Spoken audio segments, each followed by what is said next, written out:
It's not like playing as Raven is a huge difference for me. It's just playing as a good player. Stay focused, stay focused. Our playstyles are a lot different. I think he's pretty good mechanically. He rarely falls behind. He thinks when he plays. In teamfights, he does the damage he has to do. Package. They don't have TP. We don't know where's Rek'Sai. We don't know where's Rek'Sai. Go! Rek'Sai top. He can actually also understand his limits pretty well into a team fight. He's more of a lane dominant player, but nowadays he's not so much lane dominant anymore. He can actually carry games whenever he has that attention from his team. The triple kill coming in for Sven. Ace for Origin and all on the back of Sven. You're just there to do damage, you know, like there to be a huge playmaker, and some games he's that, and some games he's not. No target. Alistar is 6. It's all about being there when you have to be there and always be useful.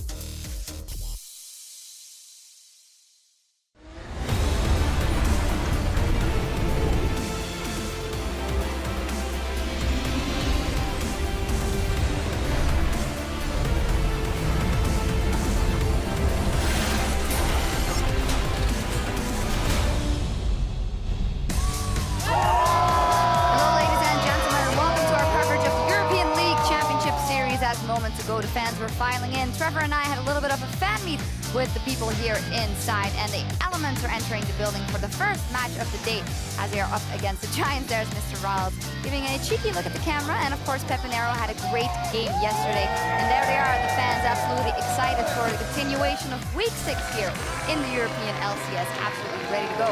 Hello, I'm Eve Supporter here to lend an analytical eye to the competition with the help of Mitch Kreppel-Voorspoels and Trevor Quickshot Henry. Welcome, gentlemen. A lot to look out for us today because we have a 4-way tie, which is a... We've had a lot of ties in Europe before, but the 4-way tie for the top of the tables is something quite interesting. Of course, G2, H2K, the Unicorns of Love, and Team Vitality. And it's just great that a lot of these teams also have one-to-one head-to-heads. As the split has gone on, we've seen a lot of progression from some of these teams. Maybe H2K, G2 sitting up there. UOL, with their roster problems, are still continuing to impress, but they're starting to fall off the pace of the rest of that top 4 bracket. Yeah, definitely Unicorns a little lower in that 4-way tie. G2 can be made an argument against them. Their macro just wasn't on point. The way they actually lost that game and the flaws they've showed kind of doesn't... they don't deserve the top 2, let's put it that way. Because if you looked at the way Vitality and H2K played, it was kind of... Both teams are actually playing chess against each other rather than one chess, one checkers. And G2's macro in the mid game was just very, very lacking.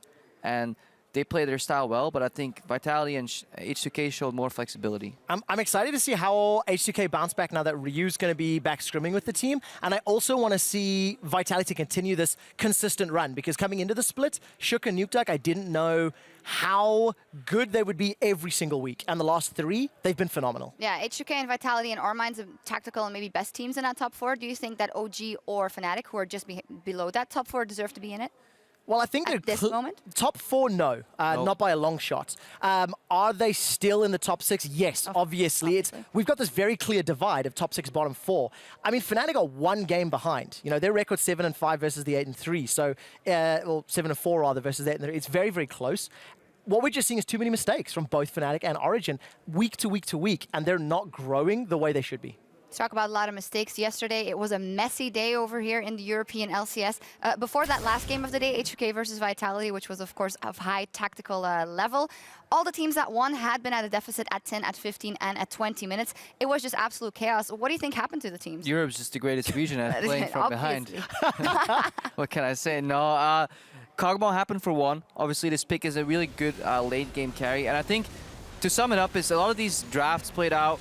Some team has a power spike at 25, around 30 minutes the latest. If they don't really have a big lead at that point, they will get outscaled, and I think that happened in a number of games where late game Kog'Maw came to play.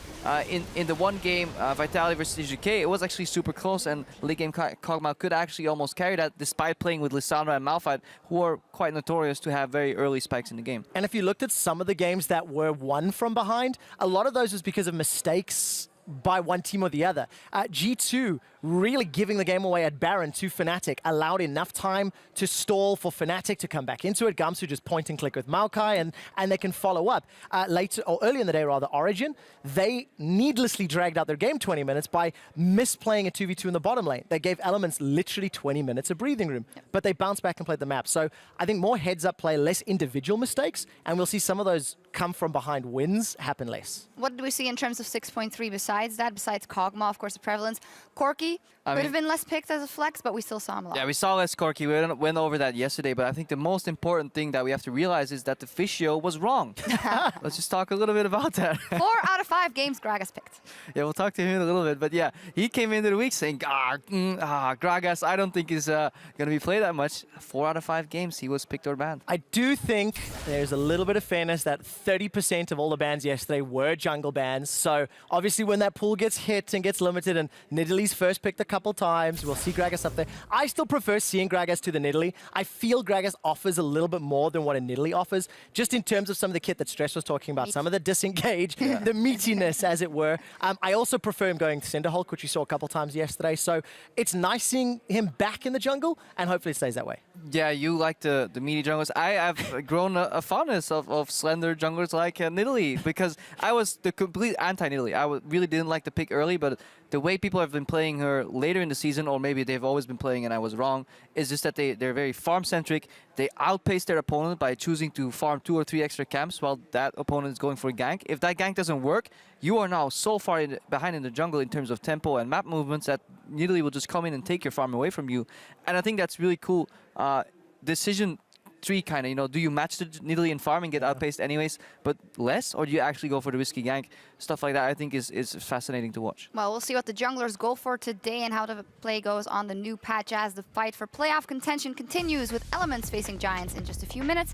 After that is Vitality versus the UOL in a clash for first, and then OG will take on H2K. OG, if they played like yesterday, and H2K, despite losing like that, I don't think OG has much of a chance.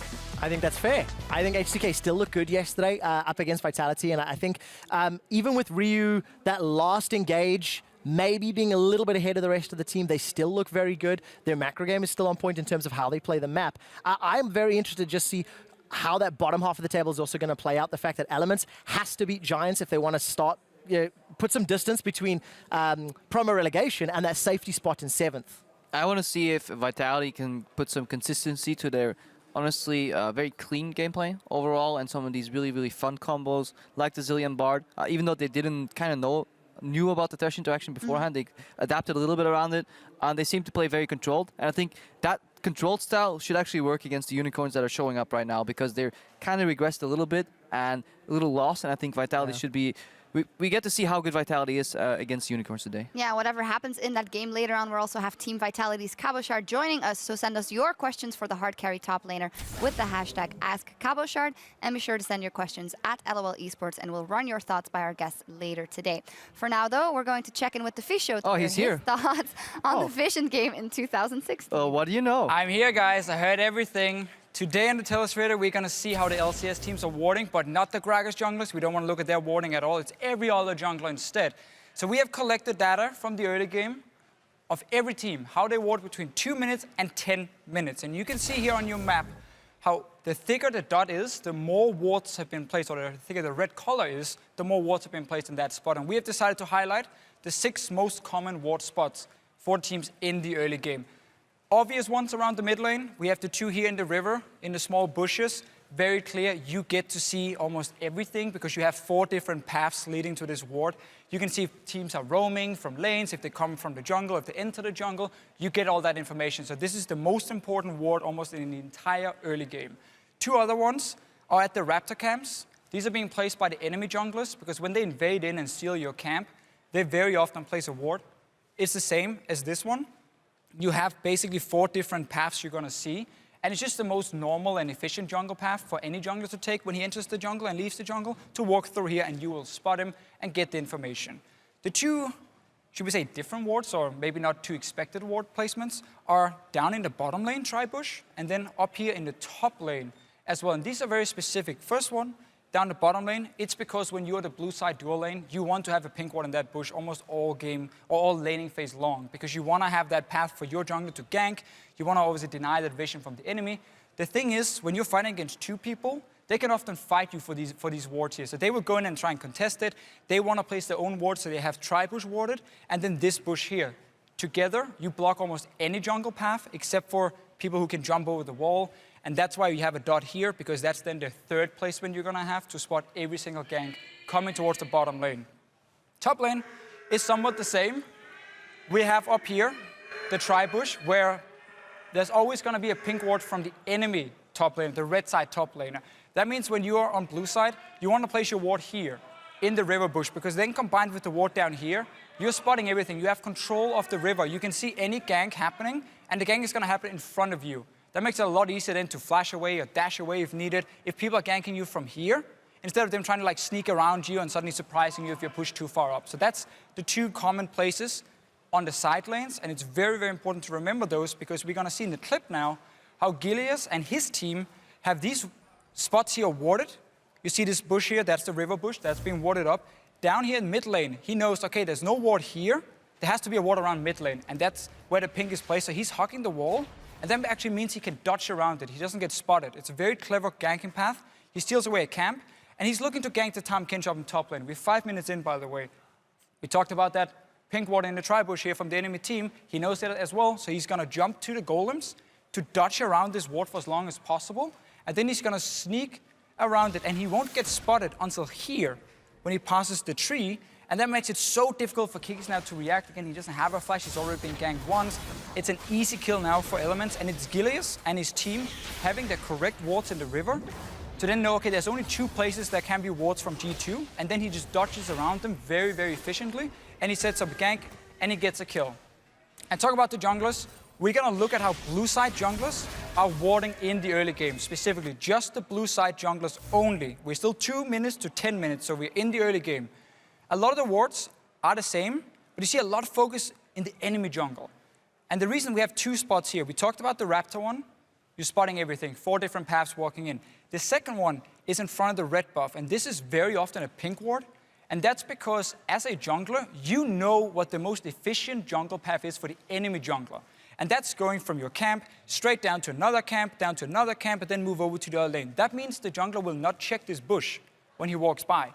So placing a pink ward here that can last for 5-10 minutes gives you a lot of information, and you can basically track where the enemy jungler is.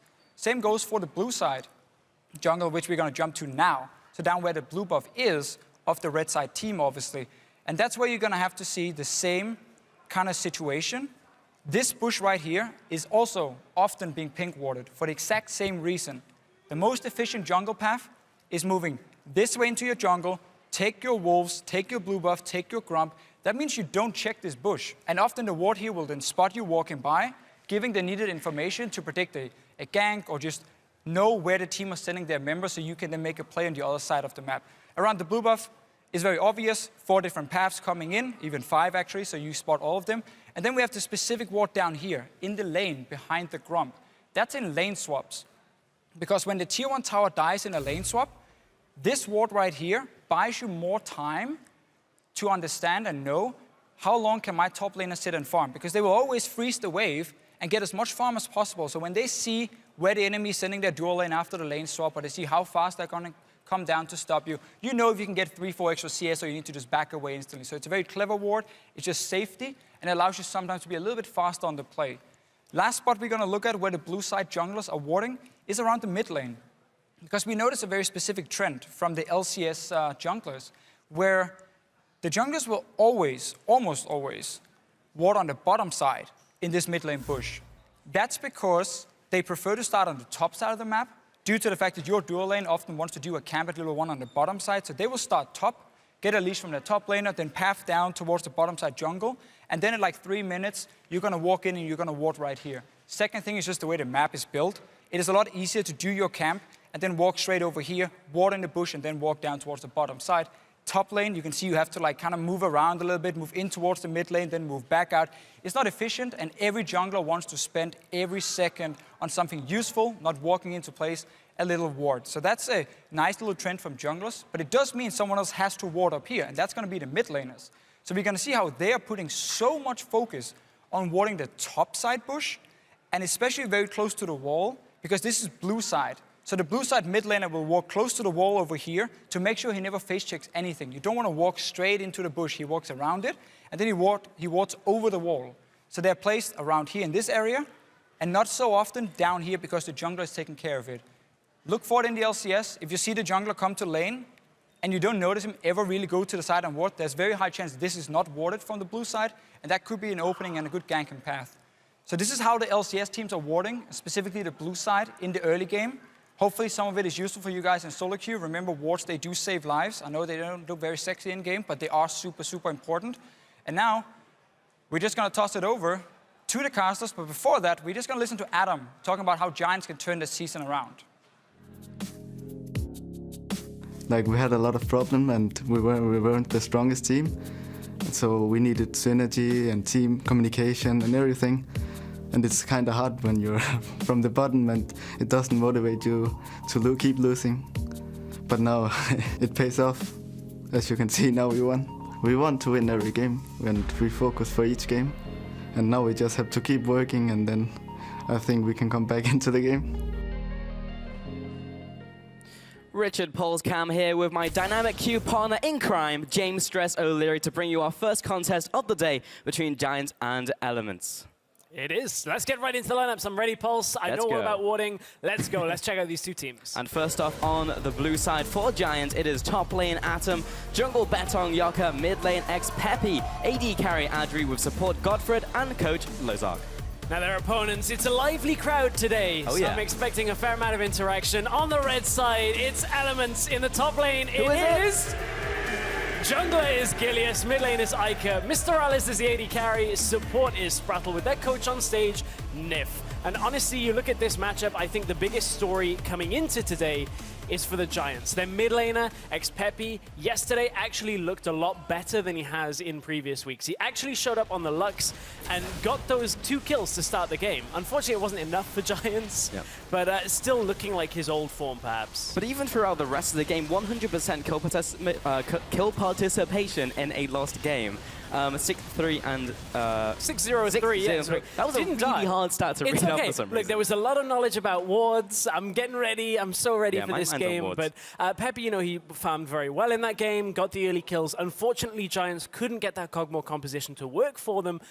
But now they've got an opponent that you're not expecting to push them quite as hard. We know Elements have beaten the bottom 4 teams or the other teams beneath them, so we'll see how they can actually do against a team like Giants now. This Giants Elements matchup is so important. Yeah, for both of the teams to pick up wins here, because we've seen how the middle of the table looks and how there is a clear distinction between the top of the table and the bottom of the table. So picking up a win here for both the teams really is a big deal. As we head into Champion Select, take a look at some of the picks coming through, or not coming through, as the first ban will be Fiora coming out from Giants, followed by Callista aimed at Adri as the second ban of the Champion Select. So yesterday we even saw the Rumble being banned away from Giants. You have to feel like Batangyoke would have been playing that, and some of the players on the Unicorns were like, we don't want you to have that, as Rumble Jungle has started to become apparent. Not banned out yet. Maybe we'll see if it's available. Didn't see it really in any games yesterday. Alistair being banned away.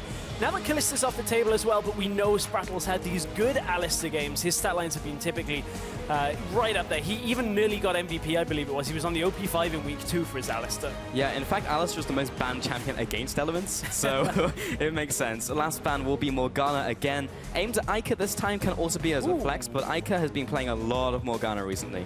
I'm interested now, because typically you'd stick a Morgana available now if you were looking to build a Cogmore composition. We didn't see too many yesterday with the Morgana, but we did see Morgana banned on red side, so that it wasn't able to be paired with the Cogmore. Now, we know Giants played Cog yesterday. Is it first pickable for them? Do they want to go all in on that pick? There's not a whole lot of protection around for it right now. We've seen good answers to it, but we were having this conversation about how it's great at being plugged and played into compositions, but the first pick will remain the Lucian, so he seems to still be ahead in terms of priority when it comes to AD carry picks. Definitely seems that way, especially in this game, and I think this is Giants saying we put too many eggs in one basket yesterday and the basket broke. Yeah. Unfortunately, the Cogmore didn't work for them. They were one of 2 teams that didn't have a good day with it yesterday. And talking about that plug and play aspect, coming into this week, we were thinking, you know, Cog has to have a composition built around him. Still, that is the case. It performs best with that support composition, but we were incredibly surprised to see how clean a team has to play to shut down a Cogmore in the early game. One mistake, just like in the Fnatic G2 game, completely undid it and let Reckless on that Cogmore back in. So now Elements have the option to pick it up later in this draft. And the first 2 pickups from Elements will be Braum and Nidalee instead. So Nidalee, as you were talking about on the analyst desk, has risen in popularity massively over the last couple of weeks, and Braum as well going on to Spraddle, so securing that early support. I like this pick as well. If you're looking for the Cogmore, Braum provides a fair amount of support, Nidalee provides a heal. Also, one thing that Braum will do here, if Bettingyoke is looking for the Gragas out of the jungle, it does prevent a lot of the engage that Gragas has, or the disengage from the ultimate. So I'm interested now to see whether Elements are building towards that, or whether they're going to pivot and go for a completely different direction in their bottom lane. Yeah, to touch on that interaction very briefly, basically when he brings up the Unbreakable, you cannot barrel through it, so you will knock people away. We actually saw that interaction in Challenger the other day, and it was really frustrating to play against. So an early pickup Braum is super cool to see. Only a couple seconds left on Giants' next rotation, but it looks like they have logged in the Gangplank and looking towards the Lee Sin as well, going on to bet on Yaka. Will be pivoted to Elise, just calling me. Hold that thought a little. It's okay. Betting changes to Elise right at the last minute. That Gangplank, now is that going to be top lane for Atom, or do we think that's going to be mid lane? Atom is yet to play it. In fact, neither of the solo laners have played Gangplank yet for Giants. For Pepinero, or ex-Pepi as he's now known, it's going to be a later game scaler. Yes, it does provide a good amount of wave clear, good amount of control over side lanes with the ultimate, but this is Giants picking their AD carry for the early game and now one of their solo laners to scale up. Gonna have to see how this works, but this draft is way different to yesterday's. Yesterday we had so much priority on Gragas and Cogmore in the first rotation, and it's not appeared today. Neither of them at all, but honestly, Gangplank does not strike me as an Atom champion, whereas Pepi feels like the playmaker on the team, so could utilize that champion. Looking towards the next 2 pickups from Elements, looking like it may be an AD carry here, or maybe just 2. So just a couple seconds left. I'm going to wait it out, but it looks like it will be the Graves that has been locked in, and so is the Corki. Okay, right now we're playing 6.2 meta in this game already, the way we've gone down the list. And Corki really is the only champion that got any kind of change. He got that damage reduction, didn't really hit him too much. So now we could still be looking at an AD carry for a third AD carry from Elements. If they wanted to run the Graves in the top lane, Corki in the mid lane, and then something else as AD carry.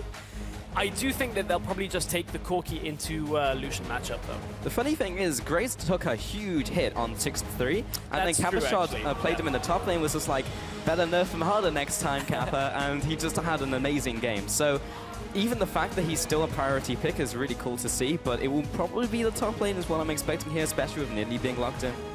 Yeah, you are absolutely right. The Graves got hit way harder than Corki.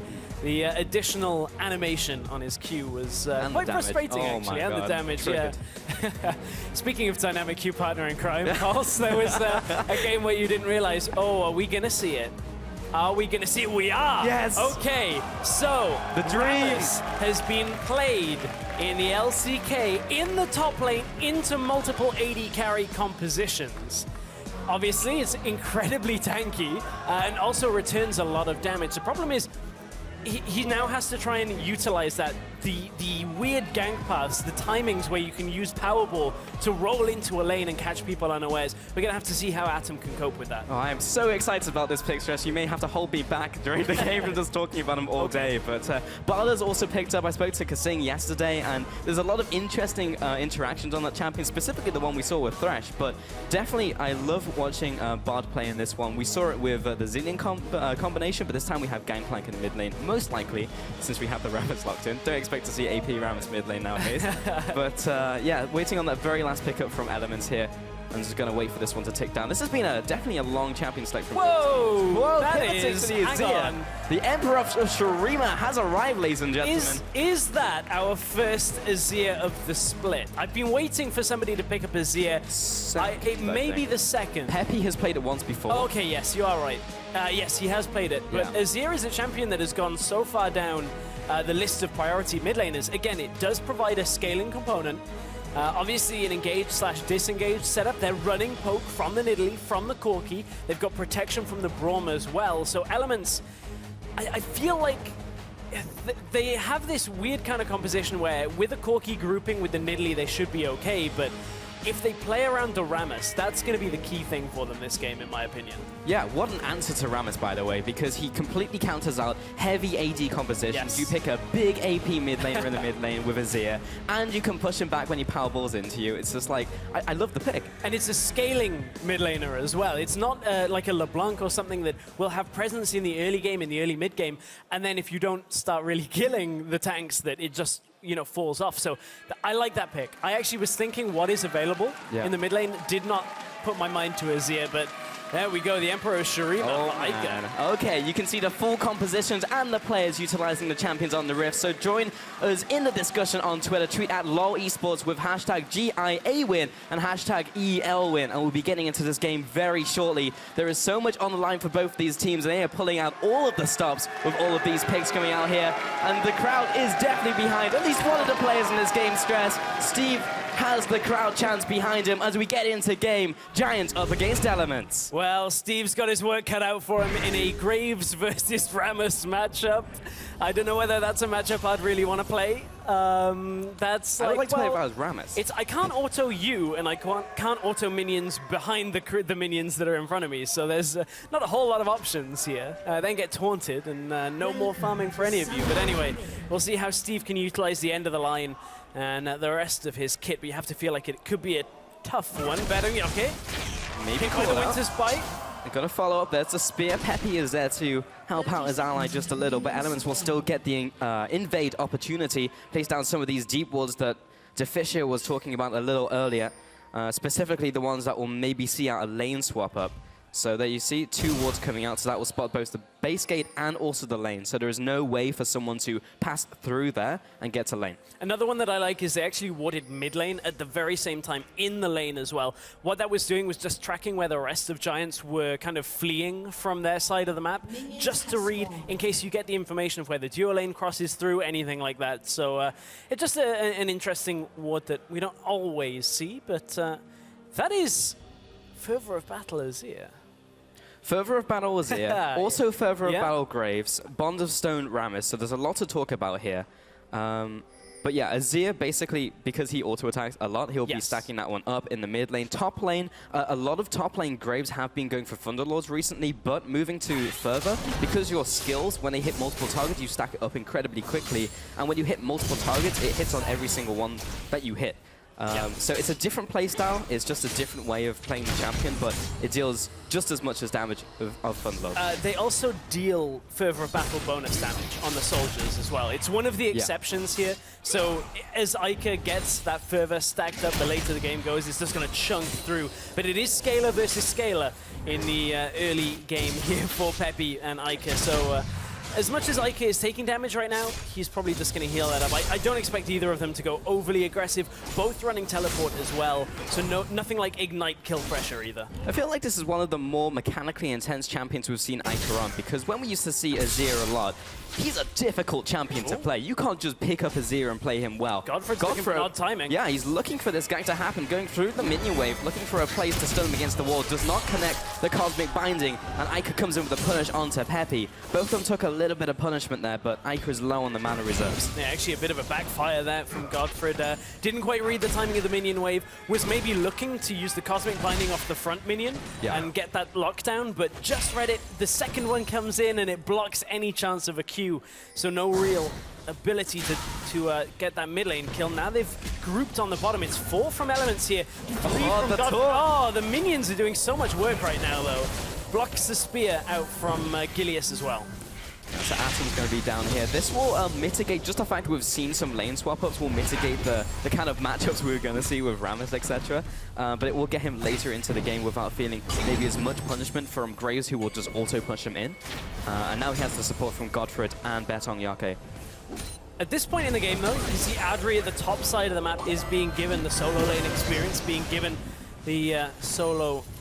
Well, the gold up there as well off the farm. Sorry, Godfred hit the first part of the binding, but it didn't line up with the wall there. I was wondering whether he was actually looking for the stun. I would imagine so in that situation.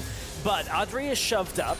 Now he's got to read whether Gilius is up there. Gilius is looking to head into the top lane. There is no ward there, but the fact that the lane was pushed so far up, I think Adri just kind of knew that that opportunity was there for Gilius, so he falls back, and it makes Gilius think it's warded, so that he doesn't actually go in for the gank. Sometimes you don't need wars to know that there's someone to gank you, and specifically in that situation in solo queue, you might just carry on pushing, but when you don't see the jungler on the map and you're pushed up, you're probably going to get ganked. Well, that's the absence of vision and how you can use it into your favor. Is like if you don't see the number on the map where it's like, oh, there's 4 on the map and a jungler somewhere, and I know that he was bottom lane recently, he's coming towards his top side jungle. That means he's going to be likely in the top area, so he can come top to gank me. I better back away. Yeah, that is a true statement. Mid lane, though, take a look at the call being picked up by Peppy on top of the corrupting potion. So he is just looking for farm central until he gets to his 2-item power spike. And this is a call that I don't really mind. I actually think this isn't too bad, especially when you're in a Gangplank Azir matchup right now, is you're just farming against each other. You're really not going to get pushed out. Your Gangplank, you have your ult, you have barrels. You can get it. I mean, unlike yesterday's cull, which was the starting item on an AD carry, which I'm not so keen on, this is something we've started to see on AD carries more, is this second item off the first back, just picking up the cull. Yeah, we see the return of Bankplank. Ah yes, Bankplank in action. Yeah. But, do you see Rammus going back to base? See what he's going to be picking up. He went for the Doran's shield first, actually. Godfred is now unfortunately left in this 1v2, and Bard not necessarily known for his 1v2ing prowess, but he's going to be there regardless. He has Betong Yaka in the wings, so just in case he gets dived, he's got that safety net. And Adri will be going back into the bottom lane. So Atom is now going to the top lane, Steve is now recalling, and so is the bottom lane from Elements. They may just do the old switcheroo. Unfortunately, though, for Atom, Steve pushed it all the way into the tower, just in time for it to now push back away from the Giants. The first minion aggroed all of the front melee minions from Giants' side, so it means Elements will have that wave received to them fairly shortly, probably on the next wave, and that's what Steve's running up there now, because it's going to draw Atom further up the lane. Rammus is a champion that has very low escape unless you let him run away with Powerball. Like, he has flash and that's it. If he starts charging the Powerball, you just stand on top of him. In a 2 versus 1, you interrupt the Powerball, he's forced to knock back because the animation is locked. Yep. And from there, he cannot get away. Oh, the play's coming in from Iker, the moves, and he's going to return the damage onto Peppy. He walks away from the tower, and Gilius is there to pick up the kill. Ultimately, that was a 1-for-1 as both junglers chime in. Well, we said the mid laners weren't going to kill each other, but the junglers come in and kill each of the other team's mid laner right now. So there was action from the jungle, but that was a decent... I kind of want to watch that again because it looked like Iker was trying to disengage with his ultimate, but I couldn't quite get it. Got it. Good job, Atom. He's going to be walking back to the top lane. You're going to get your wish. We are going to get it again. So, Gilius, he was knocking him into Gilius. I didn't see where Gilius was on the bottom side of the screen, but ulting him that far back meant that he had to cross into tower range, took tower shots, and that was it. It was pretty straightforward in the end of it. Just sometimes when you don't see a jungler sneak up through the bottom, that's where it's a problem. Yeah, Vision is actually playing a major part in this game, even in the early game right here. Gilius just on to his red buff. I was talking to Gilius the other week. He was talking about starting Q versus Trap, which is actually what a lot of Korean junglers do. And in fact, a lot of Nidalee players, they go for Trap first, so you can set up before your first clear. Gilius likes the Q. Iker just dodging around those barrels in the mid lane, generally just farming it on up. Betong Yaka looking for this guy to come up. Will he swap the human form and lands the cocoon as well? Look at the follow-up damage from the Neurotoxin. Gets the venomous bite. Peppy trying to get in range for the auto attack. There's the ultimate. Iker, he doesn't have flash. The cannon barrage comes in for the kill. So, what Iker did there was a touch greedy. he was trying to draw them far enough down the river so that when he Soldier Q'd, the changes to Azir a few patches ago will take you to the end of the Q animation no matter when you reach the Soldier. It used to be that you'd stop early. So Ica was trying to buy himself extra room, but because of that, he took extra damage, ends up standing in the ultimate. It's enough to take him down.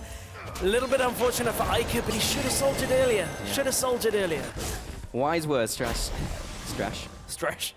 All right. Should have soldiered earlier. But yeah, we actually haven't seen Azir since all those changes came through, because there were a lot of cool interactions you can do, like dance back and forth with the soldiers now. There's a lot of different walls you can get over that you couldn't before. That was also at the time where Azir died out in competitive, so we never really saw those cool things. So maybe Ica can bring it to the table now. I want to see if Ica has the one where you ult in the middle of your shift and then return to where you came from before. But top lane, Steve gets flash taunted. The taunt, and he's forced to walk towards the tower. Betongyak is there, but Ica may be able to pick up the kill. Collateral damage, and the Azir comes in for that one. Betongyak will come down, jump over the wall to the minion, and he's alive and safe, but Atom went down. Atom went down. Peppy didn't use his teleport in response to Ica's, so they had the even numbers there for Elements, despite the fact that Betongyak was the one trying to go aggressive in that top lane. Bottom lane though, Godfred. Gilius is here, flashes the spear, but there's the glitch from Fissure knocking him up. Gilius is dropping low, the ignite comes out. Adri looking to return the damage, but ultimately Godfred goes down 1-0. Oh, I thought Godfred flashed into that spear then. That would have been some beautiful timing out by Gilius, but they got the kill nonetheless.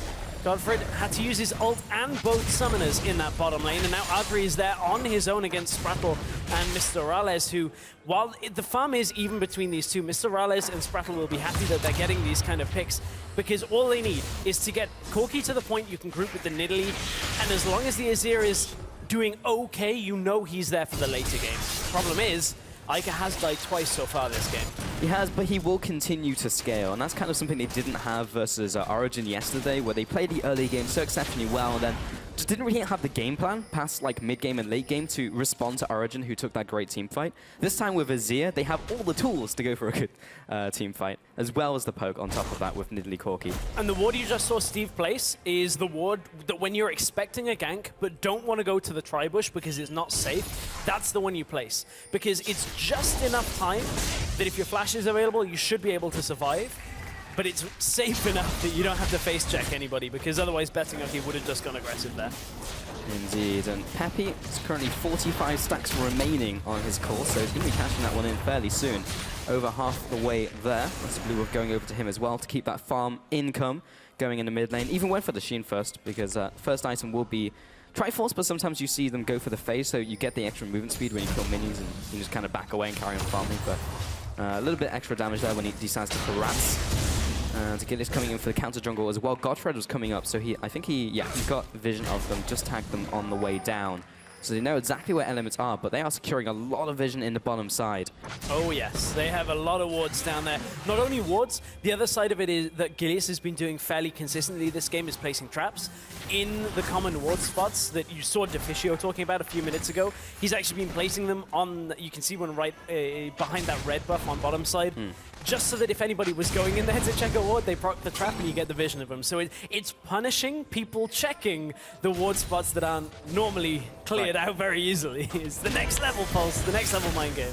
This might be a next level gank in the bot lane. There's the ultimate from Godfred, pins down Sprattle, Betongyak. Oh, the flash out of the way, and the response from the ultimate, Adri coming in with the autos, and that was a TP cancelled. This is a 3 versus 2 still. Rallas and Sprattle will be able to get away and even turn around to close in the noose as Gilius comes in from behind, picks up the kill to take down, and now Betongyak will be backing off to the tower. Fast bomb does not connect, but the culling does. Sprattle is going to be standing in front of Gilius to keep him alive. Oh, but he is on a ward here. If somehow that they can get someone around. No, okay. Betongyak is too low. I was looking for the gangplank ult, realized it had already been used at that point, so a little bit of fortunate circumstance for Gilius not to have that ultimate available from Peppy.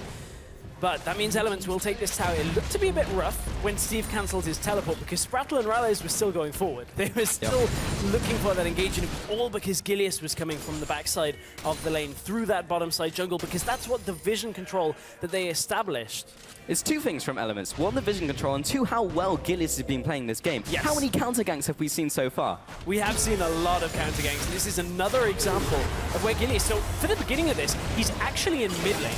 Look at how long this fight takes. So the teleport comes in, forces the Giants to back away, and they get baited by the teleport getting stopped because they don't have vision of Gilius until now. He then crossed the pink ward, and it was too late to back away.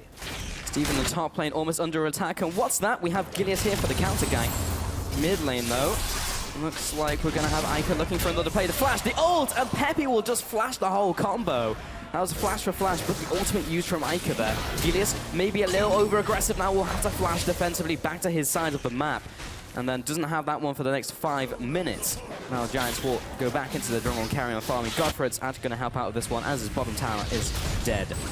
Peppy gonna get back to mid lane. His cull is not quite completed on the charge. Ica, whoa, that damage. Whew. And the cosmic binding just to rub salt in the wound. That was a lot of damage coming in from Peppy. Yeah, well, Peppy did just get his Triforce, so it means that that first parlay in lane, yeah, that's like, oh, okay, you've got a surprising amount of damage. I didn't realize that. It's like only the most common Gangplank power spike. It's like the one that everybody talks about. I think it is the power spike, right, of like all champions. If like, ever there was a buzzword to be used, it was that one. It's that situation. But there you see it in action anyway. But Ica, he's not having a great time in this game. Let's be real. He's had a decent engage, but then got killed by the jungler just coming in, and then junglers walked away. Yeah. And then he's just taking so much damage and hasn't really been able to deal too much of it. He had the teleport to top lane, which worked out fairly well for Elements, but in this isolated 1v1 scenario, it has not been going too well for him, as Peppy is in a good spot for the second game running. But that didn't last for the Giants yesterday. Can the Giants kind of close this gold gap with this scaler from the middle lane with Peppy? That's what we have to look at. Well, Peppy is still 100% kill participation, so from the last game, it's still going. Atom looking for the bottom lane. There's the taunt to Rales, and the Death's Daughter. It's raining down on top of Rales. Atom will flash after, and Tremors will finish him off. Look at the Rammus. Look how glorious it is. Look at him go. Gotta go fast down in that bottom lane, but there wasn't anything too fast about that. Good taunt. Coordination there, just Peppy, use your ult with the Death's Daughter. Landed in the middle, got him. Oh, yeah, got him. And Sprattle heading into the top lane, maybe looking to gank Adri here. Beton Yucca, I believe, already knows that is the case. But Rammus has actually been leveling W and E equally. When we saw an LCK, the Rammus went for E max first into W, and then Powerball was the very last one. You don't want the damage, really. Everything else you get from ranking up Powerball is not really that efficient versus having the extra armor, etc. And even having early points in W is great because it converts with your passive into extra AD, so it makes last hitting easier, you deal more damage, then you have Tremors, and then you just kind of headbutt people to death with your horn. Yes, you do. That is pretty much how it works. He has wings. I've never seen that skin before. Wow, that's pretty cool. Also, we may see it this game. I kind of hope we see it in this game, just because if you ever seen a... that skin's amazing. Yep. If you ever see a Rammus building Iceborne Gauntlet, it looks like he has neon lights. Yes, you know, like on a street racer, looks pretty cool. Looks pretty funny. And he gets it every time. Oh, Peppy backed away from that middle lane, didn't have his teleport available. That means that tower goes down in favor of Elements. Now they put down the tower from Azir as well, so we'll give the rest of Elements the ability to move into the enemy jungle and get even more vision than we've seen from them in the last couple of minutes. Turret has gone down. It is not the longest structure to stand this early on in the game, but still was enough to allow them to get into this top side. Yeah, gave them a bit of pressure up there. The ward came over the wall, but Beton Yucca dragged the blue into the bush to cut the vision, so they couldn't smite steal it, they couldn't know what health it was on. Top lane now is under attack from Elements, and Atom is still there though. He's getting progressively more tanky, already sat on his Sunfire cape, and has now gone into those boosts of swiftness, both of which just benefit Rammus massively. Something people forget, well, I'm gonna hold that thought as Ica has found Peppy, pops the ultimate, and spear lands from nowhere. Dev's Daughter with the ultimate coming in from the cannon barrage was a little preemptive, it was a panicle. It was just to deny them chasing, it was denying the further chase because, oh, hang on, Giants want to chase in the middle lane, they don't have Gangplank ult. This would be the time to use it if you wanted to slow them down. Problem is, Elements are fairly mobile. Gilius jumps forward, Braum jumps to him. Yep. Azir uses the Sand Soldiers to get further back in the lane as well. Peppy just had to respect the damage that was coming from Ica. Ica does have the Nash's Tooth finish, has had it for quite a while. I'd have to watch it again, but I feel like it wasn't necessary. At the very least, he popped his ultimate and didn't have to use his flash, which is the main thing, because it's a shorter cooldown, but I think it was okay. I think he just got spooked by the fact he got hit by a spear from nowhere, and he was like, I don't know where it came from. Pop ultimate. Well, yeah, it's the kind of thing that you just put it down, and if they come towards you, you try and even up the trade somewhat. So it's not the longest of cooldowns for Peppy, but he does have teleport available, as does Atom, so they can control the sideways without that ultimate right now. Problem is, Elements are focused pretty heavily on this top side. They have got Ica down in the bottom lane as well now. Sorry, Ica in the mid lane, Steve in the bottom lane. So Elements are looking to play off 3 lanes, but nobody is there to stop Steve yet. Not just yet. Gillis is back. From Peppy will be up in about 20 seconds. Yeah, a quarter cooldown remaining. Back into the top lane now, though. Atom is back up there, but Sprato and Gideus are sitting off to the side, looking for this gag to happen. Pops the W. The defensive ball curl will give him a lot of stats, and he even sidesteps a lot of those skill shots coming in. That tower's dying very quickly from Ralez. There's the taunt coming in. He auto-attacks, so he'll take the tower aggro, but doesn't really matter on this tier 1 at 19 minutes. Doesn't do all that much damage. And Atom is almost at max rank on E, I believe, so if not already. Level 4? Yep, still rank 4. The obviously level 11 point went into Tremors. So at this point, 1 more level and he'll get it. He's third of the level there. So Elements are giving a lot of freedom though. That's the key thing of the last few minutes, is Elements have been able to go mid, get the mid tower, go top, get the top tower, get the vision in the jungle. Steve pushes out, isn't punished. Giants aren't actively looking to punish Elements for anything yet. Godfred back in the bottom lane. I do want to touch on the Rammus again. I may not get the chance as the package has been picked up and Corki is speeding towards the bottom lane and actually is aggressing on Steve. The tower is still remaining, but it's down at 25% HP as the siege comes in from that 2-man stack. Make that 4 as Peppy is now coming in with Godfred. Now that Steve is going back to base, Gileas will be there to fill in the blanks. There's just kind of a whole lot of posturing right now, so I think I get to talk about Rammus. Okay, so Tremors actually has a much shorter cooldown than people actually think. It's people are like, oh, it's like a 2-minute cooldown. Ralez coming in with the package. Well, actually immediately Valkyrie away. Okay, shorter cooldown. Shorter cooldown. It's just something to keep track of because he almost has it for every single trade he wants to go for. Okay. And also, in terms of itemization, we're going to see him go for some magic resist this game versus what we saw in the LCK, which was just pure armor because it was picked very late into the draft against triple AD carry versus this one where you have a whole lot of AP he has to itemize towards. Yeah, well, he has to respect, if nothing else, the Azir. As this goes later. The Nidalee will have damage, but it's the Azir that will chunk through the later this game goes, and you can see he's already had to build the Spectre's Cowl for the magic resist, so not overly surprising. At this point, Steve has opted towards some magic resist himself, despite being up against, you know, the likes of a gang like an Illusion. He wants that more of Mortius, keep himself alive while he's attacking Atom himself to death. Yep, which is dealing the damage back to himself, so kind of tough. Atom just still in the top lane. Looks like Herald will be going over to Elements. This is going to clear out some vision around this area. Definitely feel like Elements have been way more proactive when it's come to the vision game this match at least. So 2 wards go down there. Pretty much all of the wards are gone from Giants. There's like 1 deep ward. There's 1 pink ward on the bottom side. Well, this is a problem for Elements right now. In fact, there's a problem for Giants more than anything at this point. And Giants, I believe, have to recall like almost right now if they want to fix this problem in the next couple of minutes that Elements don't sneak Baron. And that is, Giants only have 1 blue trinket on Adri on the bottom side of the map. And we're at a point where the likes of an Azir, of a Corki with Graves and Nidalee, if you get the time around Baron, will go down fairly quickly. And with only 1 blue trinket on Giants, it's very easy to bait that out and reset, so you either bait them down the entrances from the jungle or you start the Baron yourself and take it. You need at least 2 blue trinkets. That's exactly what Elements have got. Even while playing from ahead, it's kind of weird that they wouldn't stick on some yellows because normally you just deep ward and see them coming. But still, Giants are behind the curve on their trinket play. But if Giants do have that vision, they have fantastic answers to a surprise Baron, like the Bard ultimate, an ultimate from Peppy. Atom rolling in, it's now past 20 minutes, so he has the Home Guard now, so Home Guard TP is a thing. So they have the answers, they just need the vision to be able to answer them. Yeah, we're going to hear a lot about vision, I think, just in general. enlightened by the Yeah, we've been enlightened by the Fissure, but at the same time, it is one of the most critical points right now because Baron, theoretically, should be almost impossible to take when there are 5 members of the opposite team alive. You should always be able to put a blue trinket on it, or at least have some sense of control over the area, so they can't start it without forcing a fight. I mean, this game is definitely revolving around vision. I mean, a lot of the plays that Elements have made so far have been based on that as a catalyst for those players, even like the counter ganks from Gillies, for example. Giants have, however, set up 3 wards around the Baron now, so they're utilizing the Tracker's Knife. They got the Sight Stone as static vision rather than using blue trinkets as well on top of it, which isn't a problem.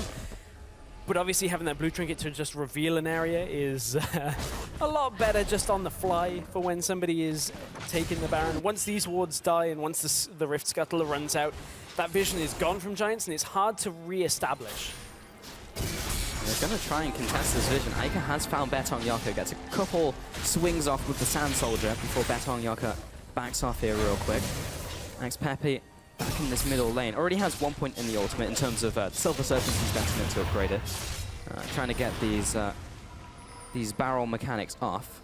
I believe he has 1 so far. He actually has 2. He's got Fire at Will as well. Oh wow, and he's on 360 more Silver Serpents, so he's almost fully upgraded it. Yeah, we are reaching that kind of time where obviously you actually collect Silver Serpents faster the longer the game goes because you can just double barrel a wave, double hit it, and it clears the entire wave. So like that, Peppy just got so many Silver Serpents. I don't know how many, but he got a lot of them. He's now at 410 at least. Okay. So it was like 50.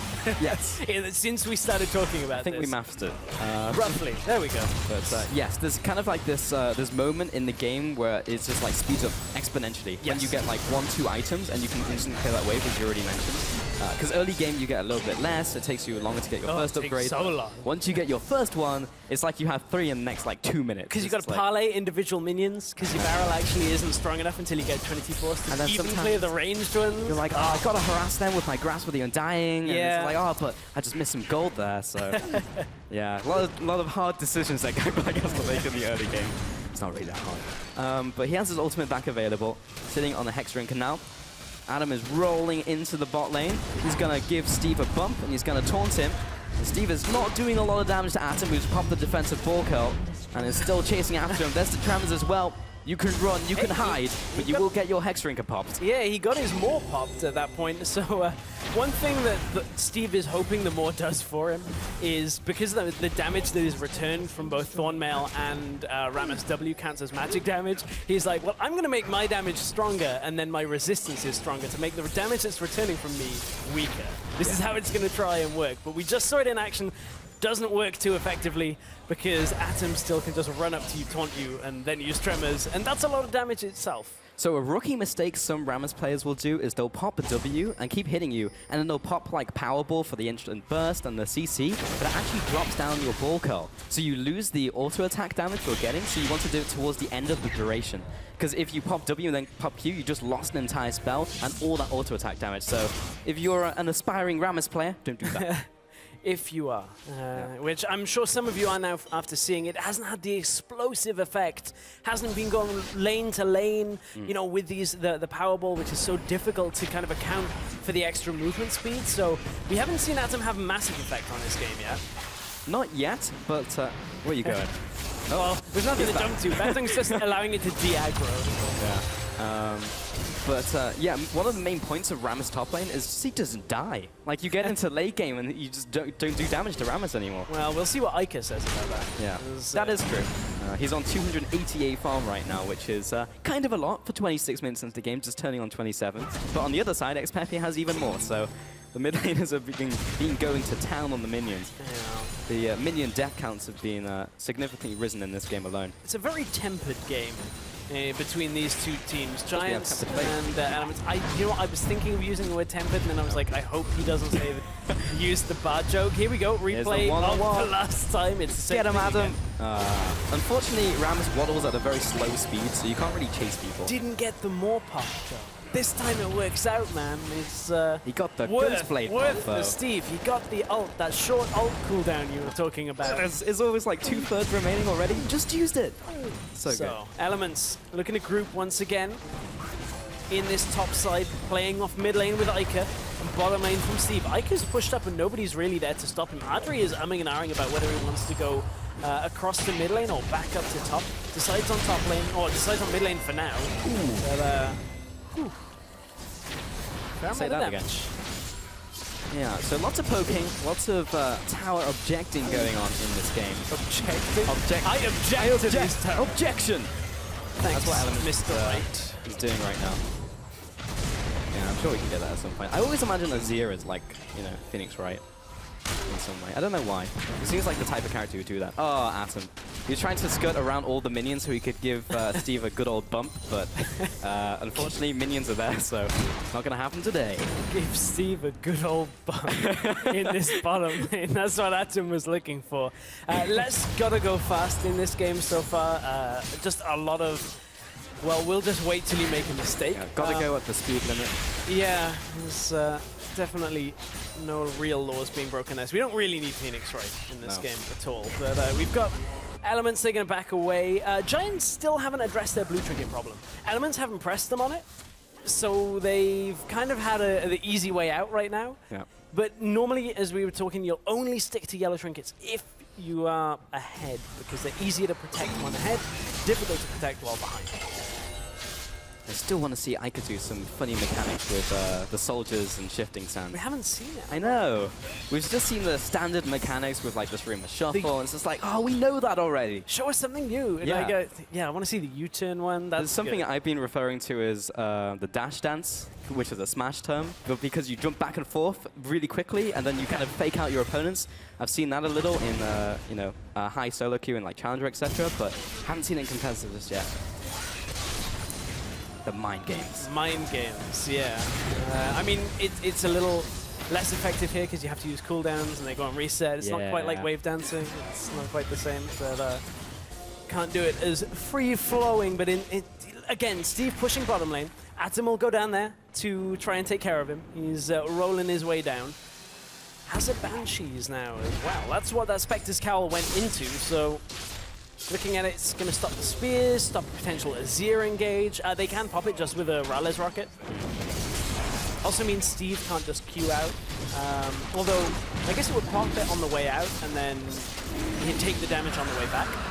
So one of the nice things about Rammus as a tank is he's one of the smallest tanks. So you're very good at dodging out skill shots, because if you're a Cho'Gath, you're going to get hit by everything. Like, you are not going to dodge a skill shot for your life. But with Rammus, you're tiny. Like, you can actually just walk side to side, waddle a little bit, and then you just, look at that, that skill shot didn't even land because of how small Rammus is. So actually that Banshee spell is a little easier to keep alive. It's a very tiny point, but it's cool to mention. Double Banshee's Veil already, actually. Betonyoke's got one.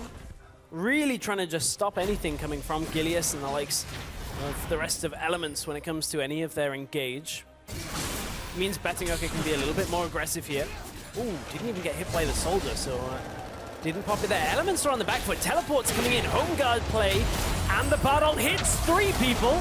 They see me rolling, and here comes Atom to start killing people. There's the bump, the flash, and he gets the taunt onto Iker as well. He'll be going down. And now Steve is off to the backside, but he'll also be falling. Surely there's the cocoon land from Betonyoke on the way out. He'll have to flash away, and Peppy wants blood. Gives him the trial by fire. In for the double kill. And now they're pushing down the middle lane as well. Agi should be able to get this one, but nice block by Sprattle, so that was a 2 for 0 as Giants get out alive. Giants finally utilize the Bard to engage at this point. He had a Frost Queen's claim, can use that to slow the targets. Then they know they've got the time for Atom to speed up through the river and get the knockback and land the taunt. Even under the tower, Atom is tanky enough to just take that for a while and just say, okay, well, I'm just going to sit here and deal some damage with Tremors. The rest of my team's going to clean this up. So Giants finally making an active play out on the map. It's not enough to get them right back even on this game, but you can see they're looking to now pink ward out the Baron, looking to assume control over the area. They've actually started it, teleporting in. There is a ward behind that they haven't cleared right now, and another ward has gone in from Sprattle. Gilius is on his way. And Browers there off to the side. Sproul is trying to close Gilius this, but they're not even there in time, and these will get it with the Venom's Bite. The smite came early, and now Ralez will be closed in on the top side. He's away from his team. There's no one to protect him. What a call from Giants. Giants with a big minute of play there, managing to get the Baron Baron buff on themselves, managing to find the fight in mid lane from behind. That is enough to swing the game now in their favor. And it's all because Elements just got slowed down. Giants started clearing the waves. Atom was dealing with Steve very well. Here was the engage again, catching 3 incredibly, important members in this team fight. They couldn't get away. Then the GP ult on top of it, plus the Rammus running in, is enough to start this fight. Steve doesn't have enough damage to deal with everybody on the enemy team here on his own, and it means that Elements lose their tower, lose the fight, and lose the Baron. And now they go into the mid lane. There's another Bard ultimate. Gilius gets hit by the Tempered Fate. The team is there to try and keep him alive as they back off to the tower. Should be taking this one down. Meanwhile, Steve is in the bottom lane, looking to get his push on as Giants go into the top side of the jungle, but they have very fast recalls. They will be rotating to the top lane and probably taking this tower before Steve gets his. Man, this game feels so similar to yesterday's for Elements, where they start so well. They have these catches. They're able to maybe start taking the first few skirmishes, but just at one point in the game, Elements just lose what they're doing. They try and set up the vision, but don't really get it. Never really able to force an objective, and their enemy just comes straight back into the game. At this point, Xpeppy is so incredibly strong.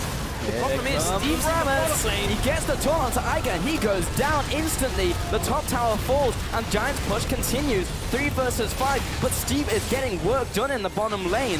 I don't think he can push as fast as a 5-man stack now, and that tower is disintegrating. Now the inhibitor goes down, and Steve is going to carry on pushing. This could be a make or break move coming in here. He has to recall. Here is he coming onto the tower. There's only 2 of those remaining, out of 2 of course, and now Atom gets the taunt. He's under both of the towers. You're Rammus, but you still take damage from Nexus turrets, and now Giants will have to disengage. So it's inhibitor for inhibitor traded right now. 53 seconds left on the Baron buff, but keep in mind there is the runic affinity on Betonyoke. That is the +27 that is in gold next to the countdown timer. That means after the Baron buff's regular time has expired, Betonyoke will keep the buff for an extra 27 seconds, meaning Giants can play on one more lane with one more wave with that Baron buff. So if they can utilize that, maybe to look to push Elements further back in their base, we have to see that. But nevertheless, Elements hold for now, but this has got a very tense game on the side of Giants. So let's recap what happened over the last couple of minutes, because both the inhibitors went down, both of the towers fell, and both of the inhibitor towers plus the inner towers fell. And that came from Steve. So overall, Steve's play actually went even there. And I was about to praise Giants for a Lelouch level play there, where they went for the Baron, and then they were about to take everything. But just like in Code Geass, he ends up dying, and then they all had Spoilers? Spoilers? Whoa! Whoa, Pulse. What? Come on, it's an old anime. Nevertheless, I'm cutting you off from spoiling more things at this point. Peppy's down in the bottom lane right now, pushing that through. Elements are looking to answer this with a mid push of their own. They know top is pushing in, so they have to kind of even up this aggression with something. They put down the Azir tower. Now they're looking for this mid inhibitor. I mean, I don't know whether they're going to be able to get this. The minion wave is so slow behind them. The Giants have managed to come back. Teleport in from behind from Atom.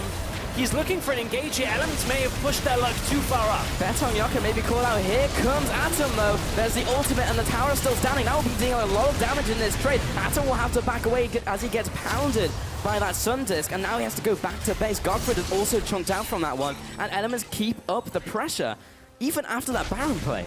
Importantly, though, they only have pressure in mid lane right now. Top is pushing in towards them from the inhibitor being down, and Peppy clearing the wave all the way back to the inner tower of Elements means that bottom lane, regardless of the inhibitor being down, isn't doing enough work for them to continue this push in mid.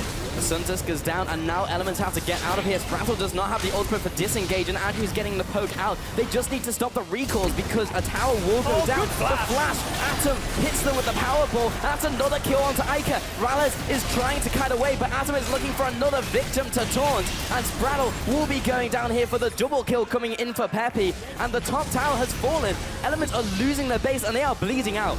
They are. Elements seem to think that they were at least on even footing with the Giants after that Baron play, but it was enough for Giants to continue pushing. Giants knew all along this was the right play. Here's the package. That is 1 kill for Rallis, but I don't think he can go hard enough to save this game, and Giants are all in on this Nexus, and they take down Steve. Giants come up with a win against Elements.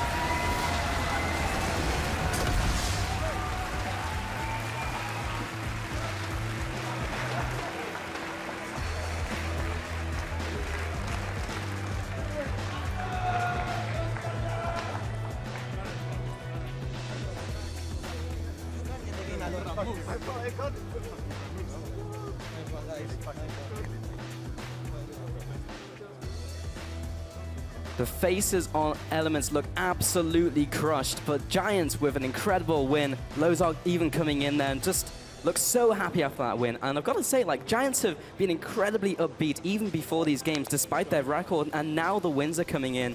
It's just great to see, but on the other side, that's a tough game to lose for Elements. A very tough game. 2 games this week. Incredibly tough to lose in that manner. You get the lead in the early game. It looked like you're doing everything right, but then you slow down. You can't control the game with such a slow pace like that for the Elements. And I guess it's slightly unfortunate timing if you're on Elements. The fact that this was the weekend, this was the couple of days where Peppy showed up. Peppy in that game, 8-1-2 on Gangplank, didn't really get pushed away from farming, didn't have the most amount of damage in the game, but still, he did enough with the wave clearing, with the side wave control, with the ultimate, pushing back the inhibitor to the super minions in the bottom lane. It was enough for the Giants. They were able to then get the Baron, push off that lane, get the top inhib down, and they've got themselves their second win. It was so interesting as a game as well, because even from Champions League, we had all these new picks coming out. We saw Azir coming back, Rammus coming in from the LCK, now into Europe in the top lane. And the Rammus actually paid off big time in that game. Like, getting the flash bumps and getting the taunts off was really good to see. They got him past the early game with the lane swap.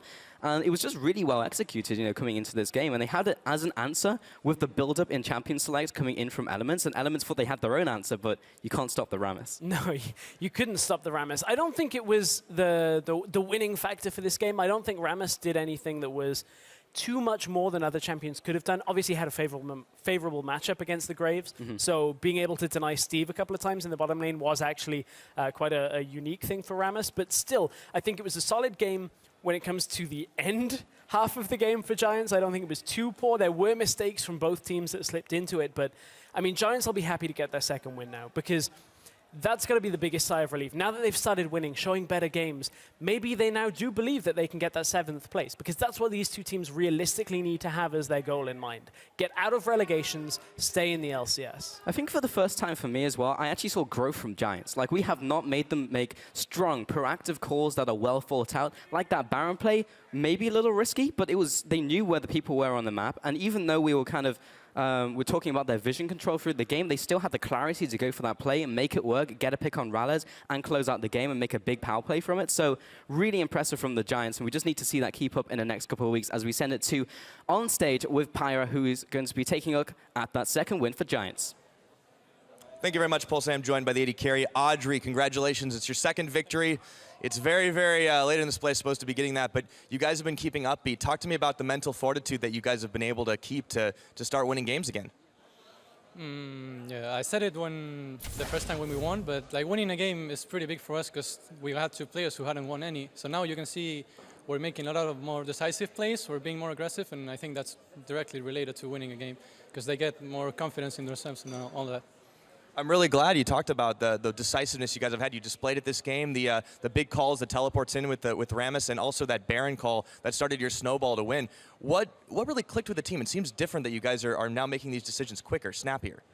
Yeah, I think we still have a lot of way to go because we're still playing so scared, at least me, compared to the last split. I don't know, like, I'm not that confident in making aggressive plays, but I think the more games we win, the more aggressive we will play because we will get more confidence in ourselves and in our team.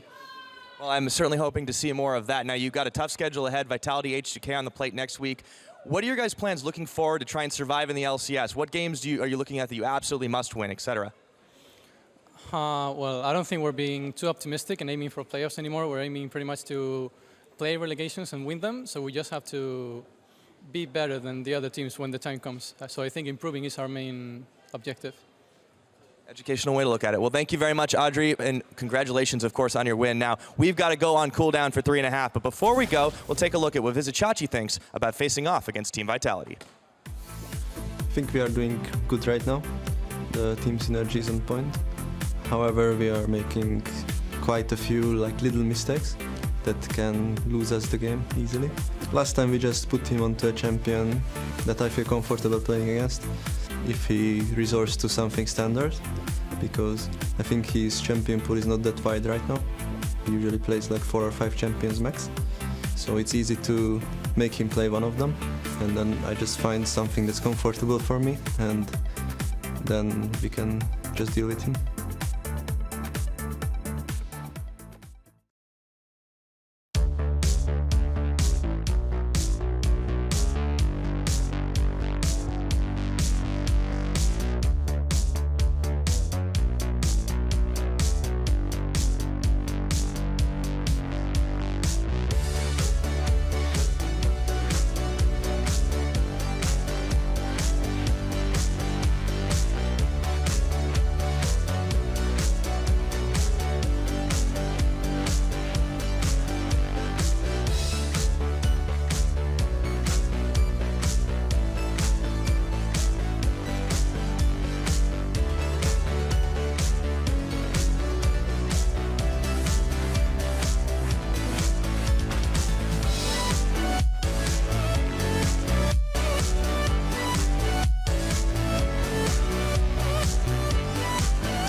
Welcome back. Our next matchup here in Berlin is between Vitality and the Unicorns of Love, where the winner will be one step closer to sole control of first place.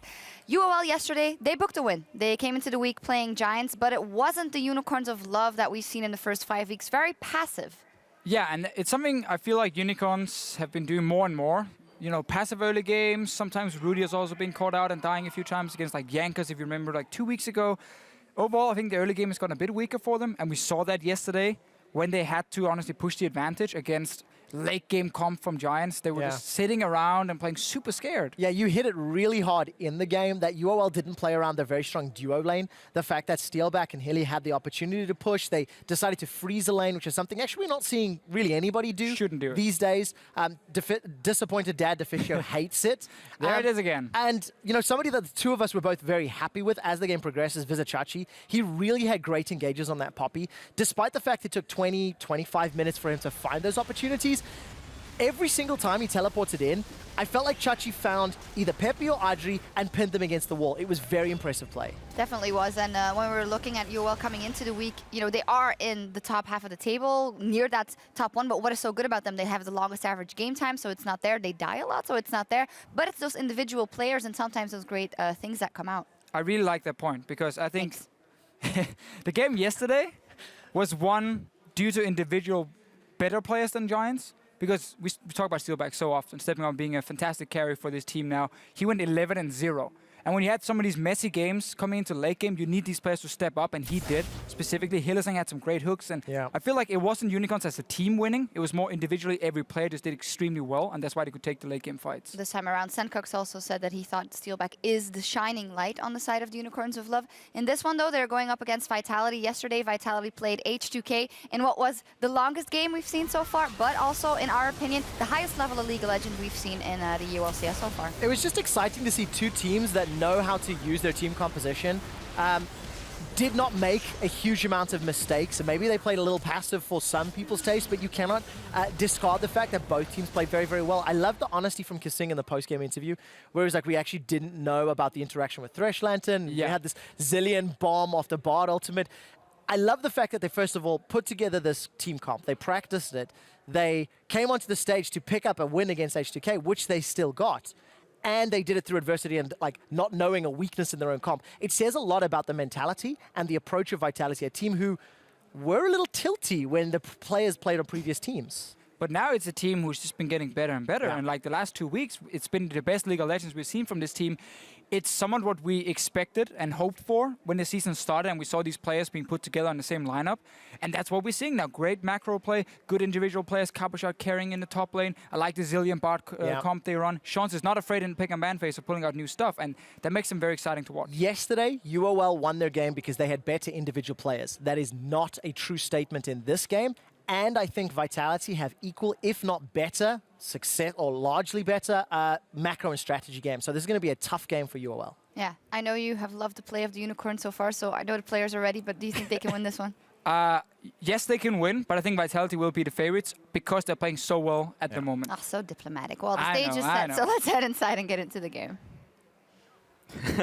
Thank you, Sharks. And as we load into picks and bans, let's take a look at the team. So, on the blue side, for Vitality, we have in the top lane, Cabochard. In the jungle, Shook. Mid lane, Nuke Duck. AD carry, Hyanin with support Kasing and coach Shawns.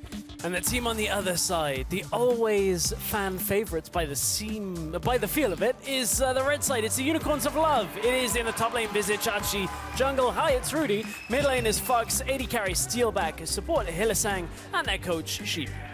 I feel like we're getting more and more animals inserted into the line. We've got Fox now, and then Sheepy. Well, and there's bees for Vitality as well. I noticed that like coming into week 1 and then forgot about it, and then I think they played against may even have been in this game where it was like mythical animal versus annoying insect. But you know, I feel like we may have gone on a tangent here, Stress. But to talk about just this matchup in general, they were talking about on the analyst desk versus the macro strategy, etc., between these two teams, and Unicorns have had such a lot of growth in this split specifically from any other Unicorns of Love lineup we've seen so far in terms of the macro strategy. But you go up against Vitality, who yesterday probably played one of the most intensive games in terms of macro play we've ever seen in this split. Oh, so, yeah.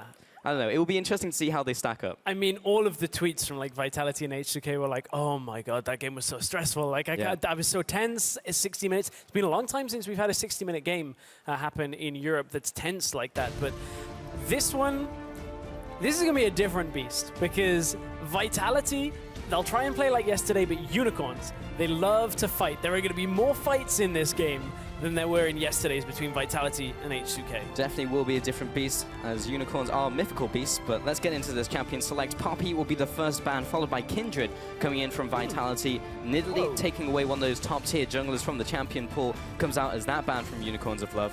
Interesting that Kindred has been banned. That tells me Shook doesn't really want to play Gragas, if anything. So Gragas, Kindred's interactions are fairly... once the game is past the first few levels, becomes fairly Gragas favored as soon as you both got your ultimates, because Gragas ult hard counters Kindred ult. You just blast her out of the circle and oh, she's dead. Yep. So it's a bit surprising that you'd see the Kindred ban, but then again, I guess we take away what Rudy has to offer. He had played one game, 5-0-2 on that Kindred. Actually, Kindred is one of the most banned champions against Unicorns of Love with 5. So, I mean, it just seems to be kind of a trend. Yeah. But also, as we head into this one, yes, the Gragas point is also still valid. The last ban out will be Alistair coming in from the Unicorns of Love, and then Callista was the final one from Vitality. So, the champion pool in terms of AD carries is still up there. Lucian is a potential first pickup. Lulu is actually going to be straight up locked in by Camper Shot, and Kog'Maw is still on the table. It is still on the table. Do the Unicorns take it away now? Or let Vitality construct a potential Juggernaut comp?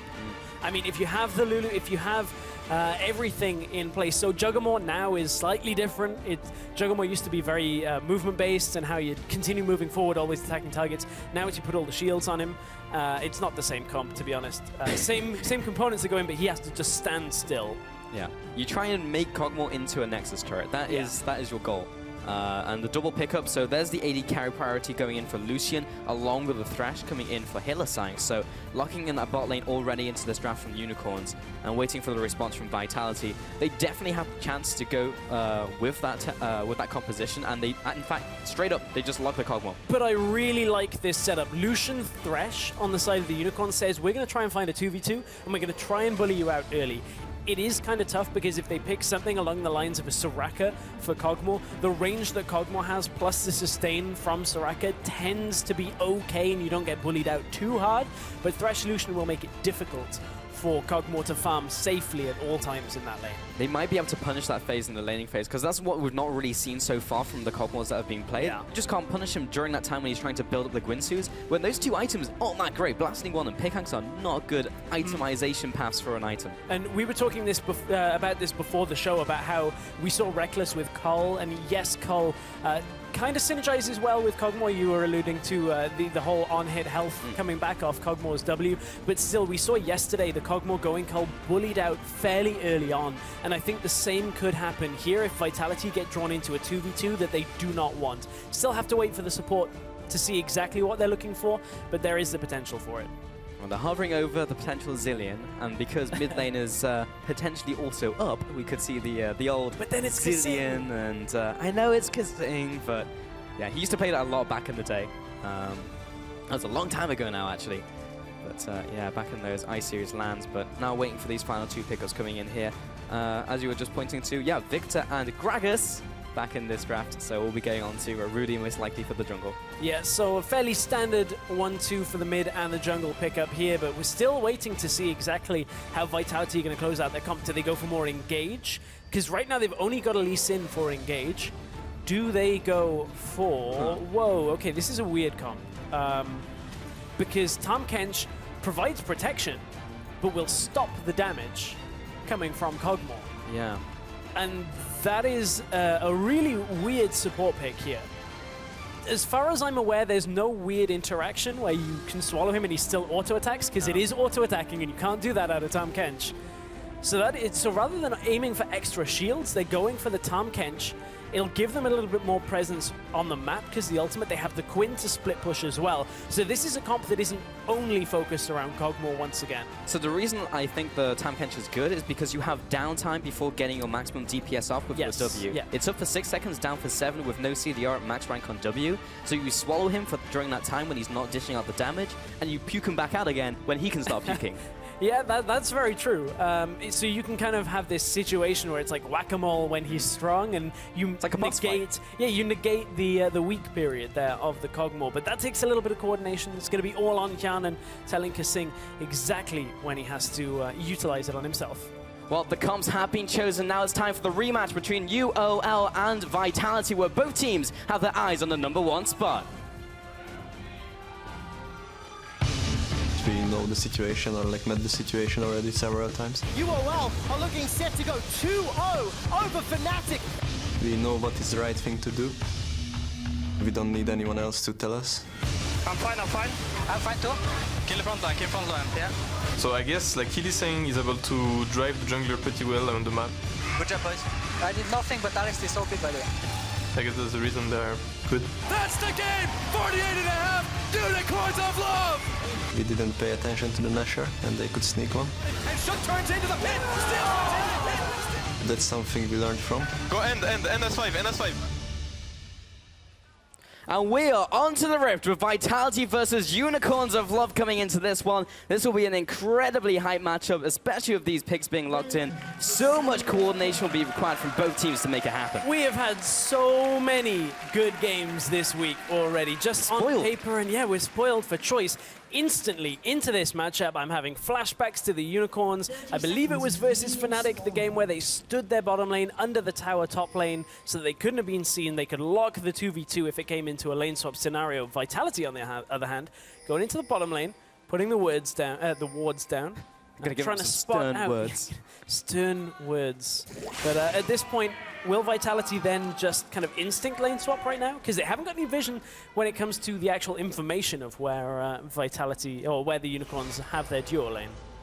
Now, Unicorns have put their own vision down. They've already placed 2 wards and the jungle entrances to their jungle.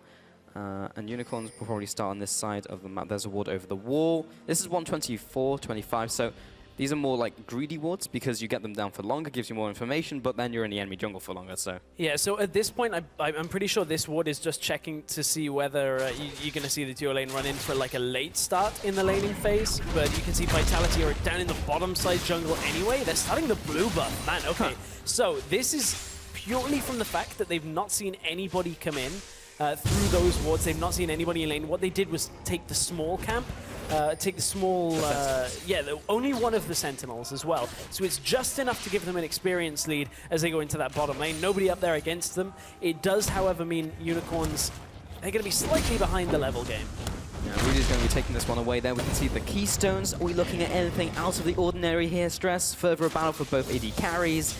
Quinn's going to be picking up the Thunderlord, so nothing really different there. Whoa, hang on. Whoa, hang on. We had the swaps in Champ Select. I was expecting Quinn to go top. Oh. Cabochard is on Lulu top. Because we didn't get the Twitter graphic because we had a video, I just kind of didn't see where it settled at By the way, Quinn's mid lane. So, Quinn is mid lane. We have seen Quinn in the mid lane. We've seen FLICKR do it. Nuke Duck is going to be bringing it to the dance this time, utilizing Ignite as well for extra kill pressure. You can see that's forced Fox to take that exhaust. Of course, both of these teams at 20 seconds left in the draft did have the knowledge of where everything was going, so you can set up your summoners in time, but it's just very different. This time, Cabochard isn't going to be a carry for Vitality. He's just playing the utility in the top lane. That's so interesting, because we've seen Nuke Duck on Lulu before be the facilitator, but yeah, swapping roles up here. And now that we have the lane swap, we're not going to see those interactions as much between Lulu and the Malphite, which is probably going to be a pretty good matchup for Lulu in the one-on-one. But now Unicorns are going to take up this top tower. Chachi has the perfect timing. As this minion dies, he's going to give it a slap, and it goes down. Claps that tower to death. Bot lane will just do the same. So generally from these types of teams, you don't see the missteps that we see from some teams when it comes to pushing those towers, because even though phase 1 of the lane swap is very simple, you stack the wave, you kill the turret, you give the tower gold to your top laner, we often see teams mess up and then they can't kill the tower in the first back. Fox finds the blinding assault from Nuke Duck, who will follow up with the perfect combo, who will get both vulnerable attacks off onto Fox for the maximum amount of damage. Kind of annoying as well when you're playing as Victor. If you don't get the Q auto off before the blind sets in, you don't get that empowered Siphon power auto that hits. It is an instant cast, so as long as you get the Q on and set up the auto attack animation beforehand, it will follow through even regardless of the blind. It's just depending on the timing there. So will be an annoying interaction for Fox, but one he should very quickly figure out if he doesn't already have it in his arsenal already. Quinn mid isn't that much of a surprising pick. Probably has played this matchup a couple of times in solo queue, but it certainly isn't the likes of like of Victor versus Orianna, where every mid laner's played this matchup a million times. Like, definitely a little bit different. And that's the cool thing is when you see, not necessarily pocket picks, but different picks that are in the meta in different lanes, because you just don't know the matchup, and the guy who's playing it definitely does. And we even saw that yesterday. The Anastas were talking about it, how Vitality picked the double bomb Bard comp yesterday with the Zillion, and then just didn't know the interaction of Lantern. None of us knew the interaction of Lantern. I was looking at it like, that's a weird interaction. I didn't think that was actually possible, but the way it works out, even Vitality getting a little bit surprised by that. But this time we're into phase 2 of the lane swap. Means towers 2 are looking at getting pushed. Pretty hands-off game so far from both of these teams. Standard lane swap, Yep. so this is what we expect from the early game. I'm looking towards the mid and late game though. I really want to see the interaction between Cogball and Tam because you really do want to eat him when he's already used his W and it's on cooldown. We actually saw, I believe it was Forgiven go for Lucidity Boots yesterday to try and increase the uptime that his W is on, because the way it works is once you've used it, then goes on cooldown, rather than when you activate it, it goes on cooldown, meaning there's always a gap between when you can have your W instead of having it on all the time like Kale's E, for example, or Kale's W. Yeah, also helps him with that flash timing. I don't know whether Lucidity is going to become the standard. I feel like it's the value of it is very what's the word? Spread out. It's not consistent value, right? Is that you get the value from it after you've used the flash when it comes to the summoner cooldown specifically, whereas for boots like Swiftness or Berserker's Greaves that we have seen other Kog'Maws building, it's more consistent value for the entire game. As long as the rest of the team's protecting you, you should be okay. It's kind of player choice though. It depends on exactly what you're looking for. Neither is a particularly bad setup. For sure, and you'll see pretty much every Kog'Maw also go for Fervor of Battle, just because of the amount of auto attacks you get on, and it's an on-hit effect, so you just do ridiculous amounts of damage, and you stack it up incredibly quickly, so it definitely makes sense. And also, Kog'Maw's one of the AD carries who can go for early Berserk Greaves and not feel the hurt of it, because most AD carries don't, they go for like the big AD items. Something I'm liking seeing already from both teams, the number of pink wards that are not only on the map, but in the inventory when it comes to the Unicorns. Unicorns have 2 in fairly good positions right now, one on the red buff, one in the middle of river. So at this point, those wards are fairly vulnerable, but this early on, the fact they have 4 in their inventory is whoever owned those pink wards can just replace them as they're dying. So either you get it before it dies or just after. It just means you always have that creeping line of vision control, and you can always establish more areas. Vitality on the other side have got one in the exact warding spot that Deficio talked about earlier, in the top side jungle by red buff. We'll see whether that gets cleaned out in this game. Yeah, and just the fact that you can also deny the gold. It's only 30 gold per ward, but every little counts, as Tesco has taught me. That's something only people from the UK will understand. Hylissang going just into this range to get that vision down, but they're going to see that the dragon is taken. Also because of the global announcement, that helps. Nuke Duck in the middle lane is still ahead of Fox in terms of farm and has his minion wave coming in, so he's about 1 to 2 waves ahead of him. And you can see the flow of vision control here. The ward's top side in the blue buff around the Unicorns that they've got established now is allowing Hylissang to walk over Nuke Duck's pink ward that was by mid lane, clear it out, completely safe to do it. Because not only are his team around there, he knows there's no chance of the rest of Vitality grouping on him, and it transitions now into a Rift Herald.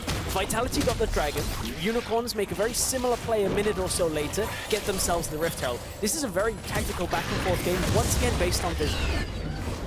Now that this Herald has been taken, there's a lot of members from Vitality. Maybe that's punished, but everyone has dashes, so they're just going to get away from that one. But it was very interesting because Krepler was saying at the start of the day, you know, watching the game yesterday with Vitality and HGK, it was like a game of chess. And then when you look at Unicorns of Love and G2 are also at the top of the table, tied with them, maybe a game of checkers. You know, there's not as much tactical play, but in this one, Unicorns have been matching Vitality blow for blow in terms of the strategic gameplay. We just have to see and track throughout the rest of the game whether that holds up. Good from Hylissang as well. Knows that he's got nothing else to do now before he looks to go top, so may as well check that push. You may get the return from that. You know, maybe there's no pink ward in that. Just the extra couple of seconds allows them to remove that control, allows them to come up to the top lane. Now evens up the numbers 3 to 3, and they're not 100% sure that Rudy is there. The last time they saw him was on the red buff, so you can assume and infer that he is top lane, but it's not concrete information. That's also what Deficio was talking about this morning, because the way you path from camp to camp and you just walk there, you have to make a conscious choice to check the push. Otherwise, you'll never see it, and that ward pays off so much. But this time, Hylissang maybe watching the segment being like, I'm going to check this now. And we'll find that. I would hope Hylissang would check that anyway. Know. These pros do know. I would hope he knows that one. That's a good point. That's a really good place. So yeah, you should better check that. Nevertheless, this has been a slow start to this game. A little slower than we were expecting, but this is something that Vitality have kind of built for themselves, almost as a play style, just through and through, is this slow-tempered early game that moves into, you know, pick and choosing their fights. And we saw that against H2K yesterday, is very few times did Vitality get baited into a fight they didn't want. There was the one in mid lane where Ryu managed to get the flank, and it kind of was a back and forth fight, but Vitality weren't really out of position and engaged on too well. They are going up against a Malphite with teleport, so they have to be aware of flank opportunities for the Unicorns. But Vitality have done a good job about clearing out the wards behind them so far. We're only 10 minutes in.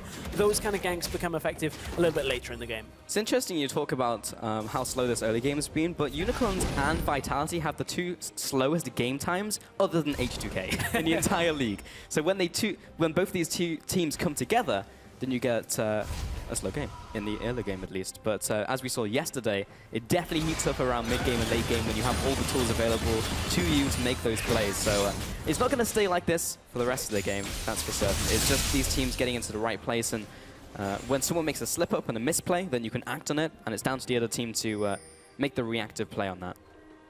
It does lead to a very tense situation, though. It does, There's always this calm, yeah. The calm before the storm, etc. Meanwhile, top lane, you can see Ninja Tabi picked up for Vizichachi. Not something we actually see too much these days. Tends to be the other boot, the boot upgrades tend to be more efficient, but in this situation, he's like, I don't want to Quinn doing too much. The Lulu's going to have auto-attack damage in these situations where there won't be one anyway. And of course, there's a Cogmore. It's only going to stem a little bit of that bleeding from the Cogmore, but obviously the more efficient, I'm doing air quotes, you can't see it, boot chances, boot upgrades like Lucidity and Swiftness were nerfed a bit when it comes to their actual cost on the last patch, so it's not too much of a hindrance, just something we don't always see. Yeah, not too bad at all. Top lane is just kind of similar in terms of farm. Of course, we have the lane swap up. Slight advantage in the bottom lane, nothing to write home about. Mid lane is even, but maybe not for long. Chachi over the wall, first blood in for Fox, and Kasing not able to get there in time with the Devour to save him. First blood over to the Unicorns. And that's Fox just baiting out Nukeduck in that situation. He knows Nukeduck, we've seen it a few times already, opens with the Vault just to try and trade damage on Fox because it has that momentary interrupt. And it was just a bait that Vizichachi was over the wall. In comes the Unstoppable Force. They pick up the kill. First kill of the game. Realistically, one that probably shouldn't have gone over, but Nukeduck gets baited into the fight. Unicorns take advantage. Just to follow up on the Ninja Tabi point, it's an okay pickup against Cogmore, but it doesn't reduce the damage from on-hit effects. No. It reduces against attack modifiers. So, for example, like a Kha'Zix with his passive on, that would be a modifier versus on-hit. So, yeah, good against Nukeduck and not being blown up, but just to expand on that one. So, generally don't see it too much, especially into Cogmore, but 1-0 in this game with Unicorns of Love. Definitely have the advantage so far. 1,000 gold plus 2 towers to 2. The first dragon did go over to Vitality, and now Nukeduck has found Rudy on the way out of the jungle. Continues going towards his own side of the map as he has been blinded. And will back away. Nukeduck has been landing a lot of blinding assaults this game, and that is one of the most kind of underrated CCs, because like when you watch it right now in this game, you don't really see the effect because you can see the entire board, right? But when you're there as a player, if you've played against the Quinn, it is so difficult to play against because you just don't have the information. Yeah, that's very true. It's the same with Graves' smokescreen. We saw it yesterday actually pretty much win Vitality the game. The smokescreen that came out from Cabo onto the Cogmore from Forgiven forced him to move, stop the damage, couldn't auto-attack, won pretty much the fight for Vitality. And again, it's something that's very difficult to convey with the way the spectator works is you don't actually see that effect too much. You do get an indicator circle around, I believe, especially smokescreen has the animation there as well. But Vitality right now, Shook doesn't want to take that onto Hillside. No, he does not. Both his mind and body telling him no. But, yeah, you'd have to turn off the entire fog of war. Just imagine you can't see anything. Oh, Nukeduck again. This time, Hillside has a lot of damage, and Shook looking for the execute, but he's actually going to be eaten here by Kasing, who was almost blown up by Fox. Chachi comes in with the teleport onto Nukeduck, blocks him down for the kill. Meanwhile, Cabochon in from the sidelines, takes down Hillside. Fox trying to dodge away from the living artillery. Kasing, he got him! And the lick takes down Fox in the mid lane. Hyonin maybe caught out here, has been buffed up by Kabashad, and Kasing is going to knock him back, but put him in range to deal the damage to Rudy and Steelback. Not quite in range to finish the to deal the fatal blow, however, and now they should be able to pick up this middle turret with only Chachi defending. Oh, you can see Hyonin so desperately wanted to use Living Artillery, but couldn't get the last one out, didn't have the mana to do it, and it meant that as he was stepping forward, wanted to pick up like 2 kills off that, didn't have enough, but back and forth trade from these two. It looked like Vitality were getting baited in once again as Unicorns had Chachi teleport into the fight. This was the beginning. So Vitality going aggressive onto Hylissang because the rest of the team is there. But look at how much damage Shook just takes from Fox. Point blank off that Victor damage. Chachi just ignores Shook because he knows he's no more issue in this fight. And from here, it's Vitality reassessing the situation. They know at this point, Fox, all the damage is gone. Steelback isn't quite in the fight. Kasing with a beautiful flash into the queue is able to get the kill. But from there, Vitality know they're in a decent spot, but they have to back away because they can't quite get this last kill. Yeah, we're seeing the potential of Tam Kencher pick we maybe questioned in Champion Select just a little versus other choices. I mean, you can't predict he's going to land a flash Chung Lash and then be like, hey, value. But no, it's definitely been working with the picks that they have in this game. And Kasing and Hyonin. And now they will pushing up this top tower as well. Shook is even there behind Chachi, who will pop the unstoppable force, but he will be stopped in place as he's taken down by Nuke Duck. Unicorns of Love a little slow there, and Vitality just making these proactive plays and being faster than Unicorns. Yeah, Vitality utilizing the Tahm Kench ultimate. We talked about how that gives them a little bit more presence to cross maps. They have the teleport from Kabashad when it is available. They've got a Quinn that can move very quickly as well, and now you've got a delivery system for Hyonin to bring him to a fight and close that gap very quickly. So we're seeing both teams utilizing globals to punish opponents from being out of position. And this is going to be another tower trade. This time it's outer. No, they're not going to get this at this point. There's not enough AD, or at least not enough pushing power here from the Unicorns to actually rush that one down. And, that means Vitality do get to defend. So they get top inner, they hold their mid outer as well. So this is a pretty decent spot for Vitality. They're a little bit ahead. But it's the pace that they're now converting. Now they swing down to Dragon, look for their second of the game. And Unicorns have a few options here. They can maybe look for a Rift Herald as a consolation, or somehow go aggressive onto that middle tower and zone Vitality away, but it's a tough ask. Or none of the above. Or none of the above. None of the above is the patient, passive option that doesn't win you games. Well, Vitality, it looked like they were playing that game, but just seeing one small misstep by Unicorns and seeing one small opportunity went from middle tower to top tower to Dragon, now going towards the Rift Herald. They're securing objective after objective. Hyonin does a lot of damage, by the way, sitting on 1.5 items. Also, Lulu with health picks is an insane amount of damage by itself, and with Fervor, you kind of overlook these things because they're outside of items, but you're looking at almost just shy of 1,000 damage at max rank on both of those abilities in terms of damage per second. So you kind of overlook it, but it's a lot of damage.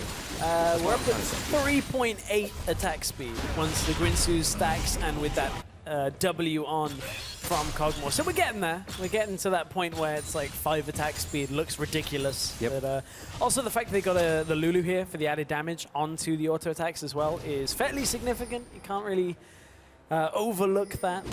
So there is, Hyonin is going to be real strong. The fact that he wasn't put too far behind is a big bonus for Vitality right now. They're ahead in this game. Unicorns have been trying to answer back with a couple of fights, but it's not been enough to shut Hyonin out of the game. And honestly, this is what we were talking about with mix and match, plug and play compositions, is Unicorns haven't played well enough. By well enough, I mean clean enough, because they've been playing a decent game, but they haven't been ahead and closing this game. So Hyonin just is able to get there naturally. Just gets the farm, gets a couple of items. Rudy's here with the engage onto Kabashad, but Kasing is there to save him with the Devour and throws him back into the fray as the culling is coming across, so gets a little bit more damage out there. Shook just shy of landing the resonating strike there, so can't get on top of the team. Even if he landed it, I don't think he wanted it. And now Nukeduck in the bottom lane has set up this wave. There's only 3 minions remaining, but there is another one coming in, and Vitality will pick up this tower. And you can see, look at how fast Vitality can get across the map to get that tower. Unicorns cannot respond fast enough. Shook was looking to go aggressive, may get punished here. Gets hooked in, Hillisang's there, jumps back to Kasing, and again, Tam Kench there, the savior of the day. Chachi will have to take the lantern, and now Rudy comes in for the engage. Nukeduck's off to the side, but instantly exhausted. His damage will plummet. Now he'll have to back away. And Vitality back down to the bottom side of the map, where Cabochard is trying to defend the middle tower. I don't think that's going to happen today. No, that was better from the Unicorns. They actually managed to get Chachi into the backline, onto Fox, onto Hyun, onto Nukeduck, and really disrupt some of that fight. And it was all kind of because Shook got caught out. He was going forward, trying to be aggressive, trying to kick someone back, but didn't quite have the position, and that split Vitality up. Vitality aren't too bad if they're split, as long as like the Lulu and the Tam Kench are next to Hyanin, they should be okay in this game. They do want Nukeduck crossing between lanes very quickly though. He's kind of there as the herald, the precursor to the rest of Vitality arriving. He goes to a lane, then Tam Kench arrives with the rest of the team. And that's kind of how this game has played out so far. What are those things called? Pilot fish, where they follow the sharks around and you know a shark is coming because the fish are there first. That's kind of what he is right now. Kind of makes semantic sense as well, because he's a frog type thing, catfish. Someone's going to get angry for that one. But in the mid lane, talking about item builds, Nukeduck, he picked the Hex Drinker up last. He picked the Serrated Zerk up first, past his Ghost Blade, just another example of Kasing saving people. So he went for the very greedy option that's resulted in 2 deaths on him so far. Now he's going for the more Mortius and the defensive stats from it. Yeah, that's what he's gone for. I'm also looking down at Kasing. He's been saving people. He's gone for the boot enchant of Captain, which is very good for saving people as well in this situation, because it's going to give people a movement speed boost when they're running towards the bearer of the Captain enchant. So it means that just trying to escape, if you can get that little bit more movement speed, maybe it allows you to close the distance and get out by Kasing devouring them when they get into range. So maybe we'll see that play into it even more this game. Teleport coming in. It's Vizichachi that has arrived. He's got ultimate. Kasing is once again going to save Cabochard, but maybe not for long. He's going to be spat back to his teammate. And Hyanin, look at the damage coming out. Fox is trying to shut him down, but Nukeduck is there to punish him. Blinding Assault, one more auto attack. There it is. He goes down 2-0 so far for Vitality. Looking for more. Shook goes right into the rest of the team. He's hooked in to Chachi, but they don't have any damage to deal. And Nukeduck will find another kill in this fight. Shook is actually the one to pick it up. 3-4-0. Vitality have control over this game. They're looking towards Baron. Yeah, they should be able to get this. Rudy's not available for 15 seconds left on the timer. And Kog'Maw, with his W, is going to shred through this Baron incredibly quickly. And what happened in that fight was the Unicorns going aggressive onto Kasing even after he'd used his Devour, which was going to be on cooldown and not available if they were going onto Hyanin. It is just under 10-second cooldown for it right now, so it's not the longest of timings that it's not available. But here was the teleport play. A couple of options here. You either go for Hyanin and try and burst him, or the standard thing against the Tam Kench normally is you go on the Tam Kench, because you have to burst him down first, or his target gets saved. But look at Hyanin. He has so much room here, and Kasing only now has Devourer available. Problem is, in comes Shook, in comes Nukeduck into the fight, and Unicorns have no more options but to run. Not sure if that was a misplay. Maybe they could have got damage onto Hyanin because he stood there and just did so much shredding of the Unicorns of Love. Problem is, no one from Unicorns can get on top of him, other than Fox right there, who just had to walk up, and it's like, I'm in the middle of the entire team, and I'm going to die. And Chachi is usually going to be that answer with the Unstoppable Force, but he used it on Kasing to try and get that pickup. So it's hard, you know, because you have to save that ultimate for Kog'Maw, otherwise he's going to kill you anyway. So Unicorns are in this, like, impossible situation. And even then, you're flipping a coin. Right. Because if you utilize the Unstoppable Force on Hyanin, on the Kog'Maw, and Devour is available, and the Lulu Ultimate's available, the Shield is available, the Kick is available from Shook, you're wasting the ult.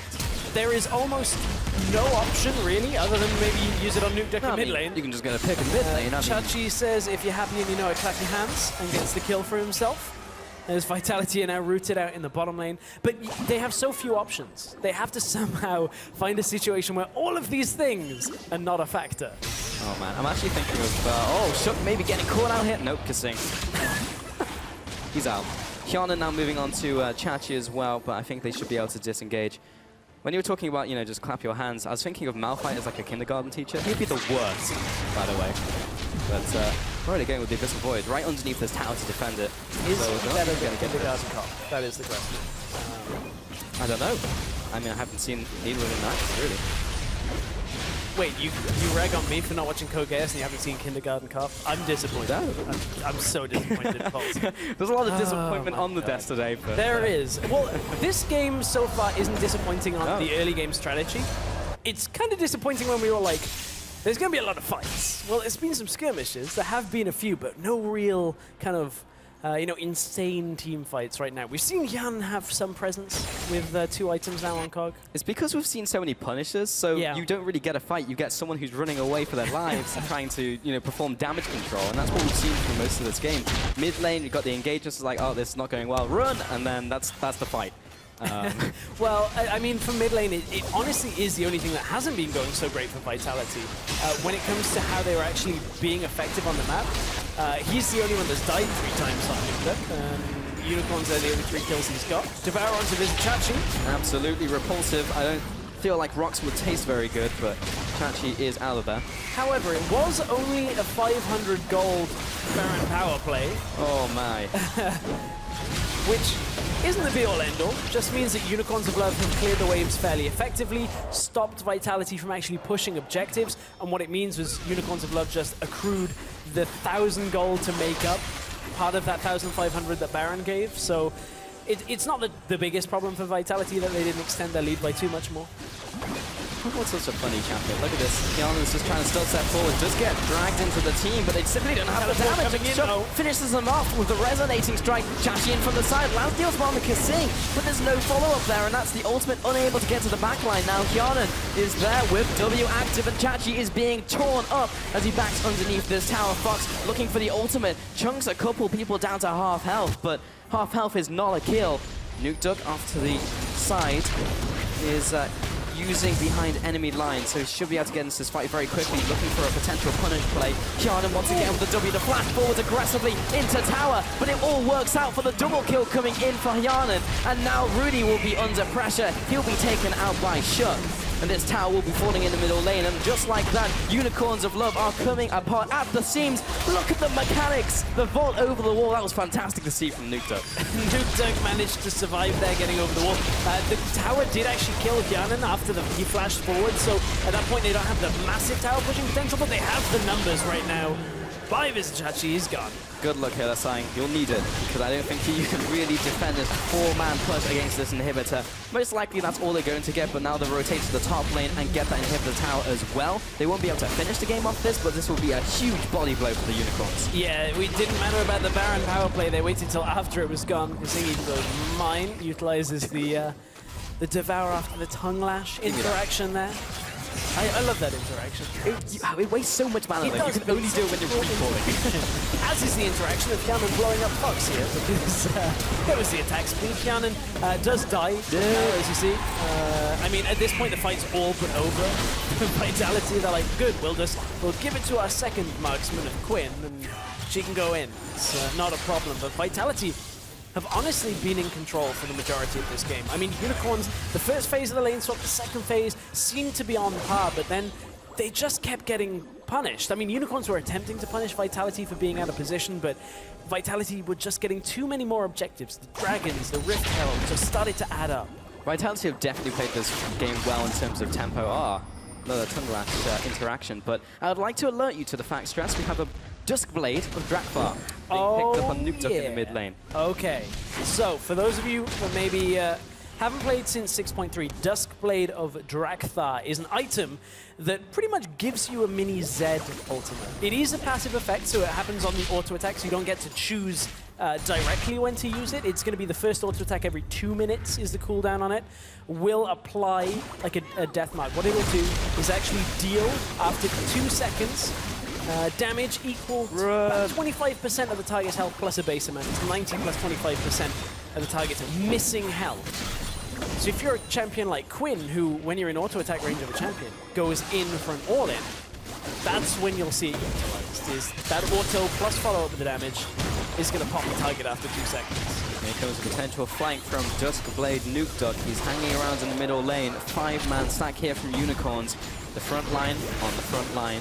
And Steel back. He's actually going back to base, but he just picked up an item. Dust is still coming. Dust Duck, I like it. Hjarnan, just those auto attacks. He's keeping his Guinsoo stacked up, so he can always deal max amount of damage. Well, we found out a use for Ardent Blaze. It deals with a ZZ-Rock minion coming in on that low health. Oh, Hjarnan going deep onto Hylissang, and there's a good ultimate from Chachi. This could look very good for the Unicorns as they're chunking down Kasing. He'll be throwing Cabochon into the back line. Big ultimate from Fox, but he should be going down. He's still living, and that's the first kill onto Hjarnan. And Vitality will have to turn tail and run, but the Ikapi Enterprise picks him up, and now this is all turning around back onto the Unicorns of Love, who just don't have any damage dealers remaining. Rudy stepping back and forth, but he can't dodge a Devour, and Kasing will pick up that one. A 4-4-1, and while they got the Cogmore, they'll lose the game. That's probably going to be it. Here is Vitality. They have a Quinn available. Nuke Duck can join the team. He's gone onto the fountain. No, my fancy points experience. But now they're going to go onto this last Nexus turret. Hylissang goes all the way in, but he's just delaying the inevitable. And Vitality will pad their stats real quick as Kasing will make sure that one will happen. There we go. You've got to pick up the kill if you have that chance. The ace comes in for Cabochon, and Vitality pick up the win here against Unicorns of Love in an impressive show of strategic play. Eventually. Bam. You can see, very happy to have won that game for Vitality. A solid weekend for them so far.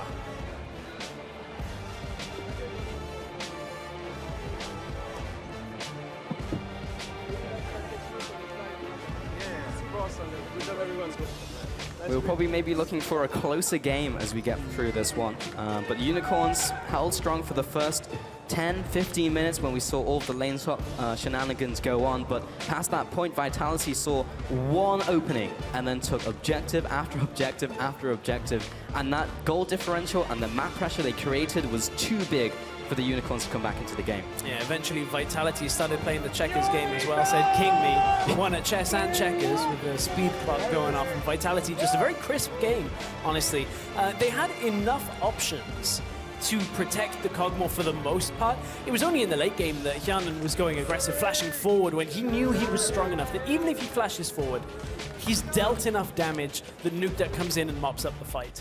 He knows that his role in that situation. Unicorns, they really couldn't do too much to disrupt that. I mean, who do you malfight ultimate? Do you go for the Hjarnan? Well, there's a Tahm Kench. Do you go for the Tahm Kench? Cogmore's going to blow you up. There's a Quinn.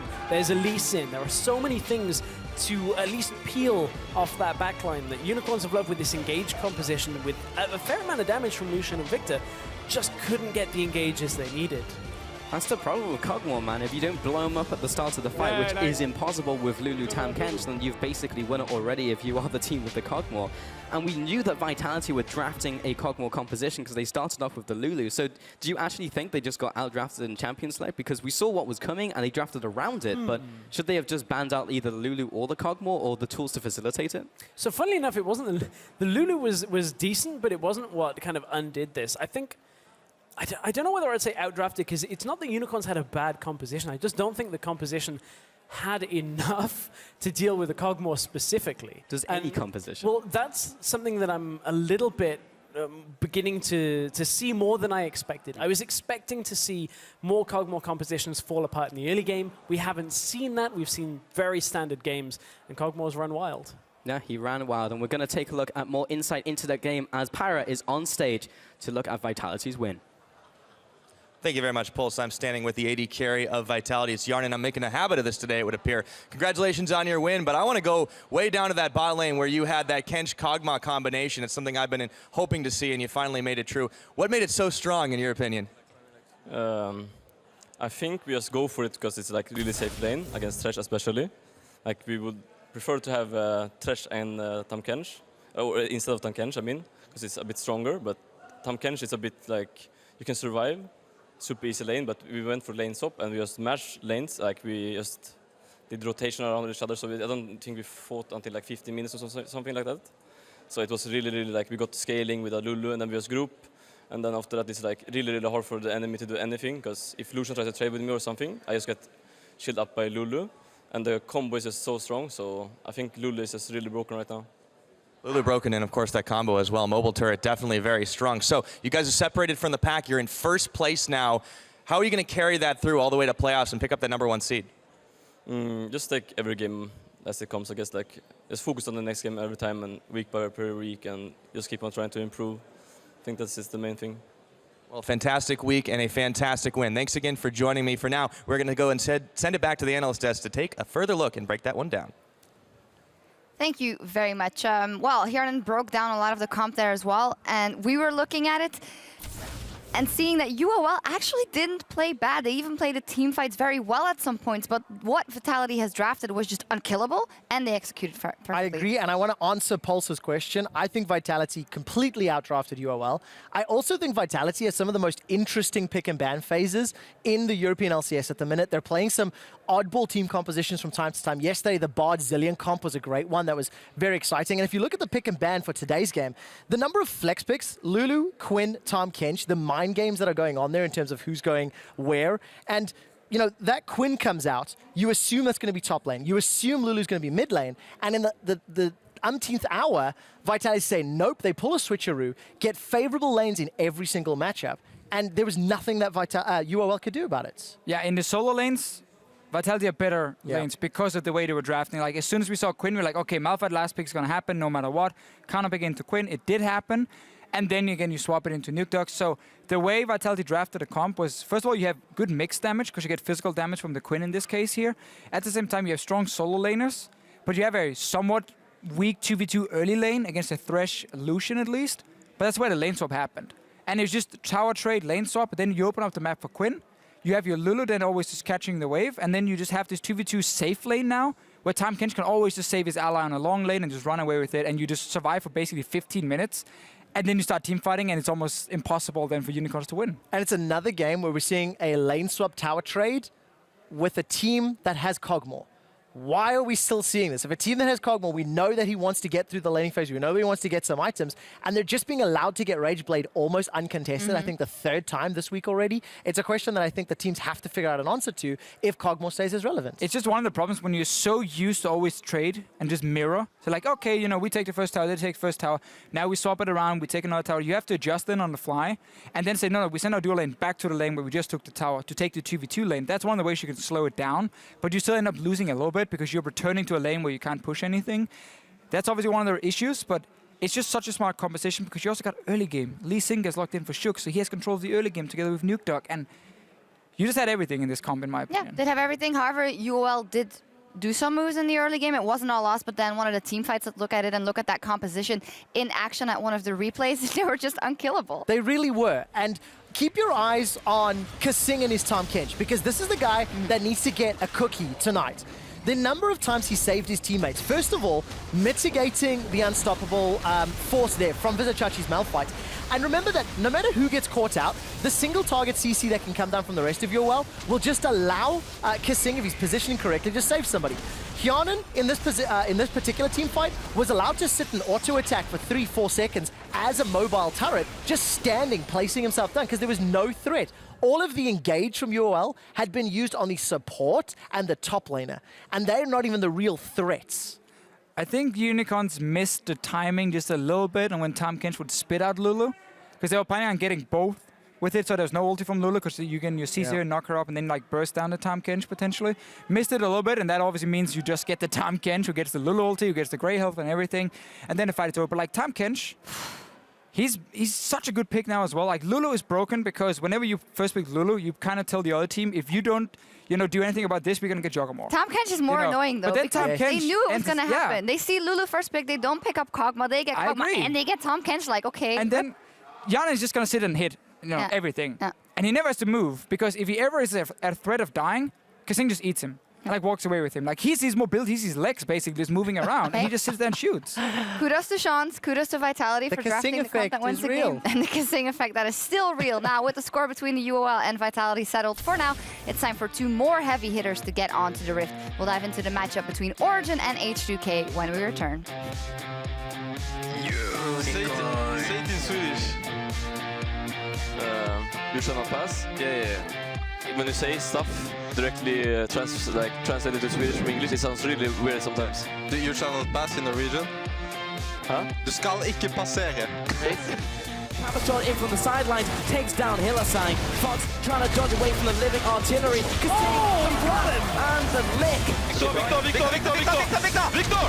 Nice. I'm burning. Yeah, burn. Go. I can't. I busted. Yeah, he's dead. Nice. Go Nash. Looking for a potential punish play. Yarden once again with the W to flash forward aggressively into tower, but it all works out for the double kill coming in from Yarden. And Vitality pick up the win here against Unicorns of Love.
I think he's a good AD carry. He most of the time knows his limits. He's mechanically efficient on how he plays. Origin are playing, they're playing around their AD carry a lot. And in H2K we don't. We just abandon me in a specific part of the map and we are like, good luck for giving surviving. But I think like the best player of Origin, in my mind, will always be amazing because I played with him and I played against him. I don't know his power as a player, but Niels is actually a pretty all-around good player. Welcome back to our coverage of the European LCS. Making their final adjustments on stage as we speak are Origin and H2K, and joining us to lend the pros perspective is Vitality's top laner, Capo Shard. Okay, well, yep. Yeah, we did see you doing that before there, Tiernan. Is that a team ritual, the massages? Yeah, you had to play the hyper carry, so you had to release the pressure a bit at the end. Yeah, was it different for you not to have everything on your shoulders this time around? Kind of, I guess. Like it's not really hard to play Lulu in this kind of comp when we lane swap, so... Is that the new Capo Shard now? Lulu every game? Yeah. Support player. Lulu, maybe some Janata will come. We'll see.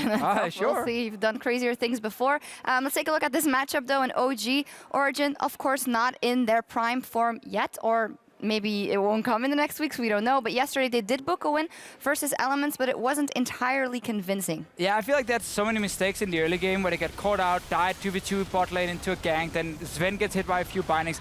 This fight here is like the turning point, where Source has been farming on Fiora. He comes in, has a really good team fight and wins the game.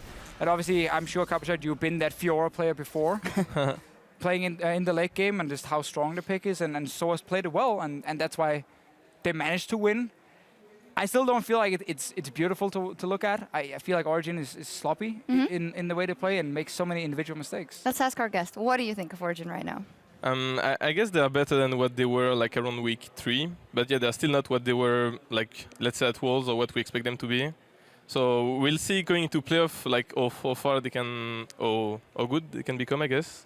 And like if they can change a bit their, like they were playing a lot of tanks lately, playing around Niels a lot. Playing some Lulu, like they were winning a lot with that, so let's see if they can change, put more carry on Soaz, let's say, and win with that. There's been a lot of discussion about Soaz. Do you think if he gets the opportunity to play all those carries, he right now is in form to carry the games?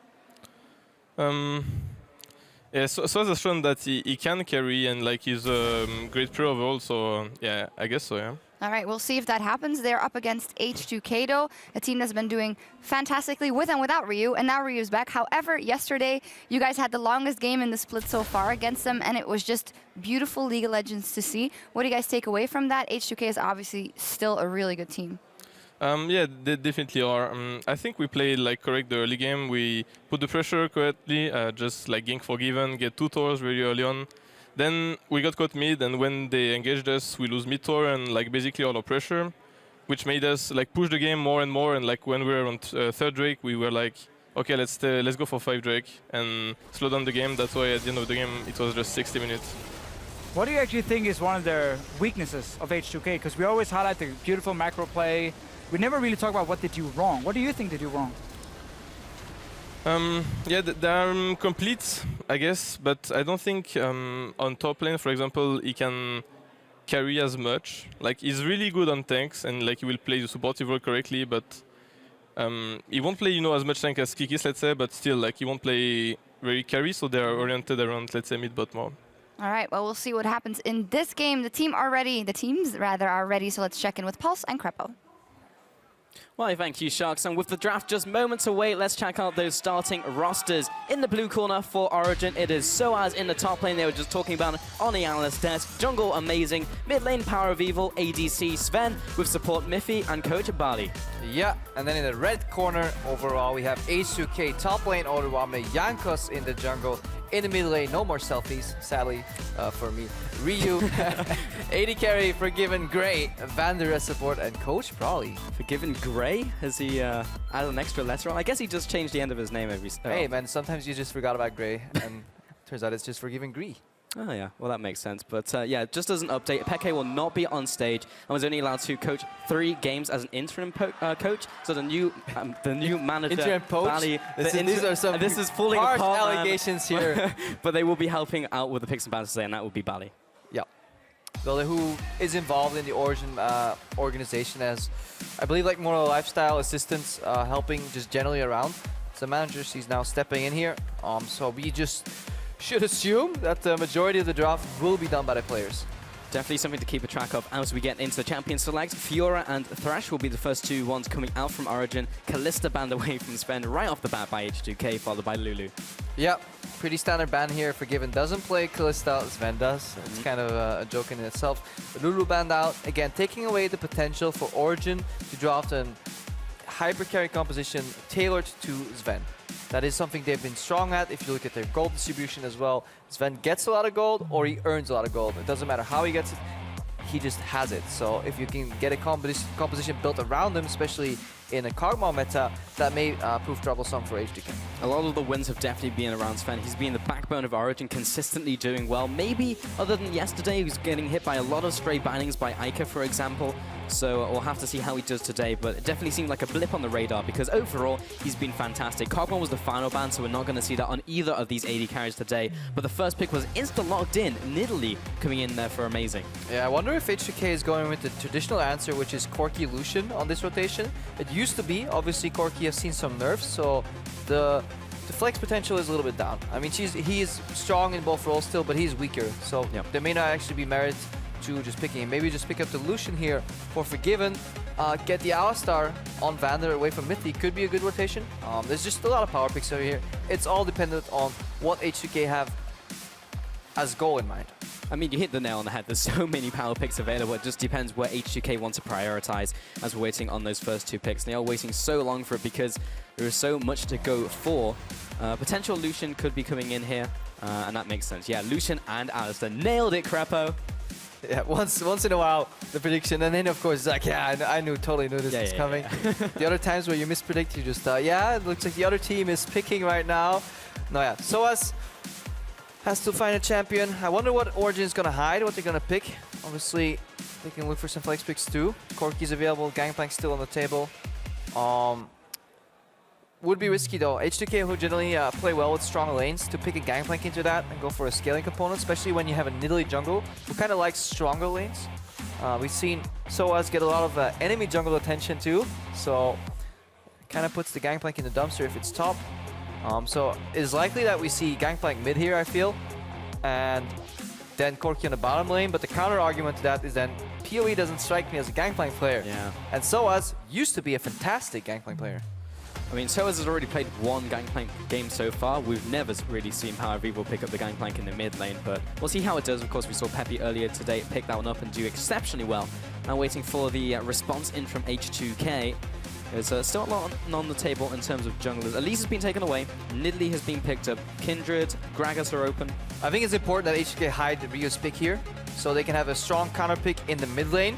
And that will kind of just make it so that Power Vivo can't win the push, can't get the prio in the mid lane, and that shuts down a lot of counter jungling potential from Nidalee. Because if your mid laner can move first, obviously you can always aid in there, and especially when you have Jankos playing a strong dueling champion like Lee Sin, it will be hard for Amazing to pull off the traditional jungle style of Nidalee, which is just outpace your opponent. So I like that H2K is leaving their mid lane pick to last.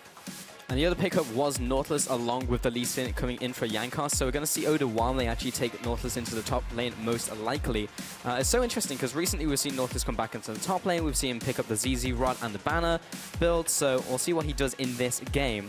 And now, while OG will have control over what they want in the top lane, they have to blind pick something into the mid. The Braum is almost guaranteed for Origin. If Alistar's off the table, you have a tank lane and a non-tank in the top lane. You kind of want some peel, so Braum is, in my opinion, the best one on the table. Tahm Kench kind of fulfills that purpose. He doesn't really peel, just eats the guy that gets focused. Also an answer. But yeah, I was expecting the Braum a little more here, so I'm a bit surprised that Mithy ends up going for the Tahm Kench. I kind of like the Tahm Kench because depth charge goes down, you just eat the guy. No, definitely agree there. I think it's a good choice, I just wasn't expecting. Yeah, for sure. And then the other pickup is Ahri as well going into the mid lane. So now we know where the Gangplank's going. It's going to go on to Soaz. This is an old special from him, so we'll see how it works out. Yeah, if Ryu goes for like a LeBlanc here, and just wants to play the pressure game, he can win that matchup against Ahri. Then we have a losing matchup in the mid lane. The Gangplank will be under pressure early, and Amazing will have a hard time counter jungling, so we kind of has to weave through the pushes. Can still achieve it, but it'll be a little more dangerous game. Well, waiting for that final pickup from H2K, which will complete their roster and complete this champion select. It will be for the mid lane on Ryu.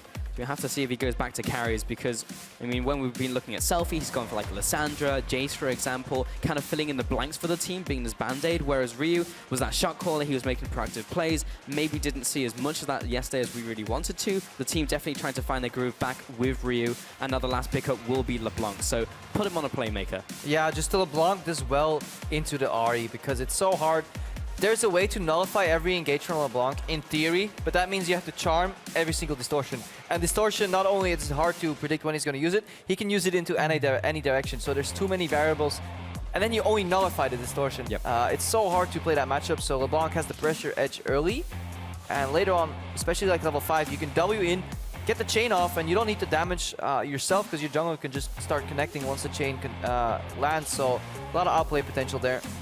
Do you think we're going to see a potential lane swap in this one? We have the Nautilus being picked up and the Gangplank in the top lane. Are you going to try and shut them down with Forgiven and Vander? I think that's a good point you bring up there. If you look at Alistar, Lucian should lane slightly better than Tahm Kench Corki in a 2v2. You have a Gangplank that almost has to lose into a Nautilus, I feel. Whenever he connects a snare, a lot of damage. I think it's better for Origin to speed up the game and hide the Gangplank in a lane swap, and that will likely be what they're looking for. Yeah, I mean, we've seen both of these teams do that a lot, so we'll see if that actually happens in the early game. Something to keep track of for sure. Now we have the full compositions on your screen, all of these locked in, so make sure to join the discussion on Twitter, #OGWin and #H2KWin as we get into this game. Locked at the top of the table. We'll see how this one works out very shortly as we get into game, which will be soon. And let's go. We are getting on to the Rift, ladies and gentlemen.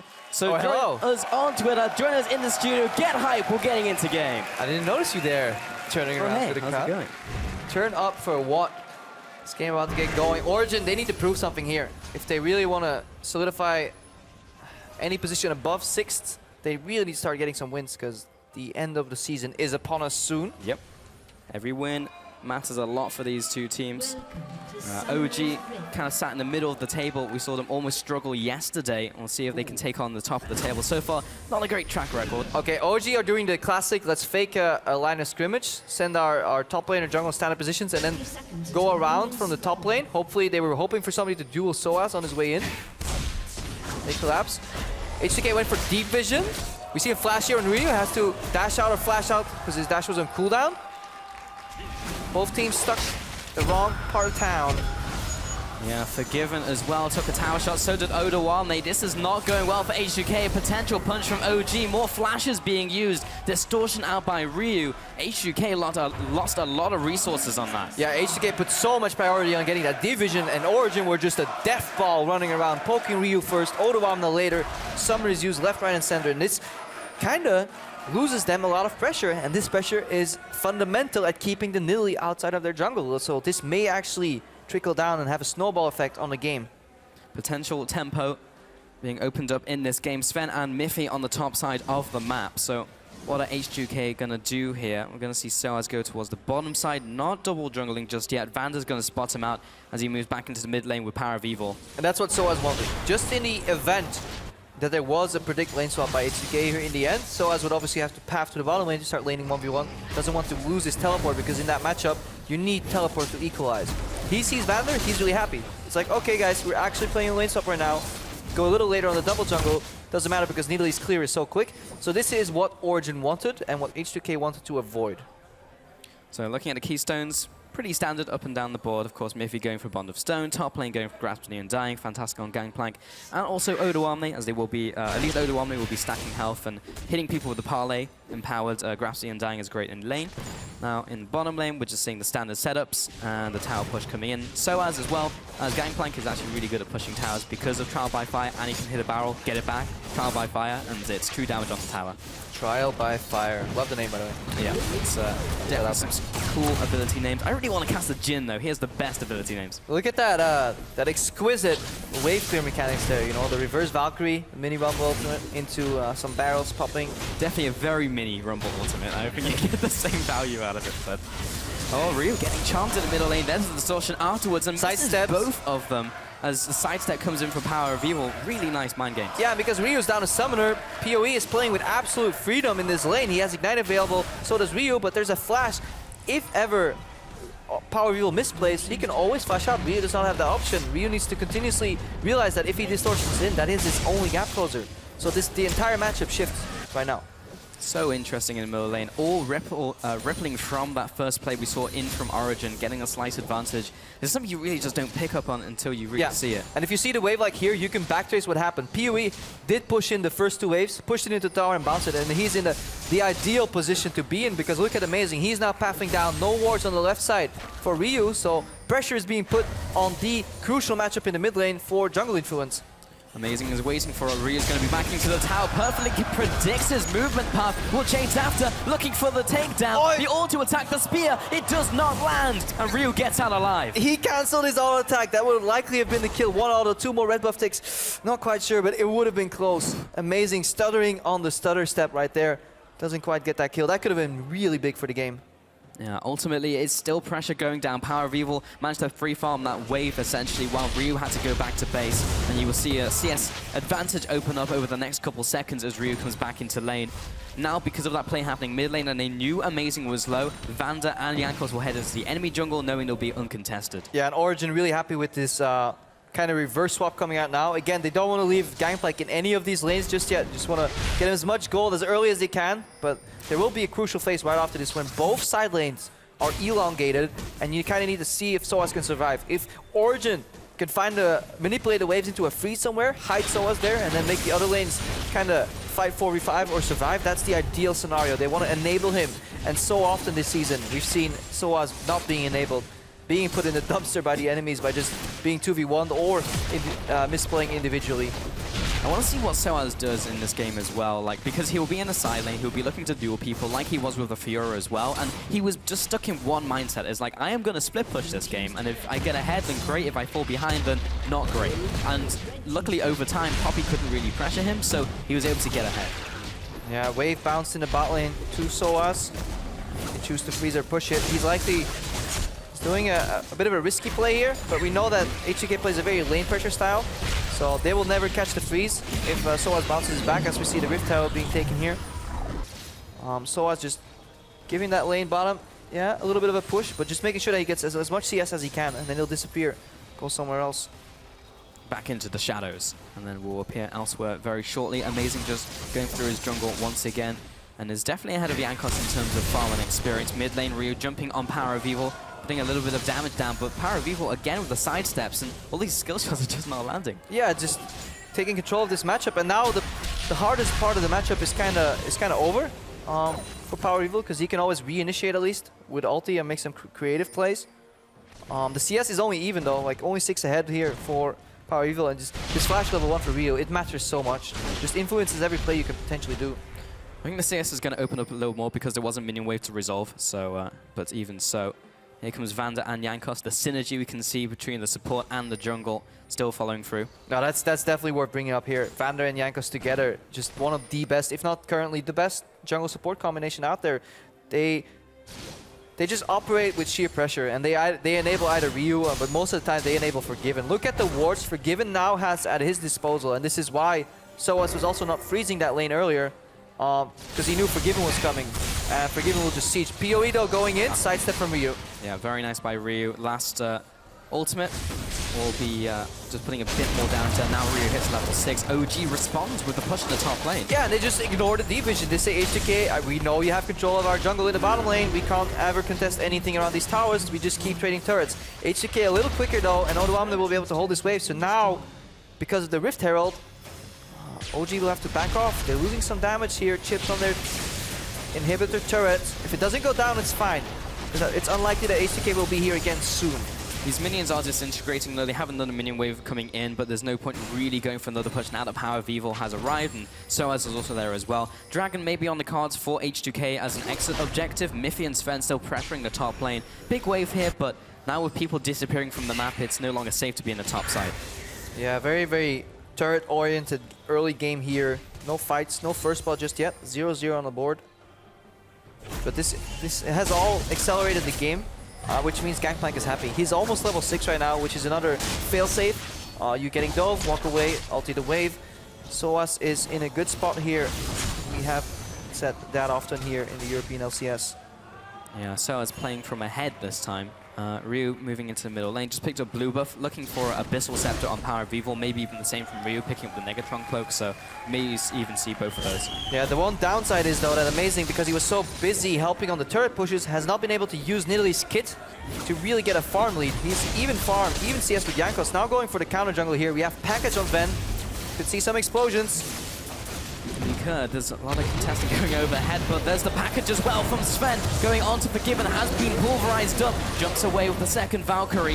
Ravana takes a little bit of damage from the Frostbomb on the way out. Udawame was over the wall with Flash, just in case stuff went badly. Meanwhile, Soaz, he's in the bottom lane. Farming. Never seen that one before. 1 man, 7 minions. Trial by fire.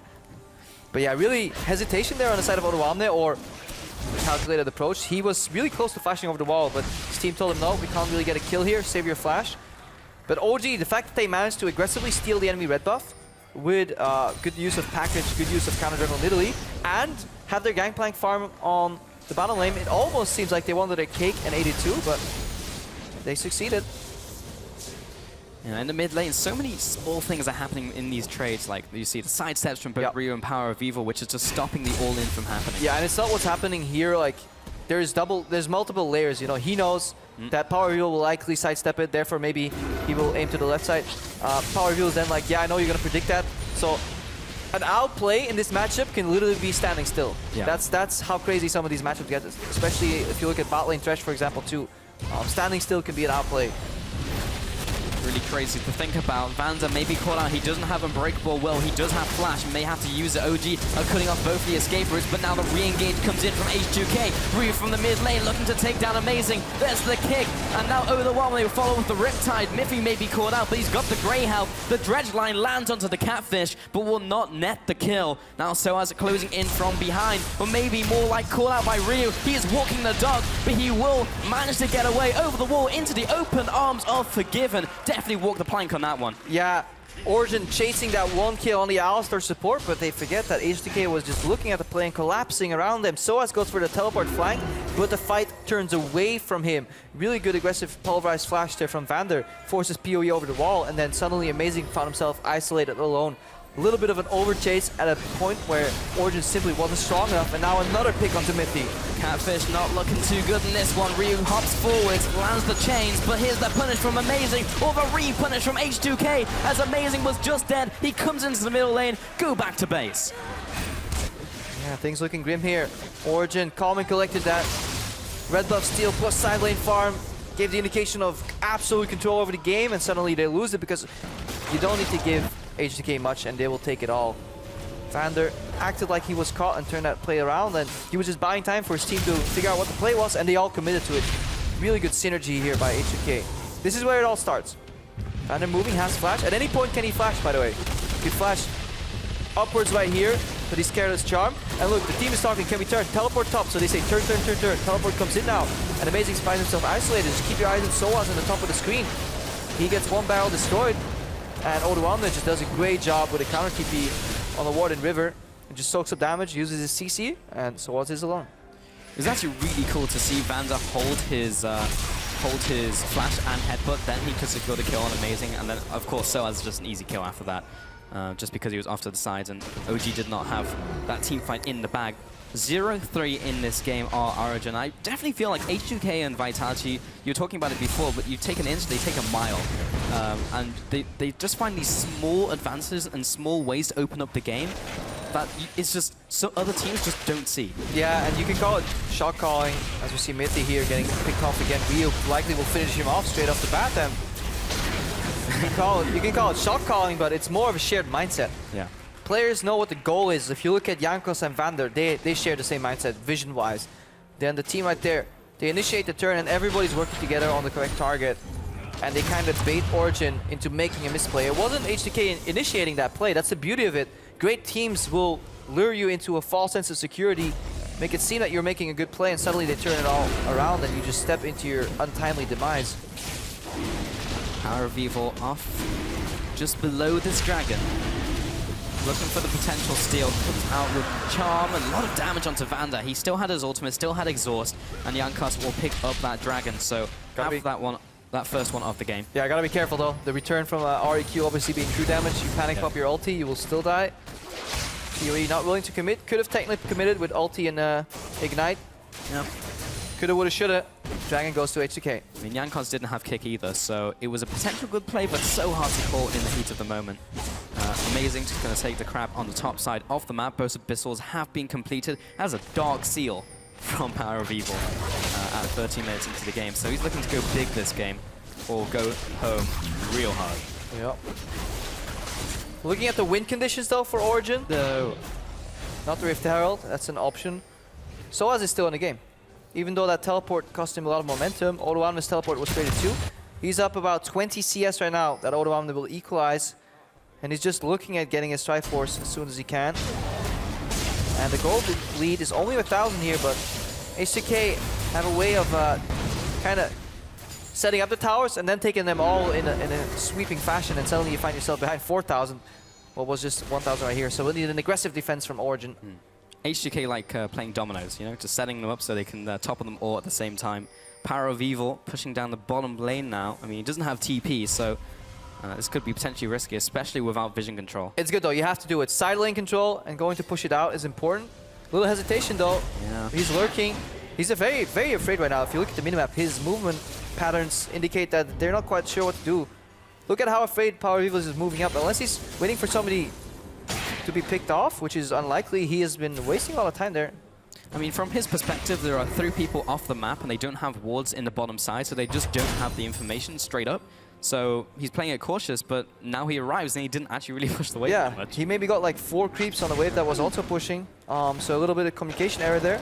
Was maybe hoping to catch the wave as it bounced back, but if the point you made is absolutely correct, because if you look at the contrary, H2K, 4 pink wards. Do it. 3 at the jungle entrances, 1 more next to the river burst. Any H2K member can disappear into Fog of War and put a massive amount of pressure on the map right now. Origin can't. They have no way of knowing what is warded, what is not. So they have to resort to these plays here, hiding in the brush. Power of Evil with the first Spirit Rush goes in for the second, is trying to bait out Ryu's movements, his distortion spells. There comes the ultimate from Soaz. Jankos flanking though.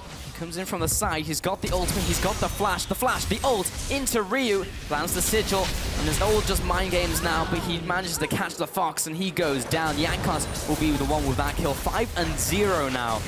Again, because Power of Evil went for the play, but he couldn't see the rotation and it was too late. The vision of H2K extends deep into Origin jungle, and they have vision denial. All these pink wards here, every time somebody makes a move, not only do they get spotted, they slow down to kill the pink ward. Such a good vision synergy here across the board, led or spearhead rather by Jankos and Vander. Most interesting thing to me is OG had the advantage early game in terms of summoner spells. Power of Evil had the tempo in the mid lane. Ryu has assisted 4 out of the 5 kills so far. Jankos has basically set all of them up, and H2K have somehow still managed to be ahead of the play. It's just incredible to me. Yeah, really good comeback mechanics and just understanding of how your opponent will react. And that is a concept that a lot of teams struggle with. Is it's not about your plays necessarily, it's about predicting what your opponent is going to do and then being flexible and having these 4 pink wards in like set up. Ryu can just push out mid every time, move to the right, and he has to hide, and he doesn't even have to move anywhere. Just standing in the rush just puts pressure. Can walk back mid, push it up again, go back, and that's why winning matchups is so important in the mid lane. And the counter pick for LeBlanc on Ryu here, definitely a contributing factor, even in spite of the level 1. Yeah, reads are a big part of this game, which is almost invisible unless you really think about it and really break it down. But Power of Evil and Soaz going towards the bottom side of the map. Dragon will be up in just shy of 2 minutes. The Herald is up. Odoamne also on the bottom side. I believe he's been seen by a ward. Yeah, maybe just not. If it's just a normal ward, trinket ward, it doesn't spawn big bump location. Yeah, radius. Yeah, it's a blue trinket ward by Origin that was placed. I just checked. But the fact that your top laner and mid laner are holding hands, looking to pick off a tank top laner, yeah. That's just, and again, H2K, they switch it up too. You know, Ryu, he was bottom earlier, no, and suddenly he is top. They don't operate in a predictable fashion, and they're always flexible in terms of their reaction. And that is what makes them one of the best teams in Europe. Despite losing to Vitality, they may still well be the best team in Europe. Very, very possible. Just a nice thing that by Ryu, he walked through them anyway to group them so he could double distort them all in one go. Now on the bottom lane, Origin are pushing up this tower. Should be going down in the next push, but Jankos is there to react with Vander. Good move by Origin. The failed kind of pick-off turns into a 4-man group siege. Started in the mid lane, rotating to bot. Meanwhile, they leave Sven to control the wave in the mid lane, so they kind of catch H2K by surprise here. Surprisingly good move by Origin, almost get that tier 2 tower. Yeah, but they got a lot of chip damage onto it, so next time they go towards that objective, they will be able to take it down, just finding the opportunity to do so. Soaz will be pushing out the rest of that wave. Has picked up the Triforce now, so he's hit his first item spike.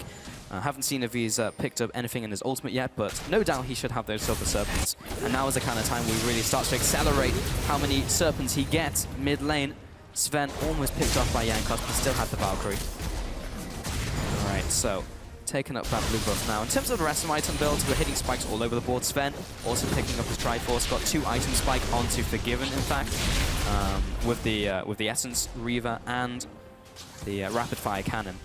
Yeah. So I haven't really seen too much movement from that, despite the changes in 6-3 and a small burst 2 shift. No, definitely in this composition too, where Forgiven's the only real sieging tool you have, like LeBlanc. Can hit towers a little bit, but it doesn't go quick. You know, you definitely want those shots from Lucian, and having a few of those being extra range definitely helps out with Lucian. Mid lane push now coming in. They have the Rift Herald. I believe they gave it Forgiven. Yep, that makes most sense. And Miffy will be clearing this one out by himself as they move into the top side. But you can see how much control H2K have over this game, just moving from lane to lane, having this vision control set up, and OG are finding it difficult. And H2K, they almost seem to treat vision as an objective. They push out the lanes to get the vision in between the lane. Then they use that vision to safely push them out again later on. It's a 2 or 3 step process kind of, and that's where a lot of teams yesterday failed on Baron plays. Hang on. This is the step 4, the actual siege with side lane vision. Good ultimate here though from Soaz, slowing that push down. They keep the tower alive, and meanwhile in the bottom lane, Soaz is doing his own push, and in the mid lane, there's also a push coming in from Sven, so they are putting pressure on 2 sides of the map. H2K have to force here. They try to make it happen. The flash and the pulverize does not connect onto anyone from OG. They pick up this 1 tower, but that should be 2 in return. An outer mid turret and a bottom inner. Yeah, H2K going for the plays with the D-Vision, but Origin decided to take control of the tempo with a fantastic cannon barrage there from Soaz. They slow down the destruction of the tower by 1 additional wave, allowing Sven and Soaz to push on those 2 lanes. Tier 2 bot lane gets traded, and again Origin, as long as they can keep trading towers, that's what they want. Accelerate the game so eventually Gangplank gets online. Dragon is also up. Jankos looking to make a play onto Amazing, but Miffy is there to save him with a Devour Soaz, recalling just around that corner. That was actually seen out by Vander, just pinged it down. Now Dragon is up, but there is a pause. Tension intensifies. I mean, there's 4 pause at least on Italy. Who else was paused? Oh man, that took like about 2-3 seconds too long for me. No. That wasn't good. No, okay. Fine, I'll go to NA, where people do appreciate these word plays. Oh, I appreciate it. It just took me too long to understand what you meant, which was the bad thing. But we're just going to see what the problem is. I believe it was a blue team pause, as we can see on screen, by Origin. Yeah, we'll eventually get that information. Yeah. For now, plenty of stuff to talk about. Item builds here. Let's track the jungles real quick. We have Warrior Lee Sin. And we have... I can't actually see it.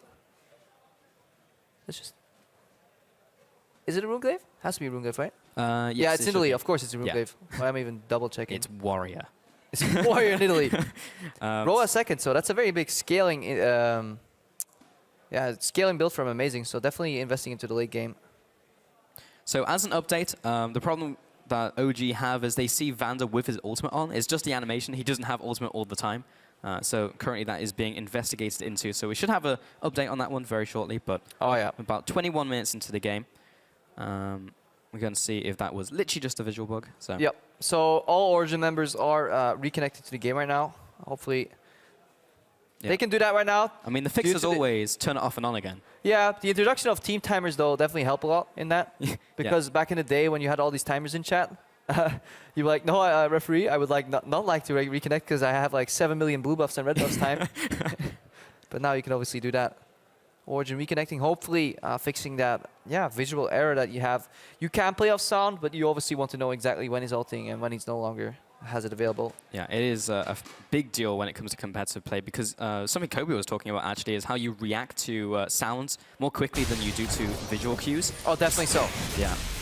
But Power of Evil, this is just the punish coming in from H2K. No, the reaction to visual to sound cues is very big for the players. So they'll obviously know when the Alistar ulti comes on. The problem is if this persists as we watch Jankos outplay Power here. If the problem persists, obviously you never know when the Alistar ulti drops, and you need to attack on that exact frame. Yeah. And that's why we obviously want to get that fixed. Vander though playing pretty well this so far, especially that turnaround as a team effort from H2K was impressive. They fell behind level 1 pretty far though, and Origin got a lot of momentum out of that. Yeah, but that was quickly stopped by H2K, who then just turned the momentum on OG like they never even didn't have it in the first place. Yeah, it makes you wonder though what this game would have been if the level 1 went even. Imagine if you went actual lanes, because Ryu, despite being down a flash, played with and being ganked by Amazing once and going down to like maybe what was it, like 5-10 HP? Yeah, it was one auto attack. Yeah, one auto attack away. It actually was like 8 HP because it was one auto and red buffs, but the HP doesn't matter. Ryu was low and he got forced out, and he still managed to be only down like 6 CS, and now while he's pushing the side lanes, he's actually even slightly ahead of Power of Evil. So definitely that's such a strong winning matchup in the hands of Ryu versus Power. And Jankos as well has really just been setting up this game. But we did see a good play from OG just before this pause hit, with the pressure in the mid lane, the pressure in the bot lane. Yeah, they've surprised on some rotations, just in general. Like, they've opened up some towers that H2K were kind of expecting not being sieged on. And then suddenly, especially with good use of Cannon Barrage, they managed to slow down the tempo. They slowed down the push in the top lane. The players are now testing out whether it's fixed or not. That's why you saw them move a little bit. Game got paused again, just to keep you guys informed. Seems the visual bug is still there. So just something that happens in those like 5 seconds is Dragon got picked up by H2K. In the grand scheme of things, not too much is going to come from, because that is now the extra damage you get on auto attacks against tower, which is something Deficia was talking about earlier when I was talking to him yesterday. It's like, it's better when you hit the tower once and back away, because it's not the consistent damage you get from before, which was the % damage against the towers. So we will actually be resuming the game. Let's hope it works out. You can see all the players prepping up as the timer counts down, and we are back into this one. That's the dead dragon you were talking about. You didn't lie to the viewers. I correctly predicted the dragon going down because I saw it. The Oracle. Yes. The Oracle of Berlin. We have the Prophet. I am the Oracle of Berlin. Forgiven in the mid lane. Just farming this one out. Origin chance coming out here. Yeah.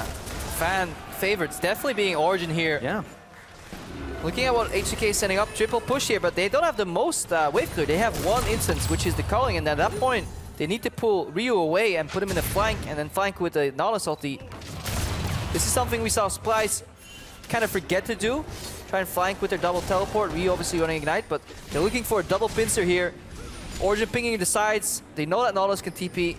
That's why they're proceeding with caution, but in the mid lane, H2K don't have that much wave clear, so if one mistake happens, somebody gets spotted, the towers will start melting. The package is live on Sven, so he might be able to make a play in the next couple seconds. Just clearing out this mid lane, H2K pushing this one in. They won't go for the siege, so just setting up the wave so they can try and find a place where they can make a play happen. Here's that flank you were talking about from the sidelines from Nautilus, lands the dredge line. Did not have to use the flash for that one, still keeps hold of the depth charge, so they can just rinse and repeat and use that play again. Yep. They started that play in typical H2K fashion. Spread out, push all lanes, group somewhere, force a play. Other people react by respecting your zone. They back off. Then you put vision down, or you just make a pick, burn a summoner, and then you set it all up again. Rinse and repeat. Complete control of, what the correct play, macro play is in this meta. The other thing is the bottom lane is now pushing in favor of Origin, so that's pushing away, so someone will have to clear that at some point, and it will be Odawame, who has ported back to base and is now going into the bottom lane. He has teleport, so it's not the biggest deal in the world. He's also not going for the ZZ Rock banner build just yet, because he's gone for the Iceborne Gauntlet and some Fire Cape. And yeah, because OG don't have deep vision, or any vision whatsoever, other than in the mid lane. Look at the wards they have. They just can't predict when somebody's moving to clear that wave. They will see Odawame just as he arrives at the wave. That's when OG will start forcing, but look at the culling. That wave is gone, so you need to wait 30 seconds for the next one. At that time, Odawame has translated that pushing wave to him into a push onto Origin, adding pressure again.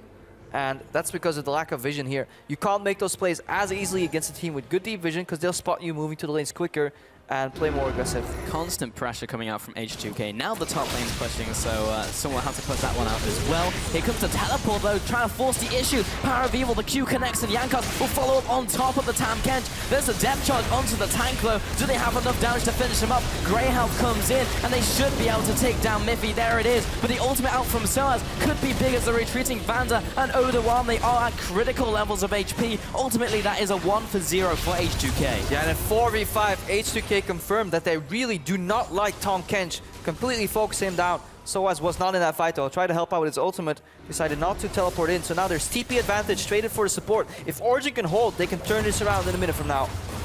There's the barrels coming in from the side from Soaz, trying to chunk down some of the members from H2K. 3 minions remaining. They may be able to pick up this tower. Rio's going to get it and actually distortion hop away. Soaz is on the chase with Power of Evil. There comes the culling, and that will completely stop them. That's really nice from Forgiven there. Yeah, H2K turn that support pick off into a tower. Teleport advantage is up here for Origin though, but they can use that to control the map. H2K haven't based in ages either. Ruam, they're looking for the engage on Sven. Hook on Sven, he'll be jumping away. Ryu was there to punish him though and takes him out the chains coming out there. Jankos will be backing away, and Miffy and Amazing knocked up. Amazing dropping low, the flash aggressively by Forgiven. Power of Evil dipping and diving in the back line, dodges out of the way of the dredge line, and after all of that, a 3-4-1 in that trade with H2K. Yeah, uncharacteristic for Sven. It really just, this weekend has not been great for him. He's been hit by so many skill shots, overextending, trying to force the siege, just walking straight into melee range from a Nautilus, and then what Ryu did there, absolutely beautiful. W distortion in, mimic distortion, and then after the flash, connect the chains. Sven was, yeah, he ran out of gap closes right there. Origin kind of pushing the issue a little bit too quickly. No calm and controlled gameplay, very, very reactive, not set up. But in terms of how well H2K work together and how many plays they set up, look at the kill participation. 4-0-4 and Forgiven. KDA not found. 4-0-5. Like, everyone's taking so much part in all these plays, and there's another one. And this is where it starts falling apart here. If you look at the vision, if only you could see just what Origin is seeing right here. They have barely any wards on the map, and H2K right now, very little either, but they're looking to control the Baron here. The one blue trinket has been cleared. Look at Origin. They have no clue. Are they doing it? Are they baiting it? Yeah. You have to guess. Flip a coin. They're pinging it, they just don't know. They're being so hesitant about this play. Now they're being seen, and H2K will make a play onto Amazing. He steps too far forward. Miffy there to save him. Now H2K in full advance onto OG. Miffy dropping low, hasn't popped the E just yet. Now will pop it as Ryu puts a little bit more damage onto him. Spear connects. He'll have to jump over the wall, that being Yankos. And Odawame is still waddling about on Nautilus. Middle tower will go over to Origin. Origin with the correct face check mechanics. Send in your somebody first, and then Tahm Kench right behind them. Don't send in the Kench first. Allow yourself to use the Devour and the Grey Health. They turn around that Baron play, get a middle lane tower for it. Good though, but H2K, they were so close to getting a pick off into a Baron here. Let's watch that again. Sven, look at the siege, just walks up straight, gets, hook, flashes out. Look at the chain right here. Somehow connects up to Sven right next to Power of Evil. Ryu is the Korean Angelina Jolie. Bends the chain. Yeah, when you shoot up the chain and then jump back, it always goes to its end location. So it's one of those cool mechanics. Odawame didn't quite land the dredge line, otherwise that would have been another kill onto Origin. Now Dragon is alive. Origin are going to be taking this one away most likely. This will be the first one of the game, so getting the extra combat stats for themselves. Yep. Delaying a potential 5 dragons from H2K, but that's not really what they're playing around this game. Cheeky little lane ward by Vander in the mid lane. Again, look at the deep vision immediately. H2K, you lose an objective, we trade that for vision. Origin could safely do it because they themselves had Baron vision, so they could at least see what H2K was up to, but it's getting dark again. Full of terrors. Baron area is dark and full of terrors. Indeed. Full of pink wards too. Yep. Full of Yankos, who's waiting for a flank. He's ready to go. Oh. He's looking for Power of Evil. There's the kick right into Ryu. That was so well played. Unreal. Yeah, that's when that's how you tilt the enemy team. Just the fact that that play was, because you know it's set up. When that happens to you, you know that they saw your every move and decided to completely outplay you. While you're traveling in the kick, you can't do anything. PoE had no flash available either. That was a fantastic pickoff here. And again, it all starts with step number 1 and 2. Step 1, pushed away. Step 2, get the vision. Step 3, capitalize on that vision somehow. Fantastic play by Yankos and Ryu. Step 4, profit. And now they go on to the Baron itself. Miffy is being poked away by the culling. Ryu is off to the side, just waiting for a potential pick to close in to get the assassination out. Miffy will save his ally. Vander has popped the ultimate. He's running away the team, but he may fall himself. Baron is not even close to dying. Amazing in with the punish here. This was a potential throw coming in from H2K. Forgiven has been exhausted. There's a rocket. There's a takedown. And now on to Odawame. He'll be looking for the hook, but he's eaten up. He will not be surviving. 3-0 for OG. 3 kills for OG on the board right here. Ryu, the only member remaining. He has to turn this around with distortion and mimic. It all started with H2K going for that Baron, but Ryu wasn't hitting it. Vander peeled off too early. Ryu didn't get the kill here. If he lives, this has to be Baron. Yep, Ryu can't jump back in. He's got the flash, but they just need to split the aggro on the Baron. And they still have vision over the Jankos is here. He's coming in, lands the Q, not quite. And Amazing will take down the Baron. OG with a potential big turnaround in this game. Yeah, and this is where we have to start looking at H2K's composition. Tanky Nautilus, not good at Baron. Forgiven, disengaging with culling, not hitting Baron, hitting wards. Jankos is the only one hitting Baron right now. Vander turns way too early. They're not using the zone and the threat from a potential Ryu collapse. Now Ryu turns around on Baron because he tries to burn it because he realizes we can't win the fight. But Forgiven's peeling off for the fight anyways. This is miscommunication and not playing to the same goals by H2K, and a fantastic capitalization overall from Origin. Brute forcing in. This is the second time they really used that Tahm Kench to the maximum potential here, and just we have to applaud the pick because I don't think a Braum could have had as much impact in these Baron face checks as a Tahm Kench. I've got to agree, and also Soaz's ultimate was perfect. It straight up just split the people in the pit from the people trying to contest, so they could never even join each other even if they wanted to. It was just everything went so well for Origin in that fight, but that's the risk with going for Baron. And usually H2K are strong with those plays, but this time was punished by OG. This may be a punish coming in from H2K as the combo comes out from Vander. And look at those numbers, up to 1,000 already on the barrels. Every misstep H2K make, they lose some time, and time is money, especially for Gangplank here. Looking at the Mao Mimoshes here, carry. PoE actually went for the Magi's. Not quite sure how I feel about that. We'll see how much they can get off this Baron power play. There's another jump in by Vander. Jankos is there, lands the kick onto Power of Evil. He's against the wall. There's a death charge. The flank by Oda1. This could be good by H2K in terms of this fight. Miffy is going to be dropping down. The chains do not connect. A 2-0 over to H2K. Fantastic punish in front of the tower. Yeah, another good teleport home guard flank this time from Oda1. The H2K understanding that if you come from the front door against his composition, you will not get anything done. You need that flank component, and Sven gets picked off again. It all starts with the setup though. Those wards are always there. Somehow H2K always have a ward to teleport to. But they've made some mistakes though, and Origin, if they can just force one more mistake, they can definitely stay in this game. Power of Evil Ryu is actually now in the base. He's got distortion, so he will be able to jump back out again. But he's just providing as much pressure as he can as the team is pushing in. Meanwhile, in the side lanes though, this may force H2K to back up because there is big pushes from Origin. Yeah, Origin could turn this play around. They could start working with some pressure here. There's no Baron to take, but side lanes are pushing. Look at this again. This fight looks so good from Origin side, right? They're so happy with the way this fight is going right now. And then suddenly, around the corner, Oda1 comes in. He zones out Power of Evil, then gets the snare on Sven, and Mitty are complete. Yeah, fantastic flank here. He basically CCs 3 enemies in this fight and forces them to react around his plays. Fantastic collapse from H2K. Also, take a look at the Baron power play. It went from over 2,000 gold and dropped to just under 300. It's now back up to 500. They picked up a bit more CS on the side lanes, but a 500 Baron power play is not what OG wanted over the last 3 minutes. This time they're wary of the flank though. Package gets used defensively to get some siege out. They just want to buy time. Origin looking to scale here. It all rests on Soaz in the late game though, because Skorky isn't particularly well scaling champion. Lily obviously does well in the late game with damage wise, but gotta keep your eyes on Soaz. He has to carry the late game. Ryu here with Oda1. They both sitting on top of a ward, and the spear will connect. Bit of poke damage, but it's not pure damage out from Amazing. He's also been going for Roa. Take a look at everyone backstage watching this game. There's so much on the line, and this is an incredibly close one, 33 minutes into the game. This has been blown wide open by Origin's play. Yeah, these guys are taking notes. It's very fun to be in that area, actually, watching a game. Wealth of opinions flows out. Oh, this guy did that wrong. It's kind of, it's the thing, this is why you need coaches. Hang on, I'll get into that later, because we see a potential Fnatic rush here. Yeah, that was an easier read than Green Eggs and Ham for H2K. Of course, Origin were going to be that. I've actually never read Green Eggs and Ham. Huh? Maybe that's why. Maybe. But I died to face sex all the time. Maybe that's the source of all your problems, Grappo, and this could be the source of H2K's problems. Oda1 comes in with a flank, but the team isn't there. They already backed away, maybe not reading from the same page. Jankos will be jumping in, knocks away Sven, but this is all over the place. Oda1 will be taken out on the back lines. Ryu now jumps in. Jankos is going to go down, and Origin keep this one together. Operation Flanker Z completely fails on the side from H2K. Origin turn On the weak side of the flank, Odoamne as the rest of the members disengage, and now Soaz is still on full HP here.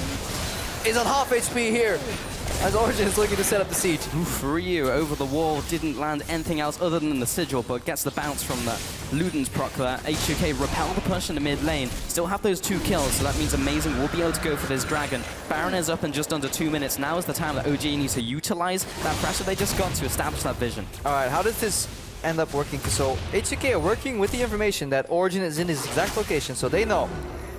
Odoamne is looking for the flank. See a force engage combo down here. Oh, fantastic devour here from Mithy.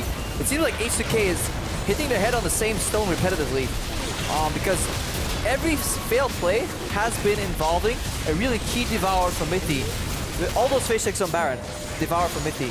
Somebody goes in first, he gets eaten, and then get pulled out of the fight. Don't send your support in to face check anymore, not with Tahm Kench. Completely changes the play pattern. So a little bit of a greedy engage there, well baited by Origin. They're seeming to really understand the power of that Devourer. A lot of surprises for me in this game because one, H2K taking the proactivity after being behind at the start of the game. OG now coming back into the game, even though H2K usually at this point have strangled out a team, and OG have broken out of the grip and actually evened up this game. There's only 1,000 gold between it now, which is basically nothing at the 35-minute mark. You're looking at the towers almost even with 6 going over to H2K. The dragons are even, so we're not looking at aspect. Baron is really where the big contest will come over, or maybe a punish in the middle lane. Miffy has eaten up his AD carry. He's going to get locked down. There's the Grey Health. He's taking a lot of damage, but there's the Depth's Daughter Empowered Ultimate. Forgiven takes out Power of Evil, who was just in the back lines, and now Sven will also be caught out on top of that. What is happening in this game? We need to see that again. How did Power of Evil end up in that situation? Let's see. Vander Flash wasn't used, so must have been a combo somewhere. Good re-engage there. Fantastic timing on the Grey Health by Mithy, but Origin were not ready for that play, and H2K now moving as a death ball. Oof. Damage going there onto Vander. The mid lane push is coming out. Odoamne tanking up the tower to keep the minions alive, so they get the backdoor bonus. And now this inhibitor will also be falling. This should be them backing away now. And again, the barrel landing, so the longer they stay, the more poke that Soaz gets, and Amazing is now behind them. He may be caught out, though. There's complete control in terms of vision by H2K. That jungle used to belong to Origin, but he should be fine, though. He's moving towards Tahm Kench. But again, I feel like a broken record, but the deep vision from H2K is always there. They always have it set up. Ryu right now, Distortion's down. There's Mimic available. Beep boop. Got Ryu. Saves the Mimic. Baron's down. Yeah. Ryu just really just playing around with OG in the jungle, keeping them at bay, so H2K could easily take away that Baron. Nice setup by those guys. Yeah. Poke by Culling, Soaz is on half HP. Then goes in, Valkyrie gets cancelled. That's a bit of miscommunication here. Theory trying to flank. Let's see the reaction for Vander. He has to do instant combo here. Yep. Yeah. Instant combo, and obviously on 6.3, Alistair combo got changed, and it's really hard to miss or to get out of right now. So Theory not respecting that re-engage there from Vander. Good read though. Instant reaction on that play. Yeah, that one was a hard read. Now Jankos will clear away these wards, so once again re-establishing the vision control. Now we see the Baron play on H2K. Show you how it's done. Yes, let's go. Okay, so OG managed to get to 2K and then drop to 500. So I'm going to say H2K, let's say 3,000 gold. All right, I'm going to go with 4.2K. 4.2K, okay. Maybe up to 5.5, we'll see. And there comes the spear. Now sieging in this top lane. Forgive with the culling. Zones away the backline completely. Soaz will now walk back in. There's the barrels coming out. Down to about They're sieging 40%. They're sieging into a gangplank though, and your Baron buff may make you very happy though, but those creeps are only stronger against magic damage, and Soaz's barrels, well, they deal physical. So the wave evaporates. Half a tower is done. Look at Forgiven. He needs to hit this tower. Cannon Barrage comes in. He's dropping quickly. Ryu's over the wall. He's trying to just look for a target to blow up, and that pressure alone is forcing Origin into this small, compact group, which is perfect for a Northers and Alistair to abuse. Ryu just popped his W. Looking to potentially get on top of him was Mithy and Soaz, but he's just walked behind the minion line. And slowly, H2K are just chipping away at Origin. Yeah, Ryu with the good side lane pressure. Doesn't have to group with the team, otherwise he just eats so many spears. Keeping Soaz busy. If Soaz is not near the main flock of people from H2K, that inhibitor will fall. One with the stylish points. Pays for it though. So much damage though, and Forgiven will back away behind the Alistair. OG may have just done enough to repel that assault for now. Because Odawame will not be coming back into this fight very quickly. He's now recalling back to base. Yeah, in pure unbiased manner, though, I do want to see some kills here on the side of H2K. Ideally in the value of roughly 2,000 gold. The Origin lose to an Inters. This is where it gets rough. Playing against a team of H2K's caliber in terms of closing potential, with a little bit of Baron buff left, with 2 open inhibs. Tricky, tricky, tricky. This is where Origin kind of needs to find a way to flank, but they don't have anybody that can really flank, so they're playing very predictive gameplay, so they need to surprise. That's all they can do. See if they can read the game better and find an opening that H2K wasn't accounting for. But H2K are typically watertight when it comes to that. It's so difficult to find opportunities. Sven recalling here. Jankos didn't quite find him. There's the blue trinket coming out. So a lot is happening kind of under the hood right now in terms of vision control. That's why it sometimes seemingly goes slow, because H2K respect potential outplays. They respect potential brushes that you could be hiding in. Look how the warding duo isn't moving beyond the line where they're required. So they know if they get engaged upon, they always have the backup right next to them. It's all a well-oiled machine. But Wamne is not near the team because he knows he needs to push in those waves. Even though there's super creeps, you need to make sure the waves roughly hit at the same time. And it just got increasingly difficult for H2K to make the siege happen because Baron is now down. Those 2 inhibitors did fall, so there is pressure in those other lanes, and H2K are waiting for that and actually trying to accelerate the process with Odawame on the teleport northless in the middle lane. So just trying to push this one in, force people to come react, and maybe H2K can take this last inhibitor turret. Yeah, it's a game of minutes at this point. It's just waiting for that massive top wave to funnel in right there. 2 buffed up creeps in there. Mid wave is coming in. Odam is now hitting the flank. Now we can zone people off this tower and maybe we can get some damage on. But H2K is fine as long as they don't need too many spears right here or rockets. They need to be healthy enough to commit to this when these waves hit the tower though. Double sigil onto Sven. Takes him very low. He will be healed there briefly by Nili. We'll go back to base. Now Soaz is this on is the wave duty. He's on tower defense. This is the wave for H2K to make the play and OG to try and defend it. Yeah, Odawamne peeling in right here. The minions are in the base. Ven is dealing with it. Soaz too. Cannon Barrage gets used. All right. The holding for now. There's the culling, chunking down Miffy. Actually a lot of damage coming out there. Another heal coming in from Amazing. It's a good hold, and that's the setup kind of ruined. You know, both those waves hit at the same time at the Nexus, but somehow Origin hang on. Inhibitor spawns. This will be very hard to keep alive though. Yeah. The tower to defend. Good spear by Amazing. Just keep them at bay. He goes in. The wall and more chunk damage onto Power of Evil. Can't finish him off, but it may be enough to take down this inhibitor. Yeah, the front line is there. And the Dredge line was looking for an ambitious hook onto one of the squishies, so not going to happen right now. And now OG should be able to hold for a little bit. Now HK are backing away. They'll go for the easy dragon. But yeah, both teams are just playing exceptionally. H2K looking for those more advantages, taking down inhibitor when it spawns. OG holding the bottom tower. Usually when you have 2 inhibitors down, it is next to impossible to hold, but Origin just pulled it off. They have really good wave clearance zone here. I don't think H2K is actually looking to get this inhib. They'll make the play because they have nothing else to do. And if they get it, nice. But they're looking to keep up the pressure. Jankos gets feared here. Soaz is coming in here. Trial by Fire is going to be eaten up by Miffy, so that's not going to be down for another couple seconds. And now Sven is under attack. He may be taken out here. Jankos wants him. He kicks him away, gets the ignite. This could be curtains now for OG as Sven got caught. Odawane is looking to lock people down. There's that combo coming in from Vander. Miffy will also be falling. And just like that, there are the dominoes all falling over. And H2K lined it up perfectly. Just like that, they finish them off. Take down Origin, and this Nexus is falling. What a game by H2K.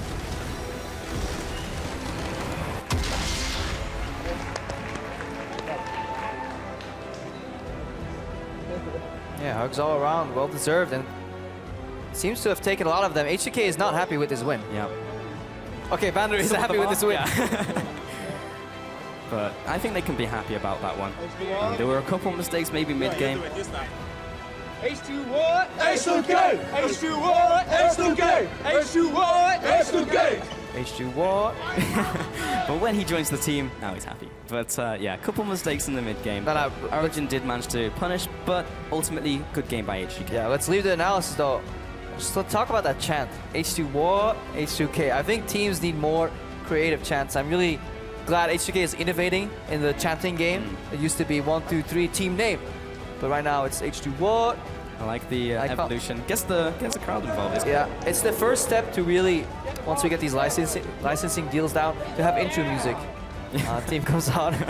Rocket team starts playing. It's true, because some players have kind of just evolved, like Steve. You know, he didn't really have to do anything. He just named himself Steve, and the crowd's behind him. But when you create something like that, you create a brand.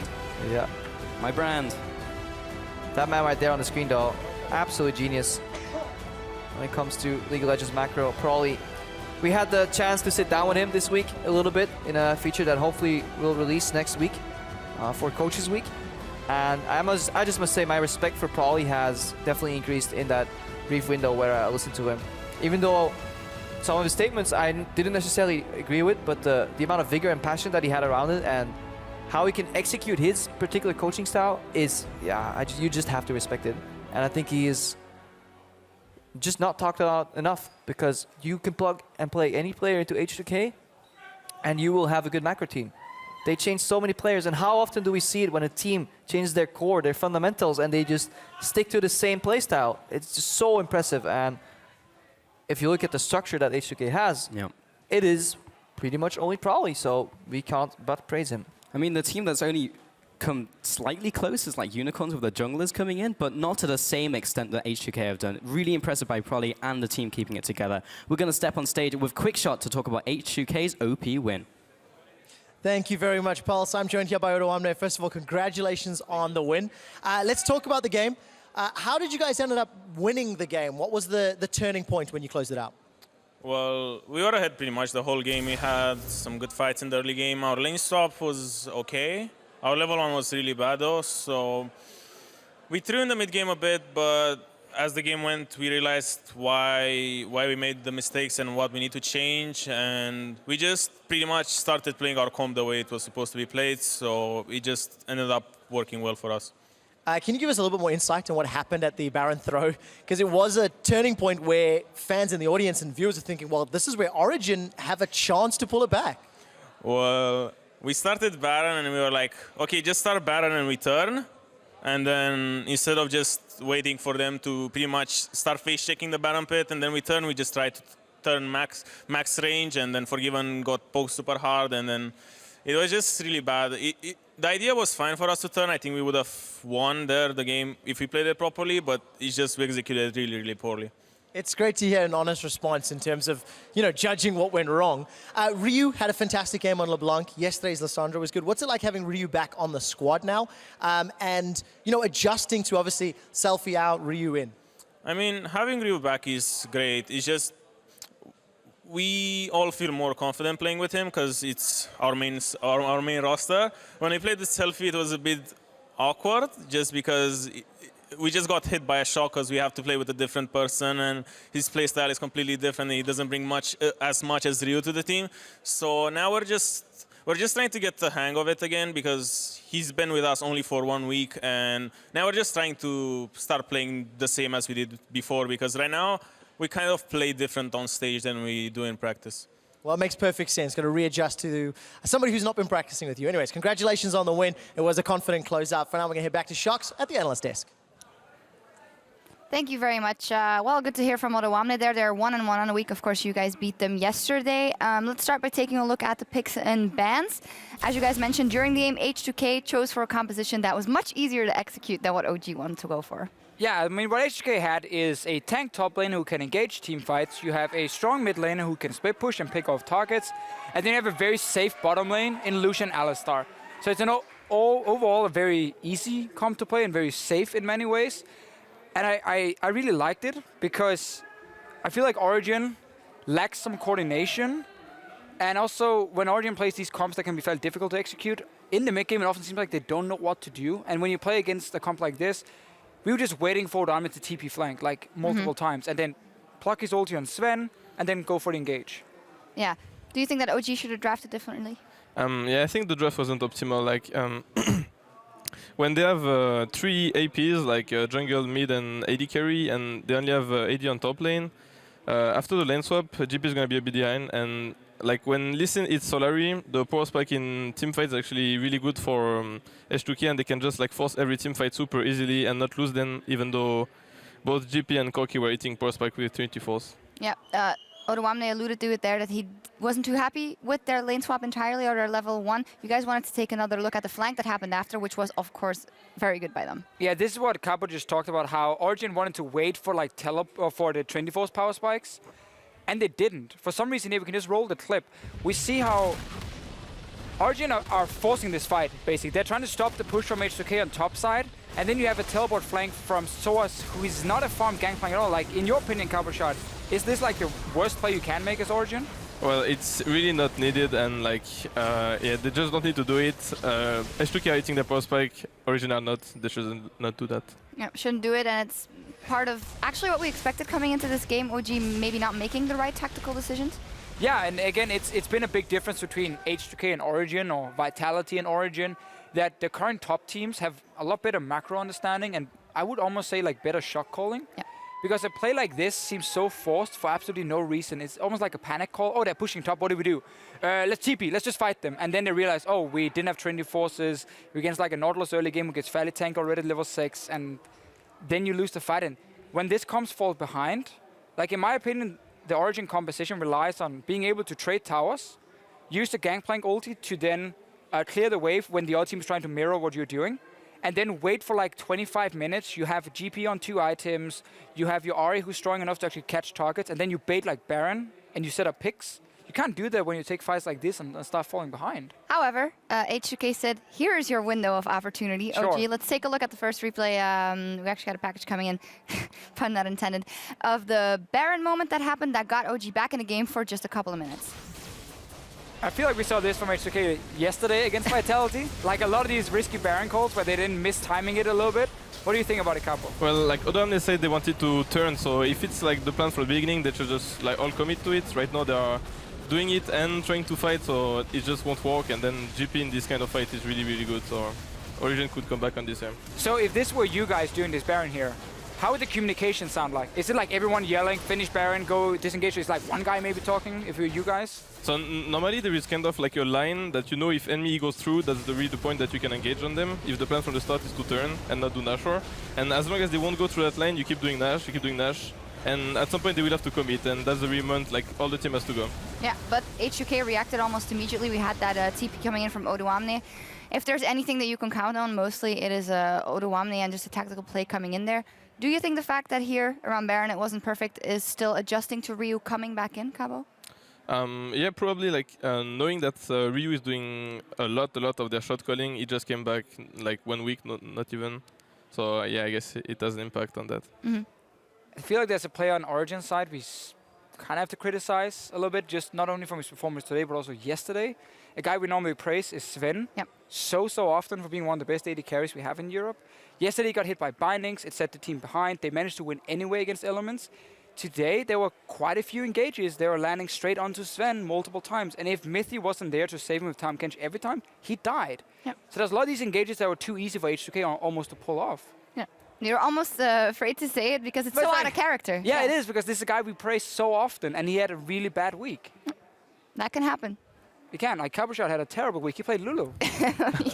There we go. But in the end, it was H2K that wins over OG. It's time for us to step away, but we'll be right back to dial into our next match between Splice and Fnatic. Keep it tuned right here because we will be right back. Remember, guys, your whole life lead up to No.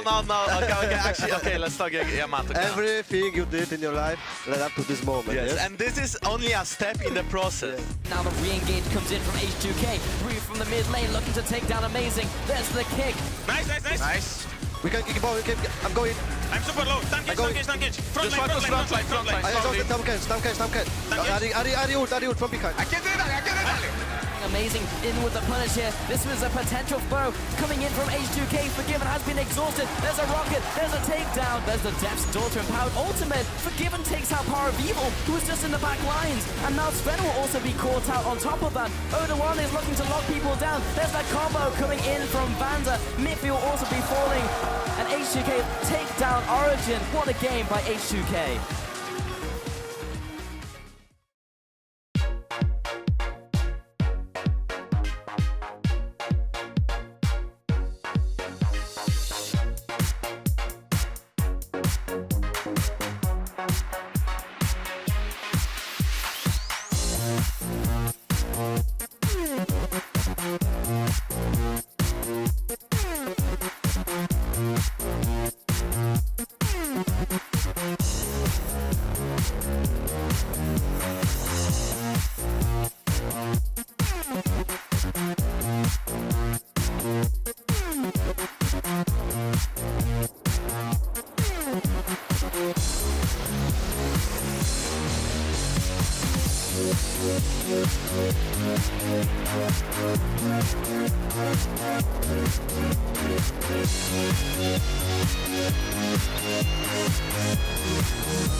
Our new support is really nice because he's my age and he seems to have the same interests as basically everyone else in the team. If he's struggling right now, we will just make him comfortable and we'll make him a good player, so in the end we will be a good team again.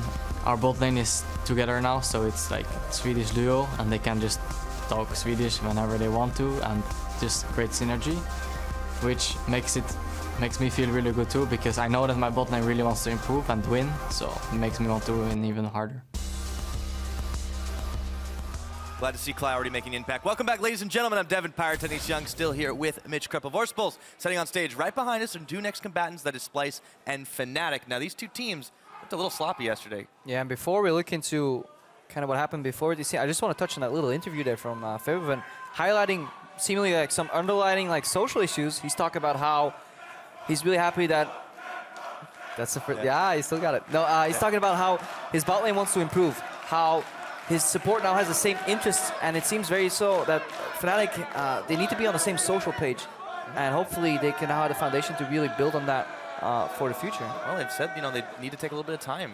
They're not necessarily worried about the spring split. They're worried more about the summer. But, you know, it's a good thing, too, because looking at this split, they've had such troubles in the They've had a lot to worry about. Yeah, the goal deficit, they've had the highest at 10 minutes of any team in this entire year. I mean, this is a troubling trend for this team. Take a look against G2. They were down 10 minutes, 5K. They kept it close to that, except for creeped up a little bit at 20. They actually lost with a goal deficit. That is so crazy, but we'll see if they do a little bit better against Splyce. Now, let's take a look at the starters. On the side of Splyce, of course, we have Wonderwear in the top lane. That's Trashy in the jungle. Senkuk's the mid. ADC, Kabi, Nizbeth support, and their coach is Yamato Cannon. Yeah, the Splyce guy is still struggling to really find the playstyle that Yamato wants them to play and to really execute it in game, because in scrims, allegedly, it's going very well. On the other side, though, we're looking at Fnatic to also see if they can start translating some of these concepts into game. Top is let's call him Godsu. That's the way you like to call him in Life of Legends, and that's what he was yesterday. Spirit in the jungle, Fabi Ven in the mid lane. I always call him Fabi, so Fabi Ven. Reckless and Clyde, the Swedish dynamic duo there, hoping to get some more synergy. It's only his second week in the Fnatic roster, so you see if we can see some growth. Yeah, I mean, it's good to note that they're already talking about, hey, things feel good. We're kind of all on the same page interest-wise, and that's always the step forward. No, definitely. They play some game. The quote from Fevin that stuck with me is like, even if they struggle, we know that they will look to improve. So Fevin has complete faith in his bot lane. It's so important. I can't stress this enough for teammates to trust each other, even when they play poorly, because when you start doubting your teammates, it's a spiral into destruction. Then it's just not good, healthy for your team environment. So if the introduction of Clyde in this Fnatic environment has kind of instilled that everybody kind of trusts each other and is willing to work through the problems, then Daylor, as a functional coach, has a lot of good things to work with. Yeah, doesn't have to worry about too much. And speaking of wonder, Senkux is does he have like something on his nose? Not sure what he's balancing there, but he's gonna play TF. Yeah. And speaking of those, let's just go back to the picks and banjo. Oh, it was a hand warmer, not a card. We need some of those. It's a nose warmer. Don't you hate it when you get on stage and your nose is cold? It's when you get a nose warmer. They have cold. Everyone's had it this season. All right. Kog'Maw, Kalista, and the Poppy, and now Fiora banned out. So, double AD carries versus double top laners. Yeah, if you look at the contrast from Splice, Kobe is still looking to find his footing, as opposed to Reckless, who... yeah, he was the spearhead carry for a lot of these close games that Fnatic has had. You had the Caitlyn game where suddenly he was one-shotting junglers at the end of the game. Then yesterday, Reckless performed again, surviving at the very end on that AD carry. So Kog'Maw's off the table for him. Kalista no longer available either. So we're looking at very high prioritization on Lucian. Could it be as early as first pick here for Spice? Might possibly be the case. Another, let's say AD carry, but of course we've been seeing Quinn top lane, Quinn jungle. Spirit had picked it up and was fairly effective on that as well. The Gangplank is banned away, so Lulu's left up, but no Kog'Maw, of course. See, Nidalee though, calling a top tier pick. You were talking on the desk earlier. I mean, we could see a repeat of the last draft in game 3 of today. We saw Nidalee first pick into Corki Lucian, and that is obviously a fantastic answer when some of these AD carries are off the board. It's a little early for Jarvan top. I don't think it's as contested. We'll see. Some hovers to yeah, they got time. Confuse your opponent. Oh yeah, steal that Jarvan, or else I pick it, says Gamsu. Okay, the Alistar makes a little bit more sense. I don't expect the vibe, but we will see. Oh, there was Alistar Lucian actually last game. It wasn't Corki Lucian, so it was Alistar Lucian early and then Corki later, I believe. And there it is. Yeah, that's just that's a fantastic pickup. Alistar is the tier 1 support right now, and Lucian with, especially after these bans, tier 1 AD carry. So Fnatic getting 2 tier 1 role picks for 1. Debatable, but probably tier 1 jungle pick here. And you take it away from Spirit though. Spirit, Nidalee is kind of right up his alley. It's the same as Trick. It is the preferred style. Both Spirit and Trick like playing this very farm-centric style. So you want champions with very quick clear speed that can also counter jungle. So taking away the Nidalee from Spirit I think is a necessity. But due to the way the bans played out, it does leave 2 very strong champions up for that Swedish duo lane. Yeah, the Braum is locked in, and you're talking about Alistar being a top-tier support. I feel like Braum he's right below that one. He hasn't been seen as much today. They were opting for Tahm Kench a little bit more likely. But Braum's still very, very powerful. Good disengage. But Spice are kind of revealing their hand here. They're looking for a protect the AD carry comp, or protect something composition at least, with the amount of utility have. Peel support, Lulu in one of the solo lanes. But who can it be? It almost has to be Caitlyn at this point. It could do well, the Caitlyn Braum lane. Well, when you ban the Kog'Maw and Kalista yourself, you're kind of already shooting yourself in the foot a bit. I feel like this Lulu's got to go to Underwear as well. Putting him on a utility champion, let Senkux be on the more carry role, makes a lot more sense. Unless we put Senkux on TP Lulu, send him to the side lanes, because that's something I did like about Spice yesterday. He has been getting way too little mid-game farm, and the way to solve that is to put him on a champion with teleport. It does go against the whole theory of Senkux, who likes to play carry champions, and he does like playing with Ignite. So if you get Lulu on Senkux, he doesn't get punished for running teleport. He still gets the farm he wants, and maybe he can have an impact and maybe even enable Wunderwear, who is traditionally getting all this farm for Spice. Yeah, he's usually the one who's picking up on the side lanes. If they swap it around, it could be very effective. The Graves is picked up now for Fnatic. That ought to go to Gamsu. Or, no, we could see Spirit take it as well. And Febiven has the Victor in the mid lane. I like the Victor. So it does say that Febiven is expecting Senkux to play this, because Victor is a really good matchup, or just a good matchup into Lulu. You get the push advantage. You don't get punished early. Victor has a little bit of issues sometimes in the early game, but once he gets to that point where he just instantly evaporates the wave, that's what he wants to do. And in the Lulu matchup, he has absolutely no pressure on him. Yeah, I mean, they've got a lot of ways to push lanes early as well with the Lucian and with the Graves. A lot of explosive power. And you called it earlier, the Caitlyn comes in. They also lock in the Nautilus, so that should be Wonderwares. And now, boom, you've got a very protected Caitlyn coming. Yeah, just like we expected right here. Nautilus in the top lane. Senkux will be playing that Lulu. All he needs to do is change that teleport, that Ignite to a teleport. I never like it. Never liked a single Lulu with Ignite so far. Yes, it may get you a kill early for pressure, but you need that TP later in the game, especially Splice when you're struggling so much with your resource allocation. Splice is a team that has struggled to find wins across the board. The last time these two met, though, back in week 3, it was a very long, drawn-out affair, and it was Reckless actually running the Caitlyn, laying traps out all across the way and making it very difficult for Splice to push in until Fnatic ended up taking that win in a very crazy style. I would actually like to see Graves top here, and then maybe like a CC jungler. But maybe he just wants the Graves duel the Nidalee, though. It is one of the champions that if you catch a Nidalee out with smokescreen, you can wreak some havoc, and has a decent clear speed too. And let's not forget, yesterday Maokai was a really strong performance. Yeah, lock him up and take him down. Gamsu racked up a significant score on that one. We'll see if he's able to do it again. One teleport still so far on either side. There's still time to change it, but not much. Senkux might be going all in on the damage. So Fnatic's composition, if you're looking at what they want to do with the bigger picture here, is have Spirit not fall behind in the jungle matchup, have the Graves group up somewhere, or if the lane swap situation happen, have a larger impact on minion wave control, and kind of have that aspect down. But the biggest thing is Gamsu will be looking for flanks to get to Kobe. And Splice have now drafted a composition entirely built around enabling Kobe. And Kobe is an AD carry that we have yet to see impress. I've yet to have a game where I'm like, damn, Kobe did super good.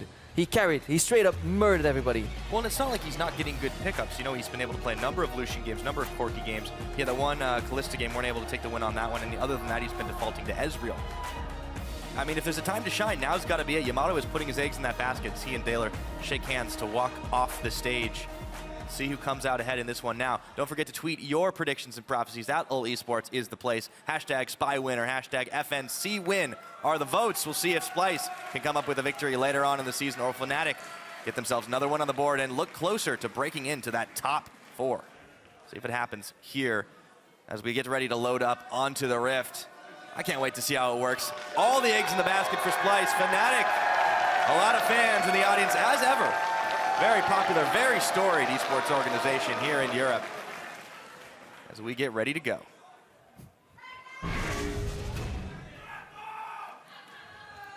Fans seem excited. Yeah. It's a lot of noise. I like it. Yeah. Maybe they all got some of the quality Becks that they sell here. That's actually like a sponsor player. I probably shouldn't do that. That's okay, you get one. Sorry, Vito. Don't fire me. Anyways, look at the composition. We went over what Fnatic wants to do. Splice, on the other hand, here. We went over what Splice wants to do. Actually, we went over both. Yeah. My job's done. Take it away, Pirate. All right, well, I'll tell you what. So here's what we got right now is line of scrimmage. But Fnatic are trying to push it a little bit with Cly.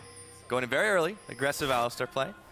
Just trying to force them out. I mean, yes, he's not necessarily going to be the most aggressive laner. However, you can do that early on and just throw your weight around and say, oh, you want to catch me? That's fine. I'm still Alistar. You're not going to early kill me. Yeah. And the return of the saplings is Wonderware spies out Gamsu. Now this matchup is really rough though. The Alistar has like one bullet, which is the Q flash, but against an exhaust lane, you're not going to do anything. That's why Fnatic wants to swap here. If you lane Caitlyn Braum into Alistar Lucian, you're probably going to have a bad time on the side of the Lucian. The range advantage in the AD carry matchup just makes it very hard to play. Add to that there's no counter trade potential from any of the supports since both are melee, and extended fight Braum passive is stronger. Fnatic will want to swap. As for the tanks in the top lane, yeah, it's kind of like a wet noodle fight with more push advantage on Wonderware. So I think the swap is ultimately very beneficial on the side of Fnatic. Because in addition to that, it also slows down Nidalee's advantage here in that jungle pacing game. So Fnatic off to a great start with the swap. Yeah, good for them. However, Trashy will still definitely have that longer game Nidalee build to fall back onto, as she's been that top tier pick everyone's going. What we used to call the diamond proc, the Rod of Ages, right? It's become just pretty much standard fare now as the double jungle comes in, Wonderware helping Trashy out to start things off. Yeah, this should be an incredibly quick double jungle clear, because Nala's base damage on that Riptide is large, and then Nidalee obviously has a fantastic clear. Ooh, that's a lot of damage onto Febby there, the proc of the Thunderlord's Decree. Yeah. Senkuk starting it. I mean, we know he's going to go ham on this one. The Ignite's pretty much the dead giveaway, but Senkuk's has to. as a team. If he's playing, they need him. If he's playing Ignite, he has to go for a super hard push early. And then when talking to him yesterday, when we had Senkuk on the analyst desk as a guest, fantastic guest by the way, he talked a lot about mid lane push and how important he felt it was to the game. So he definitely wants to put his mark on the pressure game here. Really push that mid lane. Fabi is looking to equalize that though, off the initial wave. Yep. Good trade here. Fabi got the shield from the Q. Nullifying that all attack plus pixie damage there. Alright, we got ourselves a 3v0 push. It looks like Fnatic, obviously, so they started it off a little bit quicker. They were able to get to the turret faster. They should finish it. Net effect should probably be the same, but still, this is exactly what they want, to avoid the Caitlyn, avoid the Braum, as you were talking about, and give Reckless some ability to push in the sides. Ooh, Febivin, another chunk of damage, but he's trading even with Senkuk. Some really good Thunderlord proc trading here from Senkuk's overall. Very impactful summoner. He still has heal. Patches change though. Yeah, we've seen that heal. We've seen plenty of versatility in terms of Keystone, so that's really nice to see. No more 10 Thunderlords overall. Well, in my dynamic queue games there still are, but fortunately at this level it's different. Spirit a little lost, path to the right in the jungle, then moved left when that Grump spawned. Wave being bounced here towards Gamsu, so good bounce. Tower should go down. No failed lane swap. Let's see what Gamsu wants to do. He does have that ward. Look at the minimap in the lane. Gamsu now has a ward to spot who's coming. Complete mirror here on the side of Spice too. So both teams actually perfecting the lane swap here. And now it's up to choice. Do you freeze? Do you push? Gamsu going for the push because he expects the enemy bot lane to come. Enemy bot lane would, in theory, zone in off that wave. So why not just push it out, base, and go for the reverse trade where they now group on bottom, hopefully go for a dive. So correct prediction here from Gamsu. Fnatic playing the lane swap to a team. Because now, Spice has to react and defend a potential 4-man dive in the bottom lane because they don't have any teleport to help that because the only teleport is in that lane, risk of getting dove. Yeah. And Kabi just getting free farm up in the top, and obviously, apart from the lane dominance, Caitlyn's not going to be as effective the longer the game goes in the mid, and they're just going to try to fast push this tower up top instead. Yeah, and because Wonderwear was freezing, the momentum is now on Fnatic, because they're quicker to that tower, they're set up already, they spot the play on the side of Spice, because they saw Gamsu come down. It's a very straight play, but they're behind on the momentum, because look at Wonderwear, he's stuck in that lane, realize slowly, yeah, okay, they're going to dive me, fine, I'll go base. Now he has to walk top with Boots 1 speed, and look how slow he is. Where Gamsu is now already grouped at the tower, this is where Wonderwar would like to be in the top lane, but he's arriving late to the play. So Fnatic with a good understanding of the lane swap. The only downside is a little bit of gold advantage on Trashy, who's choosing to spend his time cleaning a little more camps. I think it would have been worth for Wonderware to try and TP up there, save the time. I mean, yes, he blows that, and maybe that opens up the Dragon for Fnatic, but it's not worth it. I mean, it's debatable. You can get a little bit of benefit, but your team's already there. You only dilute experience, so for a team resource point of view, hang on here. You have to postpone that discussion. Spice completely behind the play. This is an evolution of what we were talking about earlier. Yeah. They're completely lost in this lane swap. Fnatic just push on straight on through on a tier 2 here in the bottom lane. Oh, trying to force the defense here. Gamsu a little bit low, but he twisted advantage to a minute. They still get the tower. Fnatic, oh man, they're controlling that early game. And lane swaps. This all started with Gamsu realizing that the bot lane was probably going to come and match him, push out the wave base, and put the momentum on the side of Fnatic. And Spice, they're playing catch-up already, 6 minutes into the game. Yeah, not good for them. For Fnatic, been used to having very, very low gold differentials. It's still only 6 minutes in, but they are reversing that trend just a bit. 500 gold in the lead. 500k would be a lot more than that. And I'd like to have a lead of 500k. It would be nice. A small loan of 500k. Close out the game. For the time being, Fnatic though, I mean, they are making all the right moves, and you know, if they can win in the macro game, they don't need any more crazy comeback fights. We'll see if that starts to turn around. But Febivin, ooh, he's got to be careful. Those pixies are stinging. Yeah, but they're stinging, but there's no follow-up. So if Febivin has decent vision control, which he actually does not have right now, but if he plays careful enough and he dodges the spears, he will never be killed. Wu will never, or should never be allowed to 1v1 all in. And if you look at the farm, it is bang on even. Yeah, it's very, very hard to kill a Victor. I learned that last year watching Kuro, actually. Fantastic Victor player. Harder than him, but yes. Victor is a very, very hard champion to kill, and especially when you're Lulu. You know, lost a lot of bullying potential way back in the day. Still with that Ignite, Senkuk hasn't really used it to try to go for the all-in, but and look at Reckless. This wave management from Fnatic. Push in to tier 2. Guess what? If you push it in, it'll bounce back. Come to Papa, says Reckless, equalizing the farm here. So even though Fnatic spent the large majority of the time group, their CS numbers are actually pretty even across the board. Just in the jungle is where the difference is. Trashy will need to use that farm advantage to create a play, to create some pressure, because that's what Nidalee does. While everybody's doing something, she's busy farming, and then she needs to get a lead, use that lead to translate, hopefully, to get somebody else ahead. Yeah, so the only thing Splyce were really able to do off of that was take that dragon. So that will help the 6% AD and AP increase. We have been seeing a slightly increased preference to start taking dragons as an objective versus the Rift Trail, and oh, Spirit. Painfully slow, trying to clear that ward. Shotguns are not effective, and now Gamsu and Wonderwear. The wet noodle fight continues, but also Wonderwear, he's the one who's got that Thunderlord, so he is dealing a bit more damage, but Gamsu still, he's going to be a big tree by this game's end for sure. She hits the small golem. Now Splyce just trying to clear out their own jungle. We're not really getting all that else done on the map with the wave pushing against them in the top and in the bottom. Fnatic still looking to try and push this one forward, and it's going to be Wonderwear to react to it. Still though, Thunderlords on Nautilus top lane seems a bit of a waste to me. I mean, yes, you rely on good base damages, but you're not a burst. Your job is to tank. So Wonderwear going for some damage here, but already behind in the lane swap. Yeah. How useful will that summoner be? The strength of age has not been a little bit better. One can wonder. I mean, there's something to do the same thing he's had to do every game. He's got company this time. Nisbeth is joining him in this bottom side to try to defend Reckless and Clyde. But this has been Wonderwear's job, all split for Splyce. Sit in the side lanes, absorb all of that gold, but then he just doesn't get anything done with it. Yeah, it's his job, or his duty, but he's not translating that gold into damage. He's one of the largest percent gold recipients. There's only maybe a handful of players in all leagues really that get more percent gold from his team than Wonderwear, but then you're looking at the elite carries over in Korea, and if there's one thing you can say from Wonderwear, it's not, I mean, with all due respect, he's not been an elite carry in this team. Senkux has carried. He's involved in 80 to 90% of their kills, so they want to enable Senkux, but they weren't giving him any farm. It was a bit of a conundrum right there. Right now they put him on a utility champion, so you'd expect some more damage coming out from Wonderwear, but now all the eggs are going into Kobe basket. Can they enable Kobe? This goes back to Splyce really trying to find their identity. In Challenger, it was a little bit different, right? They relied on the 5th Dragon, different time, different meta. But Wonderwear also stepped up a lot more at that time. Perhaps it's just the difference in the European LCS top laners compared to the Challenger of last year, but they just have not been able to adapt on the whole very well against most of the teams in the split. They've really only taken out the teams directly below them, and not even consistently. Yeah, and Fnatic is one of those teams that is closer. Let's not forget, Fnatic is no longer the top-tier team that we are used to seeing. True. They are a 5th-place team right now.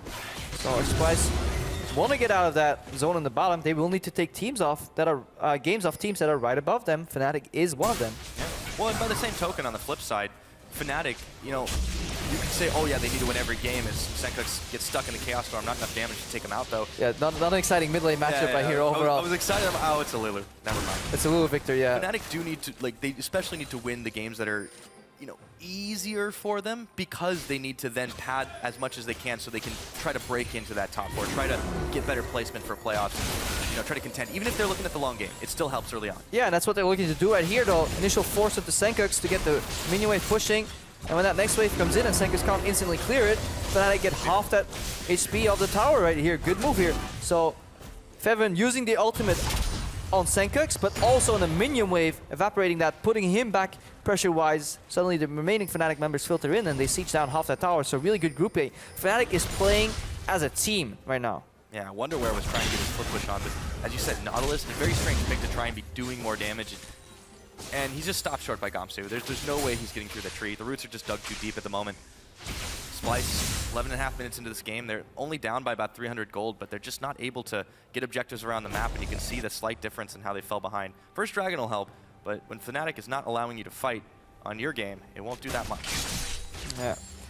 But the questionable point for both these teams from yesterday hasn't been hit yet. It's the mid game. It's when you're looking at some towers are down on the map, the gold is relatively even, but both teams are looking at a way to close out the game, which is in this meta game, Baron. And how to set that up is a vision. If you need to be tutored on that, watch H2K play. Fantastic approach to the vision game. But both these teams, both Splyce and Fnatic, were utterly lacking in that component yesterday. Let's see if they've watched the VOD, if they've learned from it, if it can improve. Right now, though, Splyce looking for an aggressive move here. Zoning Feven with the threat of a dive. They want to siege down tier 1 in mid. Yeah, Febiven knew what was up. He backed away before they could do anything else, but Senkut's trying to push there. A lot of Splice members looking to collapse down the map.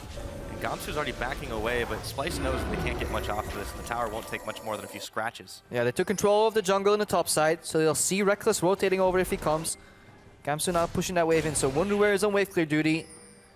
Yet again. He always had teleport available though. Febiven really good, leaning to the right side of that lane, just putting enough pressure that he doesn't get power. Depth charge, Gamsu's knocked up. Trashy sends the spear out, gets red buff, and Gamsu would not be able to 1v2 this one, healing as he is with the Maelstrom on. It's going to be first blood, and it goes to Trashy. Yeah, and this is where you have to question what Gamsu was doing that far pushed up. His wave was in the tower, his mission was over. He did not have the necessary vision to play that risky game, and more importantly, if you do that, you have to have something on the other side of the map. This is the first instance where Fnatic was not playing as a team. If Gamsu dies there, it should come at a cost overall where Fnatic takes a top lane tower or really deep vision control, but they're doing neither right now, and they lose a lot of the pressure here. 30 minutes into the game. Yeah, this is going to allow Splice to get back into it. You know, these guys just so hungry for a win on the board. They've only been able to pick up 3 this entire split long, and you know, they said at the very beginning of it, this was the goal with playoffs. Obviously, that's got to change a little bit at this point, but Splice able to take advantage of the Fnatic mistake. Ooh, Wonderware here in the top lane with teleport. Yeah. That means Cobb is in the bot lane, so if Splice can hold this, in 30 seconds, they can have Cobb siege on tier 2 bot. Fnatic can break it open though. There's no teleport available. AD carries obviously don't carry teleport. No siege for Fnatic. And Splice is looking for a rotation to that bot tier 2 here. They want to hold mid here and see if they can look for Kabe. That's why Fnatic is now aggressively moving to the right side of the map. They really want to cut that off and put Kabe on an island. Dragon's also part of that equation. Things are flying. Probably knew what was up as he goes back around the outside of the Dragon pit. Dragon started by 3 Fnatic members here. Let's see if Splice looks to collapse. They have to push. Out a bit. They have to push in mid lane, which means they have the first reaction to this play. Skull Crab, half health. Spirit and Reckless can take this oh so fast. But Trashy, he's looking for a steal. Goes in, gets the spine. Nice steal away. Now the fight is on, or is it? No, they slip away, and Fnatic can't get much done. Gamsu a little bit low in this top versus Wonderware. 1 level difference. Yeah, steal and disengage, and more importantly, Gamsu can't teleport because Wonderware always has 1 CC available with that depth charge here. And because he has 40 CS up, he can actually bully this matchup incredibly hard. Whoever is slightly ahead in the matchup will win the trades because repetitive trades here. Febiven. A little bit of damage there. The Ignite was on. Tower burn they've got from the second Dragon here. Cry and Spirit are going to try to defend. They will be able to blow it away. Spirit had to utilize the Graves ult. Yeah. Collateral damage just to finish off that wave and deter any more pressure, but Splice now power move in the mid lane. Yeah, and this all started with Gamsu getting picked off in the bottom. Suddenly Fnatic played the map with 4. They can't put any pressure anywhere. Kobe puts the side lane pressure in the bottom lane. Top lane Wonderware can 1v1 trade against Gamsu. That means the remaining part is 4v4, and then a fantastic steal from Trashy here into a siege mid. Splice. They're learning how to play this game here against one of the weaker resisting teams in the mid game. Fnatic here. Yeah, pretty impressed though what Splice put together there. Yeah, you can take advantage of your opponent's weakness in the mid game. You can definitely come out ahead there. They found themselves close on to a 2,000 gold advantage. 3 towers, 2 dragons to the 3 towers only of Fnatic. And now with all the outers taken out, the map is just a little bit more open up. We'll see how these teams do play that vision game. Obviously, it's not been nearly as clean as the likes of H2K, Vitality, any of those top teams, but you said Splice is learning. Let's see if they can learn that lesson too. Yeah, and look at the build from Senko. It's very push-oriented. The Athenes first, not going for the classic Rod of Ages, a little more scaling-oriented. He just wants to get early magic resistance for the trades against the Victor. Having repetitive mana regen, or repetitive pushes there with mana regen, obviously backing that up, just pushing in Febiven constantly, hoping that when they group, they can put pressure on him. Spirit doesn't connect onto Clyde. Spirit and him are still hanging around. Nisbeth and Trashy doing the same, and the River just trying to keep the vision control up themselves. Senkut's pushing the wave back, and half health on that mid tower, but Fnatic are not threatening a push there. They're threatening an invade into the jungle, looking for picks if they can. Kabi's already out of town, though. Yeah, Fnatic's constantly playing away from the lane that Wonderware's on. Wonderware is obviously ahead of Gamsu, so what Splice want to do is use that pressure, push in 1 wave, rotate to wherever Wonderware is, and get that tower. Fnatic, they're playing on the other side of the map, pushing waves, seeing if they can keep Kobe down. Looking to take a Rift Herald for their time here. Not much else they can do. Not too many objectives on the map, a lot of towers down. Really hard to open up that mid lane tower against the Lulu mid. It'll be hard to open up the top as well, even against Kabi. Kalen's still not the most effective mid-game champion, but she definitely doesn't lack for wave clear. Even against the mini Baron empowerment, they don't really get any extra health stats. It's just the auto attack speed boost that they get. Now, Senkux takes a lot of damage from the Chaos Storm and the Death Ray, but he whimsies out of there. Isbeth was at his back anyways. Fnatic going to try to push on this mid. Let's see if they can get it.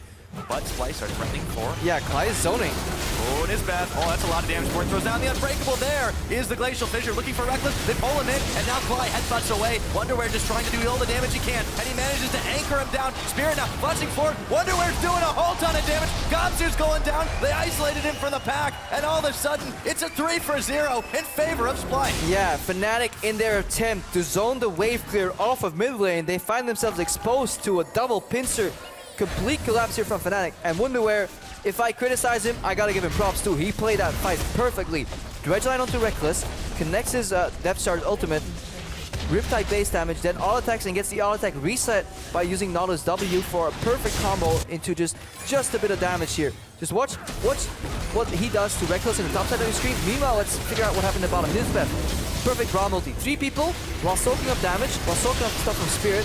Here we see the Nautilus on Reckless here overall, and Senkux comes in and turns around to fight around on the bottom side. Wonderwear kills 2 people while soaking up damage from 2 more, keeping essentially 4 members of Fnatic busy. He is finally being utilized with the farm he has. He's finally put into motion and being enabled in his team, and that's finally what we want to see from Spice. Yeah, and he's going to keep on trying to push out the side lanes. If that builds any indication, he goes ahead and gets himself a Zerat. So now he's thinking with portals. We'll see if he's able to push harder onto Gamsu. Yeah, adding another dimension to that push here. Meanwhile, Gamsu, he's stuck with that Rod of Ages that he's building up. Not even completely filled up, so not only is Gamsu behind in terms of power, kills, CS, he also has a scaling build right now. Well, this is super worrying for Fnatic, and not just because they lost that engage. You look at what Gamsu was trying to do there to try and protect. They just pretty much bypassed him. Clyde couldn't tank up as much as he can. We talk about Alistar's situational tankiness. Yeah. It wasn't enough to hold the line. Nautilus throws his anchor in the air and he just doesn't care. Like, he will ignore you. Dredgeline goes on the first target hit, but the depth charge goes on your target. Like, no matter where he runs, he will get knocked up, and then he will get engaged upon. So, very hard to play against a Nautilus that is ahead of the curve. Very easy if he's behind, because he offers so little, but if he can snowball and get ahead, very hard to deal with for AD carries. Saw that yesterday against Fnatic's opponent, but this time it has actually turned out much better. You take a look at that difference in the jungle farm as well. Trashy, the early game impact, well, he turned it into a mid game one as well. Oh, Reckless here. Look at the damage. Damage Wonder has got to back away. There was a tree at his back, but he nearly ate it. That was the combo though. He doesn't have much else. He has an auto attack reset on W and then a depth charge, so he doesn't want to commit because Splice is sieging in the top lane. And they get tower. We have to really give props to Splice, because every issue that we highlighted with them, which there were a lot of, well, Senkix wasn't getting farm in the mid game. They put him on a utility champ, so it doesn't really matter if that's the case. Wonderwear wasn't being enabled. He's enabled this game, and more importantly, Trashy was one of the lowest percent income junglers.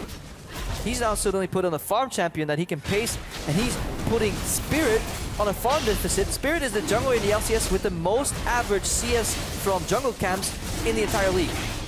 So on average, Spirit is farming so much jungle, and right now he can't because he's just getting out jungled by Trashy. So stylistically, Spice are making some great choices. Well, they're just starting to roll forward with the extra siege they've got. They push down more towers. They get themselves a gold lead even further. It's about 6,000 ahead. We're only 20 minutes on the mark. That's still pretty massive. We talk about Fnatic's deficits. Well, it's coming true once again. Maybe that's the strategy, Pyra. Yeah, well, you can't keep relying on it. Eventually, it's got to backfire, right? We only win when we're down to 5K. It's just, it boggles the mind sometimes. Splice, though, I mean, they are learning these lessons, and it is not a moment too soon. Let's see if they can keep this one up. I definitely have some hope for this squad as they're starting to utilize different tools. It used to be feed, Senkux, or bust, but it's not the case this game. Yeah, and this will likely lead to another Jiffy from Yamato Cannon when he nods in approval. Splice taking the victory. I wonder if he's, I didn't see if he was wearing the turtleneck today. We used to have a tally about that. He always wears a turtleneck. Really? He's a very fashionable man. I know that for sure. But Splice. He's a little young for you, isn't he, Pyra? Yeah, all right, fine. Just wanted to express my opinion. Splice now, push on this bottom side. Spirit's going to tank up the Ace and all. Kalen's still not going to be able to do that much damage in the fights, but they really haven't needed Kabi to do this, despite the protect the ADC comp. I mean, Wonderwear's coming out with so much damage. The Thunderlord, you can start to see why it's a little bit more effective now. Senkux has been able to dish out a surprising amount of damage, looking like the old bully Lulu. Yeah, I wonder what Cobb is going to do here. He goes for the Renounce approach to Caitlyn that Reckless did. Would be very ironic to beat Fnatic with a protect Caitlyn comp with Lulu in there. It's a little early for Baron. Let's not skip the steps here. Splice. Flank here from Wonderwear. No home guards. Oh, they see it, and he is looking to come in. Klein might be the target. He's the easiest. No, he lands the hook onto Reckless, and a whole lot of damage. Knocks him up with the ultimate depth charge, and now Reckless stays alive just barely long enough to use the culling. Kabi picks up Fly, though, in the back, and Wonderwear is still going strong. Wild growth on him as Tragic gets locked up by Gamsu. That anchor does not connect, but Gamsu might be going down anyways, and that's a double kill over to Kabi. Yeah, the last one was a zoning anchor. Wonderwear 3 for 3 on anchor tosses onto Reckless. Fantastic so far. Zoom in slowly. Nah, he's in. He's in the zone. He's in the zone. He's just respecting he's respected Baylor next to him. But just gotta talk about Wonderwear. Holy moly, what happened, man? What did we give him for breakfast? Completely connecting every single dredge line right there onto Reckless. This is the third time Reckless has been caught out. Snared, Riptide into ultimate, but right now, Spice is dropping low. Oh, instantly onto Febiven. Very low health bars here, though. They couldn't quite grab themselves that Baron, and that line of traps, the Caitlyn coming in handy yet again. That's exactly what they're for, the zone control. Traps, such a strong spell. Kabi putting 4 points into traps right here. Not taking the Forgiven approach, where he skills traps at level 12. The latest where is when the game forces you to buy or to skill traps, that's when Forgiven skills traps. Kabi is saying, no, we're going for a siege approach, where we just have as many as we can, with as much utility, building it up. I like it on Caitlyn. I think it's just a very strong ability to store him up. Let's see that again. Wonderwear, just keep your eyes on him. He's going to connect the Q onto Reckless again on max range. And Kai, even as he's Alistar, he will still drop here before Wonderwear drops. Just a fantastic, synergy here, because this play comes in, tanks the majority of the culling, and then disengages without dying. Now the Lulu ultimate gets popped into Wonderwear.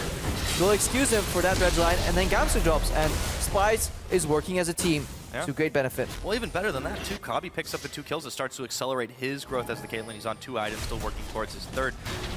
And, you know, that late game Caitlyn will come into effect even earlier. Now he's able to start pushing solo on the bottom. Splice not far behind to defend it. Yeah, and Gamsu has yet to find a flank. 0-3 right now, 0-3-0. Look at the line of traps here, the zone. They need to find an opening with a flank, but there are no wards behind Splice. That little ward in your minimap, if you look at the zone, that has to be a blue ward. Yes, it is. So there's no flank for Gamsu. There is perfect siege, line of traps, niddly traps, disengage from Lulu, and a max range Caitlyn. There is so little Fnatic can do. They need to look the cross map right here. Yeah, still sticking 4 members together here to try and defend in mass, but they leave their bottom side completely undefended. Fnatic are losing turrets. They're starting to hemorrhage gold away, and it's close to 10,000 in the lead for Splice right now. Those 3 dragons, too. Dragon 5 starts to become a real possibility. If they're able to secure the next one, Spirit takes a big chunk of damage, as the Zerat portal is still defended here. Yeah. It's hard for Fnatic to push back in this one. And then this team side is so problematic right now, because Gamsu, he can maybe soak up a 1/3 of the damage that Wunder can, and when Wunder goes low, Senkuk just enables him. Surprisingly so, the Ignite pressure, or the matchup, or how Senkuk played it, he was in continuous pressure in that mid lane, despite Victor being a good matchup into Lulu. Yeah, I mean, there's like 3,000, 2.5, 3,000 difference in gold between those two in the top lane right now. And Gamsu, you can see it in the items, he has no armor right now, so Kabi is going to start shredding through him. It's just a rough game for Fnatic across the board. We've seen them fall behind against stronger opponents, but now they're doing it against weaker ones as well. Yeah, but Fnatic has come back. And every time we've counted them out in similar games, they found an opening. And most of the teams allow Fnatic to come back by not doing their Baron setup correctly. And this is the theme of the day. Let's see if Spice have learned. It's still very hard to break open the base against a late game or mid game Victor who starts one-shotting these waves. He is sitting on 260 CS, like 10 CS a minute here on Febiven almost, so can Splice play the Baron game correctly, or are they just going to take the easy approach out and just go for 5 dragons? Actually going to be able to solo this one for the time being while the rest of Splice are trying to push up the mid. That Zerat portal is about to come off cooldown, should be able to get their push on, but it will be difficult, as you said, to crack the base still. Right now, Reckless is in the top, Gamsu's in the bottom, Ace in the hole, try to deter the Victor a little bit here. Spirits, though, gonna arrive to help defend this one. Let's see what comes of this push. Yeah, I like that Nisbet went for the upgrade here on the side stone with 4 wards. I have the Equinox. It just gives you a little more vision, and right now you don't need more defensive stats, you don't need more strength or power, you just need vision. You just need vision and vision denial there. 2 sweepers upgraded, 2 blue trinkets and a yellow. This is almost the perfect combination for Spice, so they seem to really understand what their setup is. Can they execute it though? That's been a question we've asked of them quite a lot this split, but it's looking a lot better for them this game. And Fnatic are going to keep on groupings, trying to stick it out together still. You got to wonder if WonderWare is able to get in there with the dredge line and then just instantly pop up everybody on the ult and the Riptide. Yeah, Wonder's placed his Grouping's not always great. Zeroth in the top lane. He's going to push out now. He has the Banner of Command finished too. But more importantly, he has, in addition to that, he has the Sunfire already. Usually if you see Zeroth Banner, you're weak in fights, but using the Sunfire early to get more combat stats has allowed him to really take control of that 1v1 against Gamsu, then join the fights and not die instantly. So really efficient split push Nautilus build. But now he can just set up the wave push in the side lane, peel off, and join his team. Fnatic just keep getting dragged across the map. Another ace in the hole, just continuing to try and zone back. Reckless took that one. Wonder we're able to clear some wards out. Yeah, and you can see this vision control. I mean, it's easy when you're up. It's easy. It's melting right now. Fnatic had good control of the Baron area because of the double push top and mid. WonderWare moves in. He has the yellow trinket too, so he can get his own safety vision that prevents Nisbet from having to walk all the way around to protect him. And now we see Kabe. Yep. Oh, Clyde, more damage. Kabi staying nice and safe. Fnatic just trying to bait into the brush. They're starting to lose up in the top side. They've sent Gamsu down to the bottom. Teleports, of course, still available for both these top laners, but I don't think Fnatic are too keen on taking another fight. Lots and lots of vision control around this Baron. Splice definitely want to bait it. 28 minutes on the clock here. Still, they tried to make a few rash moves. It almost backfired on them. I don't expect them to start this one just yet. Just keeping the vision clean. Keep it all in the dark on this side of the map and force Fnatic to come to you. Make them make mistakes. Splice going back to this mid lane to try and push it out. If they can win this one, it'll be very, very big for them to try and push their way outside of that bottom 4 that we talk about so often. That's pretty much become the norm here in Europe. Yes, Beth. Warding. Ward Wars has started. The game where support matters. Support always matters. You know that better than anyone. Yeah, they're gonna go out. It's spotted though instantly. I mean, yeah, that's one blue. It's like you take one down, you pass it around. 2 more blue trinkets on the wall. That's the problem with Baron control right now. It is a very tedious and lengthy process that you have to repeat over and over and over. Unless you just rush it and you say like, let's rip the coin, guys. 60-40. Weird coin, you know, one of the curved coins. But I wouldn't like to play with one of those unless you got the 60 side for sure. Splice have the 80 side at this point. There's still 20% chance of Fnatic coming back. We keep talking about these crazy moves they're able to pull, but right now, they're trying to keep edging their advantages. Clyde just keeps eating these spears as WonderWare on the bottom side continues to push. He's got the Zerat. He's got the Banner of Command. They got him down, Pyra, 3 for 3. Yeah, he's zoned out for the time being, but there's still Spirit in the area. He would have to go for the steal. This Baron has been started down to 9,000 health. It's pinged by Fnatic. They know what's happening. WonderWare is basing right now. He wants to get the home guards proc, so if a contest happens, he's going to TP in, flank with home guards. Look, that's what Spice is looking for. They're pulling the trigger a little early. Oh boy, he's gonna run right into them, and there's a teleport coming in. Oh, he doesn't quite get the anchor connected. Clyde gets a massive 4-man knockup. WonderWare still trying to tank it out. Should be able to last longer. Wild Grove on. There's the Wild Grove. Sengox flash out of the fight. Kabi gets the kill onto the cow, and now they have to get out. 1 for 0. Not what they were looking for. Yeah, Spice pulling the trigger a little early. You want Fnatic to use their teleport first, engage the fight, get poked, and then have to run into WonderWare. What ended up happening was, for a very large part of the fight, they had sole focus on WonderWare, but because Spice is so far ahead, they go for the re-engage, but suddenly now Spirit is in range with Smite, with Ultimate, and Splice. Their elaborate setup, vision, baiting, 3 blue trinkets, 1 early engage, slightly misplayed fight, and it all comes crumbling down, and suddenly Fnatic is hanging on in this game. Yeah. Once again, however, they've got to respond to these bottom and top waves that were crashing against them. They send the Victor up to the top side, and the bottom pretty much gets defended on its own courtesy of the tower, but I mean, Splice aren't able to do much off of that. 8-0 in kills this game. They're 10k in the lead, but they just couldn't force the issue because they got impatient. I'm a little upset here. I'll tell you why. Kobe just finished the QSS, and yeah, I get it. Mercurial is a really good like 3rd item with lifesteal, but he's never been under threat in any of these fights. Why would you even need a QSS? The only thing you want to get rid of is the snare from Maokai, but you're playing with so much frontline. the composition is built entirely around enabling this Caitlyn pick. We'll get into that again as we see it. Line of traps. They can wait for Fnatic to walk on these traps. Look, they're bypassing their own zone by forcing the fight. And now Wunderwehr comes in. Really good gravity field here from Feven, I guess, keeps people out. And Clyde doing a fantastic job healing, but yeah, Splyce had so much potential. And they lost a lot. I mean, there we have to kind of criticize them. Fnatic, fantastic job holding on. But in a Caitlyn composition with Lulu, a Fed Nautilus, Lulu jungle, please just build damage.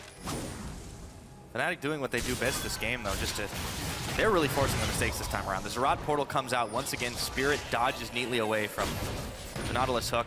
Yeah, Turbo Caitlyn coming out. That's what you want. Remember, Dragon 5 is approaching, and it's a lot easier for Splyce to just get control of the zone and burn Dragon down. Fnatic have to face take blind. That's what we're looking at. They do have the Skelecrab control, so nice bit of foresight by them, but they've got to respond to the top side. Now the fight is going to start. Spirit is the one who gets caught, and he's Wunderwehr evaporated now. Wunderwehr with a serious damage as Fly tries to force them all away, but Nisbeth is there doing the same. Reckless, he's not going to last much longer. Trashy gets the spree kill for that one. Agamsu's knocked up. Febivin's running away. Everyone's starting to melt. Ace in the hole. Double kill for Kabi, and that is going to be an ace. A triple kill for the Caitlyn. Splyce on the move. Yeah, and all set up due to the threat of the 5th Dragon. Finally paying off for Splyce. Baron was too complex for them, but they take full control of the Dragon area. Fnatic know they have to enter, and Wunderwehr, MVP of this match for sure. Completely turning it around. Another pick off. Finds Reckless with the snare. So much damage coming out of this Nautilus. Fantastic performance. They end the game without losing a man. Losing 4 turrets, but that doesn't really matter too much. As close to a perfect game as Splyce has played this split. Still some mistakes, but they are learning, and they have just upset Fnatic.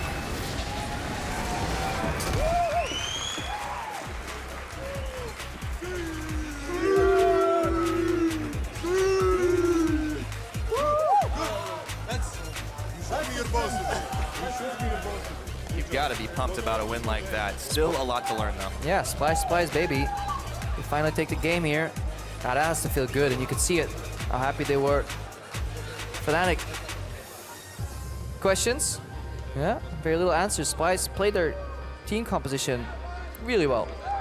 I just like, when we highlight these bigger picture issues stylistically with some teams, whether it's farm distribution, champion picks, and they all seem to kind of solve it in one game, it just really makes me happy, because this is what Splyce has been waiting for, and Yamato has to be happy because they keep going on how they want to play in a certain macro-oriented style, play the correct way of League of Legends. Right.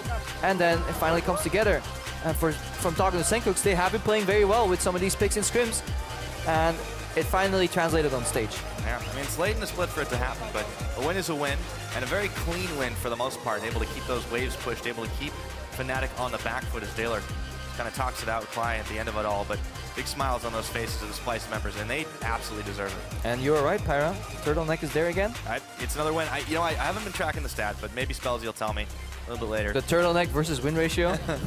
It's got to be close to 100%. I mean, that. No turtleneck on Daylor. It kind of confirms it right there. That's how stats work, right? Yeah, I mean, it's not exactly like we're cherry picking anything, right? No. For Fnatic, though, definitely a lot to work on. Some communication issues, as we've seen before, even with Cly coming into this roster. And, of course, some up and down performances. Yesterday, the Maokai for Gamsu was fantastic. This game, completely different. I mean, his bark was much worse than his bite, and that's not a good thing. No, but they started off so well with that fast lane swap. I mean, the point where Gamsu pushes in the wave goes about the momentum all on the side of Fnatic there, taking an extra tier 2 tower. But then Trashy, yeah, he kind of bought into the early game by just farm, played a good Nidalee, and it's really good to see Trashy ahead in CS for once. It's so good to see Wunderwehr use his CS for once. It's so good to see Senkooks get help from his team. Yeah, it was good for Splyce. It was absolutely great. So now we're going to go ahead and send it side stage where Quickshot is standing by to take a look at how Splyce managed to sink their fangs in for a win.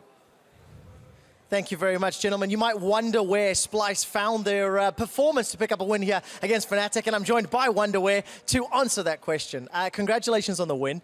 How was it so convincing for you guys? Because it didn't look like Fnatic really ever had a chance. So we have been playing really good in scrims, and we have had like a lot of problems translating it into stage. I feel like today we grew some balls, and we went for the plays we normally do in scrims. So I'm really happy. Like, if we can keep playing like this, it will be we will do really good in the future. Yeah, it definitely seems that way. Confident play. In particular, your Nautilus up top was great. Did you know that you are only the second bottom 4 team to beat a top 6 team since week 1? What does this victory against Fnatic mean for you personally? Yeah, as I said, this win against Fnatic, like, I'm really happy, and I mean, the top teams this split has been really strong compared to the bottom teams. So I hope we can like breach the gap and start taking more wins. Well, it's definitely going to be the case. Looking forward, you guys are at 4-8 as your overall record. Playoff is still a possibility, but what are your expectations with the team? Like, of course, my expectations now that we are like 4-8 is to stay in the LCS and then keep improving. But like making playoffs would be really good for us, and I think we could, if we keep like playing as we did today, I think we can make a run in playoffs as well. Well, best of luck keeping up that performance. Congratulations again on the win. We're going to head to Shox at the analyst desk. Thank you. The first bottom team to beat a top 6 team since week 1, which was when Roccat beat Vitality. But it doesn't really count. It was week 1, day 1. And so it was there Vitality weren't any, anyway, it doesn't matter. I was going to say there weren't any rankings yet. However, this game, not just a win from Splyce over Fnatic, a landslide win. You guys wanted to talk specifically about the Maokai pick and the lane swap and what it all led into. So, you are an old Maokai player. Do you like him in the current meta? I guess he can come back a bit since there are more and more tanks, but like in the meta before, he was unplayable, like with the Fizz, the Ekarim, like all this. Right now, he may be a bit more, but you still see like this ZZ banner of command thingy that's a bit good against him because he can't really unpush it. And also, Fnatic in this game, in my opinion, really screwed Gamsu over. After a good lane swap, you ought to get the tower. We have a specific screenshot, almost a short clip of Gamsu trying to split push on this Maokai. And that's almost everything that's wrong with Fnatic at the moment and their shot calling, which is very indecisive. First up, why is he there? So he's not supposed to be there. Normally when a wave is going into you, the top laner should get it in lane swap and the wave pushing should be with the AD carry. Because with the AD carry, you're going to have the support and the jungler around him with the vision and you can just defend him like easily. And if the top laner is getting the wave in the tower, like he's already safe. Mm-hmm. Right now, Reckless is catching the top lane wave and isn't put any pressure. So if they do like a play on bot lane like they're doing, it's pretty much free and they will not get punished for it. So either they need like Gamsu to back off, wait for Reckless to pressure top with the support and jungle. And once they're pressuring into tower, then he can come back and push it, like try to bounce it or try to TP top and dive. However. But there, like he just pushes too fast too early and it's just a free kill for Nidalee and Nautilus. But these are the kind of mistakes we almost never see, I want to say, from a professional team. I mean, I don't remember the last time I've seen a level 8 Maokai randomly start pushing down to the enemy inhib tower while the rest of his team is freezing lanes in mid and top lane. Like, that shot calling is just completely off to me. Like, how that can ever happen, even how Gamsu can even think, I should go here and do this. Like, even if Reckless is literally telling him, go push that wave because whatever, we need to reset it. Normally you should just go like, no, I'm gonna die. I think the reason they started is that like they were one tower ahead, like they had their tier 2 top still up and the bottom was done, so they were like, yeah, like we're gonna be behind on the play if we just mirror. So let's try to defend top and send someone pushing bot.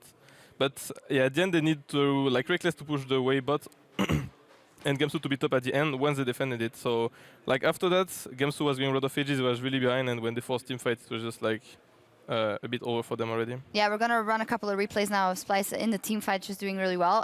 We have to say, okay, not the best decision making by Fnatic, but Splyce, on the other hand, they saw it and they went bottom and they got that gank and they got themselves rolling. Yeah, and Wonderware just said it in the interview. They were no longer afraid of actually making some of the plays they've been practicing in scrims. Here they get another good team fight. Wonderware is level 11 and he's very farmed on his Nautilus and he's able to like tank 3 or 4 guys.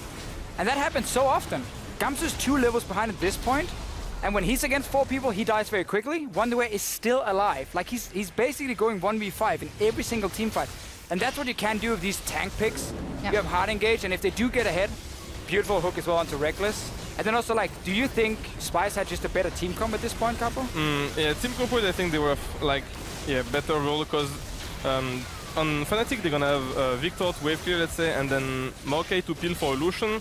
But if you try to peel with Lucian against Lulu plus the like hyper carry like Caitlyn, it's just not gonna work. And at the end of the day, Nautilus will feel better, and they're just gonna straight lose. And when you have these tanks now in the top lane coming in, yes, they are very strong at this point, but a tank has always had that issue. If he does fall behind, he can't follow up with the DPS, because there's often 1, 2, 3 DPS characters dealing damage to him. So he needs to actually be even or ahead to be tank enough to do what Wonderwear tried to do. And that's why Gamsu failed to do, because he was behind due to his team also, the assignment of the lanes. And I also really like the Braum pick against Victor and Lucian, because in teamfights you block so much of their damage. Victor laser, calling from Lucian, you make it very difficult for them to actually deal damage, and allowing, again, this front line of Splice to just let their carries have enough time to kill Gamsu and then the rest of the team. Yeah, fantastic pick, Braum. We've seen it in so many games already. Final thoughts, Splice? How important is this win? I mean, if Fnatic keeps playing this way, it might pay out dividends later on. What does this tell you, Cabochard, about the level of Fnatic now? There's been now 2 games. Yesterday they came back, but they were that much behind as well. Do you think they can grow in time for playoffs? Yeah, I guess they could. Like, a lot of their games lately have been kind of messy. Like, I don't think there was a clean game from them, just like winning from everything. There's been the game yesterday where they came back. I think a game as well with Caitlyn where he was behind with Reckless, and then they came back as well with Lulu. So yeah, they need to, I don't know, like get their shit together. The stuff together. Yeah, they need to get their stuff together. For Splice, though, fantastic win for them. And as we take a break to set up for Roccat versus G2 Esports, Perk tells us how he's not underestimating his upcoming opponents. I think Roccat has one of the best early games in all the LCS. Like, they almost always had like 2 or 3k gold. Even like in lanes they do good, and they have like good laners. They just get ahead, and then they seem to be lost in the map. So Roccat doesn't know how to use split push or like use TP's advantage or overall just rotate around the map. They always get caught in, and they just throw. I don't know how it's impossible actually. It's really strange, but I don't think they are to be taken lightly because they have shown good performance versus every team almost. So.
League Championship Series, where we're looking at the last match of the week here in Europe between Roccat and G2 Esports. Roccat won yesterday, and a lot was to do with, well, the Kog'Maw. They were playing versus Splyce. Tabs showing up, being able to do well. Cabochard, what have been your impressions of Roccat so far? Of course, we have Betsy in there as well, who you used to play with. Yeah, I think that overall they're playing like quite well the early game, but most of the time they're just like getting comeback on or something, and then they just throw, I guess. So yeah, yesterday they played pretty good. The player on the Kog'Maw comp, they had a composition against them that was just straight up diving in, and they just had to defend. So it was like really simple, I guess. Simple, though. I mean, Tabs played quite well. Yeah, I mean, he did a good job closing his eyes late game. No, he had a good game. He had a good game. Like, Tabs is a guy we were looking at because he replaced Sapphire, who didn't do too well on Roccat, and he kind of had to step in and be a bit of a veteran and like calm everyone down. And he had to be more of a carry to, to help Betsy as well, because Betsy is a guy who's been doing extremely well. We talk about it probably every single week. You do. But I do very often. I think Betsy is a great player right now. Cabochard, do you agree? Sure. Good. All right. I mean, I'm glad we all agree here. The stats. Yeah, I think he's playing better than what he was playing Gambit. Like he has more resources as well, so like something is linked, I guess. Yeah, we'll see if they can do something here though, because they are against G2. Yesterday, G2. Oh, what a heartbreaking loss. They lost against Fnatic, although they were 5,000 gold up at the 10 or 15 minute mark, and then they gave it all out of hands. And it's something that's coming back that we've seen from them. They tend to be ahead in the early game, very much ahead, but then they squander it in the mid to late game. That recklessness, that communication issues, it's still not fixed. Yeah, and overconfidence. Like, as a team, they just stopped playing the map correctly, like saying we don't need to buy wards anymore, we don't need to clear Baron pits, we just start the Baron. And then like they lost the game, honestly, at that Baron where Fnatic made a great play. And then the following team fight, they were just like randomly diving in the middle of the lane, out in the open, no flanking or anything. So everything they do well the first like 15, 20 minutes, it's weird, but it's like when they get far enough ahead, it seems like as a team, they maybe get so confident. They're like, hey, we can just like take one more team fight and we win. And then it starts going wrong because you don't set it up properly. And then you lose games like the one yesterday, which you shouldn't lose. Why do you think it is? Yeah, I think like there is something with overconfidence. Like, sorry, the game was they were really ahead. Lucian was like level 7 against the Curl Kog'Maw level 4 or something. So maybe in the head they were just like, oh, like whatever we do, this game is gonna be won. We just like we're not gonna follow the plan we should have done if we're like 2k ahead. So we just go and then they get come back against the Kog'Maw and it's just over. In general, do you think the really good run by G2 in the beginning of the split was maybe because the other teams, like Cyanide said, weren't on point yet? And how do you see them evolving? Not entirely. I think, yeah, like there is something like they won't be as dominant. I think they were 7-1 or something. And then, yeah, we won. They lost yesterday. We'll see today what they do. But they're still a good team overall, and they have really good players, so I don't expect them to go so down either. All right, and on paper, they are supposed to win this game versus Roccat. The players actually are ready, so we're going to kick it over to the caster desk. All the things are ready. Thanks, Shocks. Are we things? I feel so objectified right now. Are you objectified? The casters are ready, and so are the teams. There you go. That's the way to do it, Shocks. Please. Now, the teams are ready to load up on the Rift, and so is the crowd. Let's see who's queuing up. It's Roccat on the blue side. Of course, that means we've got Freddy122, Airwax, Betsy, Tabs, Extinct, and their coach, Fresh. Yep, that's Roccat on the blue side. On the other side, however, we have G2 coming out swinging this split so far. A little bit regression lately, but that's allowed. Top lane Keek is Jungle Trick, mid lane Perks, Emperor and Hybrid, the dynamic duo in the bot lane, Coach Youngbuck. Yes, indeed. And this team, up until yesterday, they'd only lost 2 games. Still setting them a little bit further back in the standings, but they're going to not try to disrespect their opponents today. They're going to not try to style too much. And I feel like any way you roll the dice here, they are heavily, heavily favored against Roccat. Yes and no, but if you look into what Roccat has been doing well, it's been the early game. That's true. It's been finding some of these skirmishes and these outplays. It's the mid game where they falter. Well, G2 got a lot of the leads by doing what? By playing aggressive in the early to mid game. So actually, there is a universe in which Roccat somehow goes even in the mid game. G2 falter again in the mid game, and this game goes quite long. We've seen a trend. And somebody wins in the end, which is not Fnatic, this split. Well, we will see if that ends up being the case. If your words are truly prophetic, as the picks and bans have started up, the Nidalee Braum taken away, Kog'Maw, Corki banned out for G2. They do not want to relive the nightmare that was Reckless yesterday. Damn, they banned Nidalee. That would make it very easy for us to predict picks and bans. First pick Nidalee into Lucian Alistar. We have to work a little harder this time. This time we actually need to use our brains, sadly enough. Gangplank gets taken off the board. Yeah, it hurts. All right, so the Gangplank's off the board. Let's see if G2 decide to ban another AD carry. I was going to say I doubt it, but no, I was right. No, what you wanted to say is like you think they're going to ban Kalista. I'm learning. That's when you bend your words. When you're not finished talking, you're just like, yeah, I was about to say, but obviously they beat me to the punch. Kalista has to be a ban here. Emperor actually banning his own Kalista against Tabs, who hasn't done that well on her. Do you think this merits the Lucian first pick, in all honesty, to take that also away from Emperor? I mean, let's see what's open first before we say yes and then get surprised. Alistar is open here as one of the power picks. Poppy used to be one of the early contested picks, but has fallen off a little bit. I mean, I think Alistar, if we're in LCK right here, I feel like we see Alistar first. Lucian definitely worth picking, because I think it's such a comfort champion for Tabs too, and you take it away from Emperor and force him to maybe play Caitlyn. The Malphite first pickup for Freddy. Interesting. It's worth debating because both teams kind of starve their top laner. I feel like by Rocket it is almost a given. By G2 it's a choice. They really put Kikis on these tanks that he can then add utility in a team fight. So Malphite is one of these champions that have been very prevalent for G2, but that Malphite pick comes at a great cost. Yeah, instantly G2 respond. They pick up the Alistar Lucian lane, so Emperor will have some comfortability for himself. Rocket, what do they answer with? Another thing worth noting, the Lulu is still available, but you know, if you want to do like the Caitlyn comp that we saw Splice doing last time, I don't really think that screams Rocket in all honesty. I mean, Betsy's a good Lulu player, by all means. True. It's not a straight up carry there, but Tabs looking to go for the Ezreal hover here. They're talking about it. A lot of options. Looking at G2. The bot lane, check. Kikis is likely going on a tank. They'll have counter pick for Perks in the mid lane, and then we just want to see a farm jungle. There's a good choice, or a good chance that we see another Graves here on the jungler Trick to really start that farm-heavy style that he likes to play and outpace. Nidalee off the board, so we have a very quick clear here on the jungle Graves. Yeah, the Ezreal coming in as well. That's picked up for Tabs. With the Bard. With the Bard as well, it's going to be... I like that lane. A lane of a lot of skill shots. There's actually some ultra good cheese you can do. Talk about it. Creative gameplay. No, we'll see if we get into the game depending on the lane. But Bard Ezreal has one of the strongest level 1 trades in the game. Like, it's so hard to deal with if they just raw all in you level 1 behind the creeps. You kind of have to back off and you will lose experience. But it's such a risky approach. Right, the Lee Sin's taken for Trick, and now we have a Nautilus as well, so we predicted this for Kikis. Pretty much a very likely scenario. We will probably see the Banner and Zerat Portal pushing as well, see if he can do that against Freddy. But for Trick, we've only seen one Lee Sin game on him in his split since the Nidalee was banned away, and I'm wondering what he would fall onto. And Graves was available as well, so kind of surprising he went for that. Yeah, he kind of wants a flank here, a kick engage potential. Rocket looking for something where Airwax can assist Betsy in the mid lane. Rek'Sai is decent jungler here. Does well until he's in, because every time he dashes in, you can just interrupt, you know, in some of the duels. Just auto-proc that passive knock-up. I still like to see him go for a little bit more damage. We talked about Airwax being that like solo QS jungler. He was doing quite well on the Kindred pickup, especially against Fnatic, but that was mostly because they weren't warding down bottom, just continually finding ways to kill him. But it looks like they want that utility, they want that movement around the map, and the Rek'Sai is the answer. They also lock in the Victor for Betsy. Oh wait, no! But At wait, the last second, there's more. They go back to Jungle Rumble. I have to echo what you were saying there, Pyro. I think you're right on the money.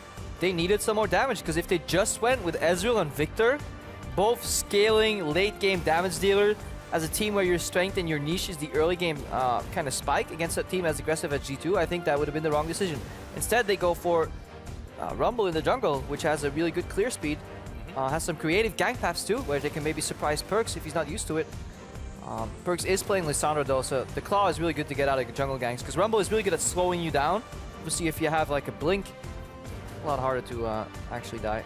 Yeah, one caveat of this composition though, they have a heavy amount of magic damage, and they're going to need to get that Ezreal likely going blue build to scale up super late for it to be super effective. This is a game where you stack MR if you're G2. Oh, definitely so. Really good point there. Look at, yeah, the amount of magic damage overall. But they also have the makings of a fantastic Wombo combo though. Imagine a world where Bard lands like a 4-man ultimate into a double stun, Malphite knockup, Rumble on the top, Victor, and then they all flash out and kill you. But there is so much Wombo combo potential here. On the side of G2, there's more like individual pick-off. One guy gets kicked in, Lissandra ultied, or Nautilus just gets the combo off on one guy pick-off. They have not as much AoE damage, but Rocket, they can just kill an entire team in just like 2 seconds. If they're able to hold on in that early game, we know they're able to play that quite well. They could have some serious power in their house. Now, we'll see if you think that Rocket can come out with a win over G2.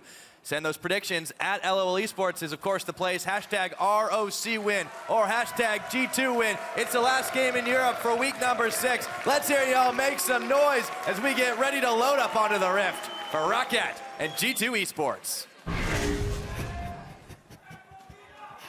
They still love you, Crepo. What do you mean still? That implies that the love was lost at one point. No, it implies it's still going. Actually, I said they you're love actually you right. again. I'm wrong. I don't okay. even. That's when you call me out and you I'm tutor me in usually English. the wrong one, so this time I get to turn the tables on you. Ah, how does it feel? Feels pretty good. Yeah. Let's turn those tables back around. Hold on, I still want it this side. All right, let's take a look at how they're starting this game off. This line of scrimmage, nothing too out of the ordinary. You just see Extinct going a little bit further into his own jungle here. Yeah. And I mean, we could just start talking matchups then when the teams layer out like that. Ezreal Bard have a range advantage. In my honest amateur opinion, Bards never start a camp. And I've probably told every single LCS player this. So hopefully, because they're tired. Whenever we go out, we're at a bar, I'm like, do you have a moment to talk about a Lord and Savior Bard? And I tell them, so there's a good chance where we see Tabs and Extinct delayed invade, stop the camp on Emperor, move behind the creeps, and do that level 1 trade. If that happens, I'm a happy man. Let's see if it does. keep our eyes on that one, Extinct. Rocking that Snow Day skin as well. Actually, gotta go back to the.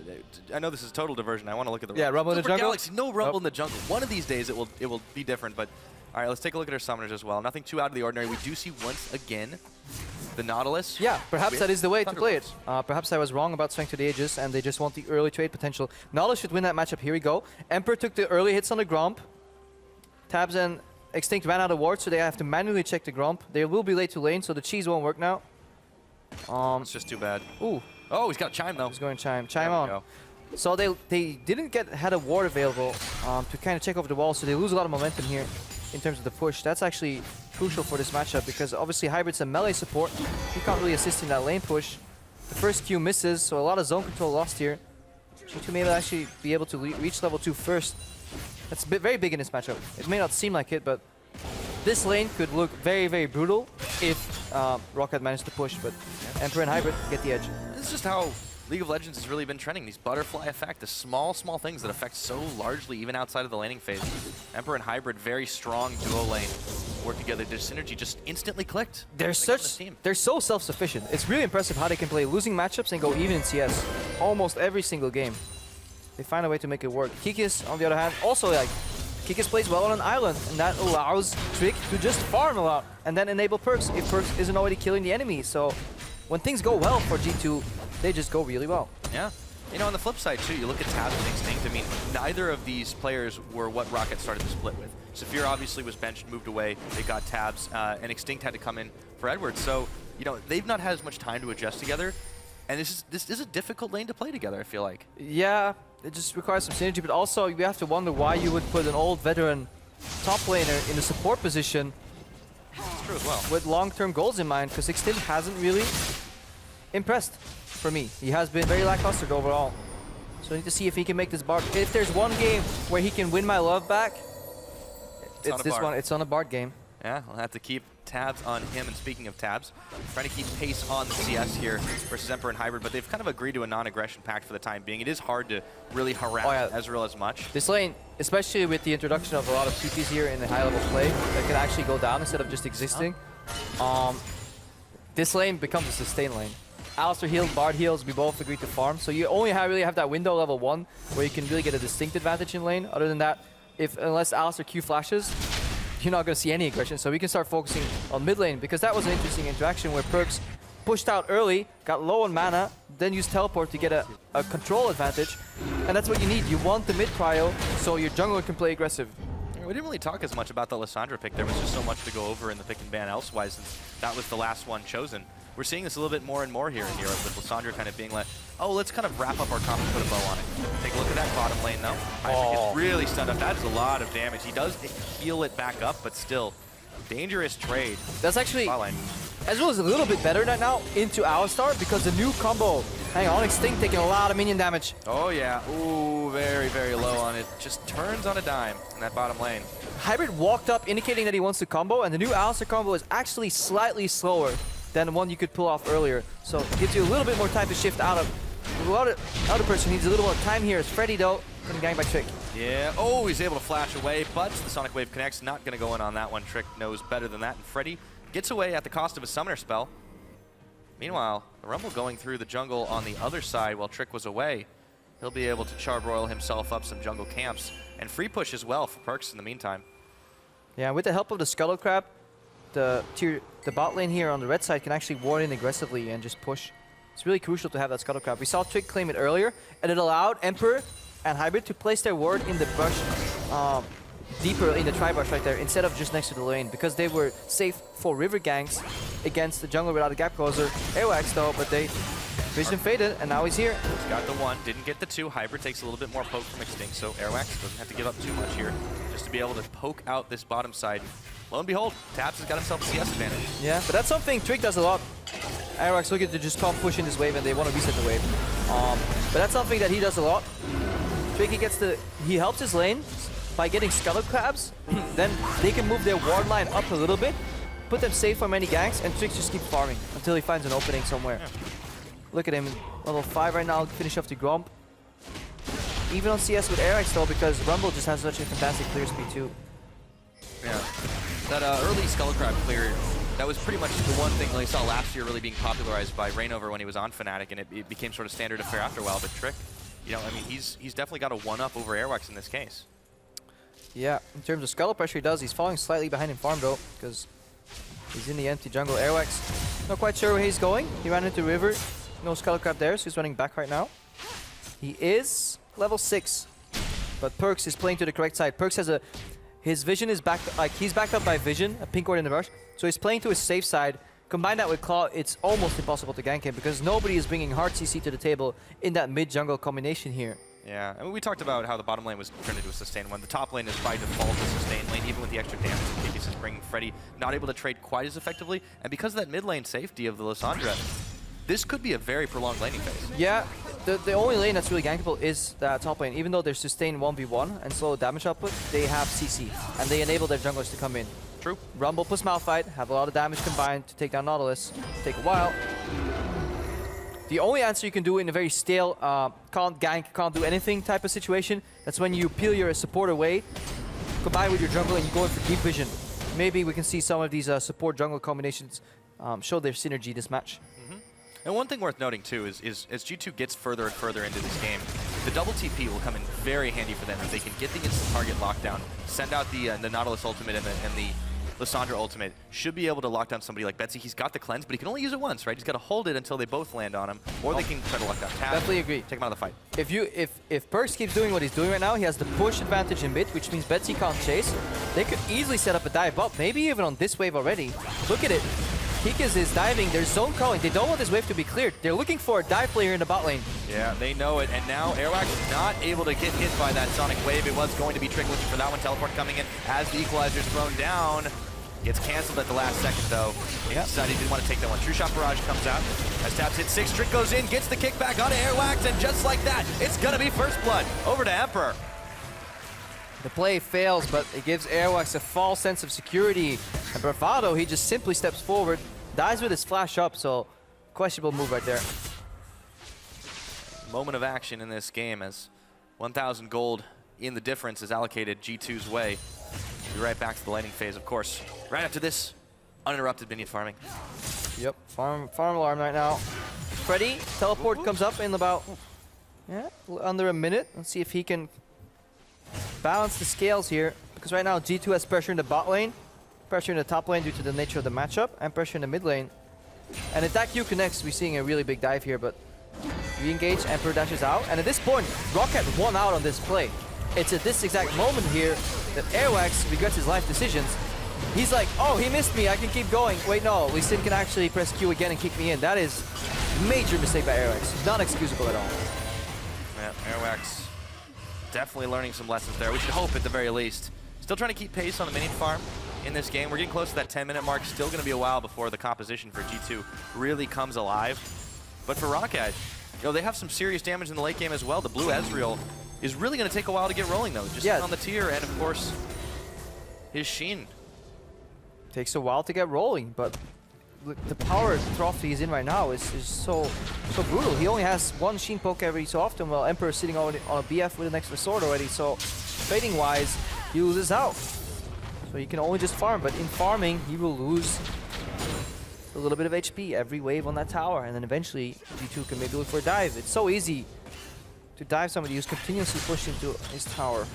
So with that in mind, what do Rocket really need to do just to make sure they come out of this laning phase with a, not a lead, but much more alive, in the position that they're comfortable with, that they then have had trouble in the mid and late game? I feel like Aerox should group up, push out the lane with the bot lane, get deep vision so they have teleport wards, because otherwise, this is gonna happen. Teleport from Perks comes in here. Yeah, double tempered fate, but Extinct is still in a whole lot of trouble. Perks is able to come in around the side, claw himself a kill. Now the fast push is on. Miniwave cleared away for just a second, but still they have enough residual damage for G2 to be able to take out that first tower. It's gonna get traded in the top, but that is a slow push here compared in to the what mid they lane. had. Yeah, and there's teleport advantage in terms of Freddy, but obviously he can't react because Keek is just watching him. He has two ways of stopping that teleport, so Freddy can't join the party. That dive was, we both saw it coming from a mile away, but Rocket were unable to predict the enemy movement, the enemy play pattern, and act accordingly. And then, of course, in the end, it is too late. Yeah, Freddy a little bit preoccupied. He does manage to stop the back of Kikas for a second. Trick is going to go ahead and try to start soloing out this dragon. Two getting a little bit of extra boost for themselves here. 2 kills to 0. It has been a low-action game with G2 Esports really only looking for small openings that Rocket have left in their bottom side to make things happen. Yeah, G2 have thrown only a few punches, but they've hit hard. Every single punch carried a lot of weight behind it. Because that 2-kill advantage translated in over 2,000 gold already. Rocket just trying to play that stall game. I mean, this is a team that has had such a rough ride in the European LCS this split already, only picking up 2 wins, the latest of which yesterday at the hands, or against Splice, I should say. And they just really need to look at trying to stay alive. I mean, this is, G2 you could say is not the team they necessarily need to be, but they're pretty much out of easy opponents. I mean, they've got Origin coming up. Everybody else, well, and Fnatic, everybody else is those top 4 teams. Yep. It's such a rough ride for them going forward. Yeah, definitely so. But if you look at their goals at the start of the season, obviously they're more than happy with the situation. Even if they lose 2 or 3 of those matches, in terms of like early split expectations, they made it comfortably into the playoffs, which is impressive. But look at G2. Earlier we saw them ping on the map, top lane tower. Let's trade it, guys. Open up that map, find an opening, and then they'll likely rotate to the mid lane, see if they can get a dive in here. Because is flanking. Perks was fake basing to lure in enemy mid laner, perhaps stopping him. They're not going to take the bait. They pinged out Nautilus, but I don't... Yeah, he walked over a ward, so they know he's there. Both teams trading turrets. This is essentially good for Rocket. If you can trade turrets from behind, you're generally doing a good thing. But G2 add a little bit of a... Yeah, Rift Herald dessert to that main course. Be able to try and push even more towers with that one. Mid lane should be the next on the menu. All things considered, Perks is pinging that out for the time being, and they do give that buff over to Trick, so immediately turning attention to that mid side. It's undefended for the time being. Betsy's still trying to walk back to lane. This could be a very fast move. They get 2 for 1, but Aerox is there to defend now. They're not going to commit to it. I mean, just a little bit of damage. Just be careful. Extinct the portal over. Thor is ultimate. Yeah. Just keep looking for teleport wards. At this point in the game, when there's so many teleports available on champions like Nautilus and Malphite, warding and being apprehensive of enemy wards around your flanks is the main thing to keep in mind.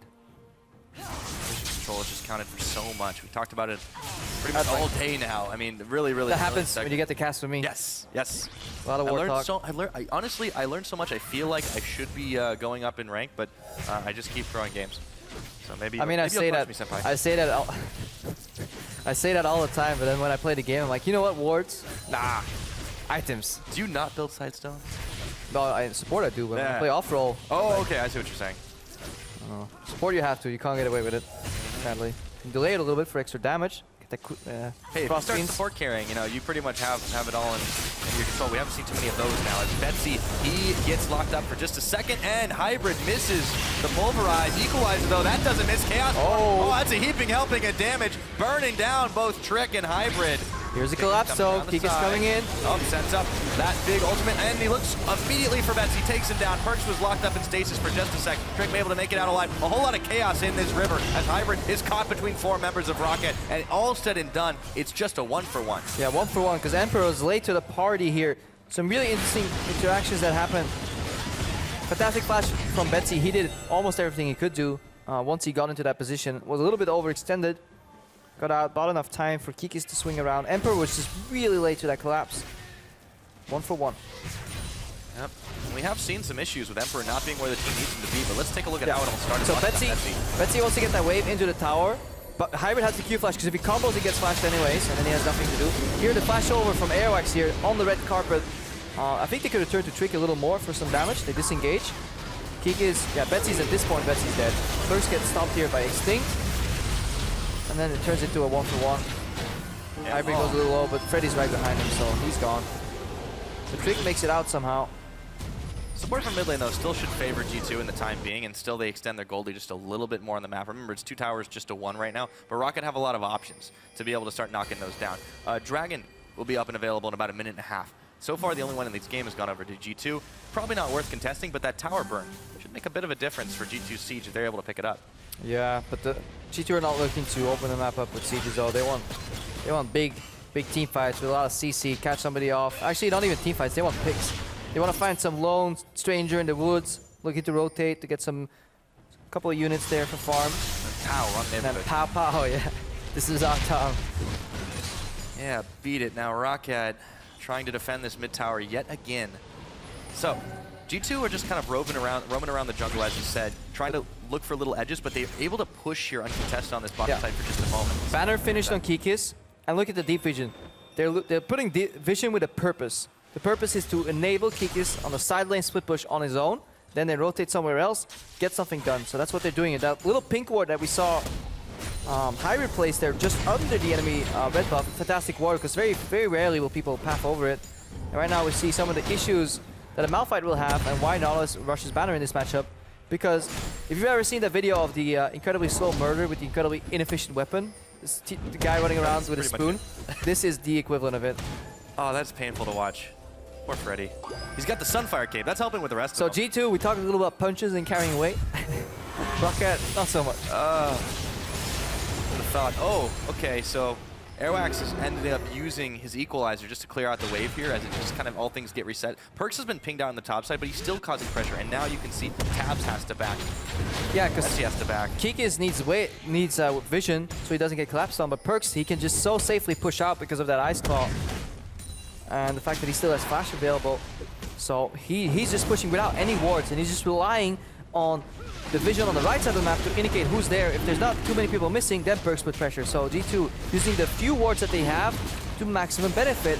And more importantly, they shadow the area behind the dragon so they can safely do it too. This is the difference. The hallmark of the top teams utilizing that vision effectively most, if not all of the time. Rocket just aren't able to really do anything in answer. That second dragon goes over 18 minutes now on the game clock. And G2 just continue to keep the pressure up, pushing away, causing a lot of problems for Rocket to be able to answer and get anything else out of the map. They need to buy time. You see Tab's still only about halfway on his tier stacking up, or a little bit more than that rather, but still going to be a while before he gets super effective with the Muramana. And the rest of the team really don't have a whole lot of battle stats. Yeah, and then you see G2 base, and you see the most beautiful thing in the world. Well, 3/5 of it at least, 3 pink wards in the inventory. I thought you were talking about drop portal elements. No, I like that item. I have a strong dislike for that item. I like Banner because Banner influences side lanes in... You need to make a choice, right? You put a Banner creep somewhere and you influence and manipulate waves. Banner is just an item out of which continuously minions flow endlessly. I like to see a wave being built up, you know, massive, and then crash into a tower, not just a repetitive stream of AI units. That's my opinion, though. It's perfectly fine. I'm just an old Singed main, so I see that item, I just start rubbing my hands together evilly. So Dirty right Sage now, Picker, the equivalent of the Dirty Cyan Picker in Season 1. Yep, that's pretty much the same thing. Okay, the Rift Herald is going down. Last minute one here for G2 Esports. It wasn't going to be completely free because Airwax was intent on causing a little bit of mayhem in that pit, but Trick will be able to secure it. A little bit slow on the draw. Tab sends out the True Shot Barrage, but it does not find its true target. And again. And again. Oh, God. And again. We just not watch this. No, this.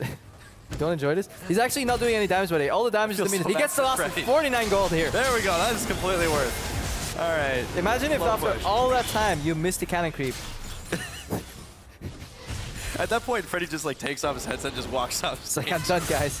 I can't play this game I put my anymore. ZZ Rod portal down. I'm going to take a coffee break. Hang on here, though. It'll Perks. still be there, though.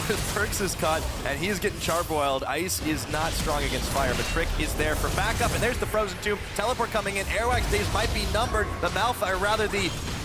Not only coming in. And... Pop up for Hybrid, that's dead Airwax. Collapse Goodbye. completely from G2. Perks thought about flashing defensively, then realized they could turn the play around. Mid lane though, it comes at the cost of a tower, so this is actually not that bad for Roccat. Yeah, Rocket definitely need this gold in their pocket as well. This Rot Portal set up in the brush, continually crashing in to that wave, and you're not getting any gold off of that one. Sorry, Tabs. Betsy does take that tower. So nice little edge on that play. The tower difference is now dead even, 2-2. G2 still holding the gold lead, and they're continuing the siege. They're not letting the pressure up, but they're not able to get any autos on it, just letting the minions do the job. They just want those ZZ Rot minions to get into the tower, deal some damage.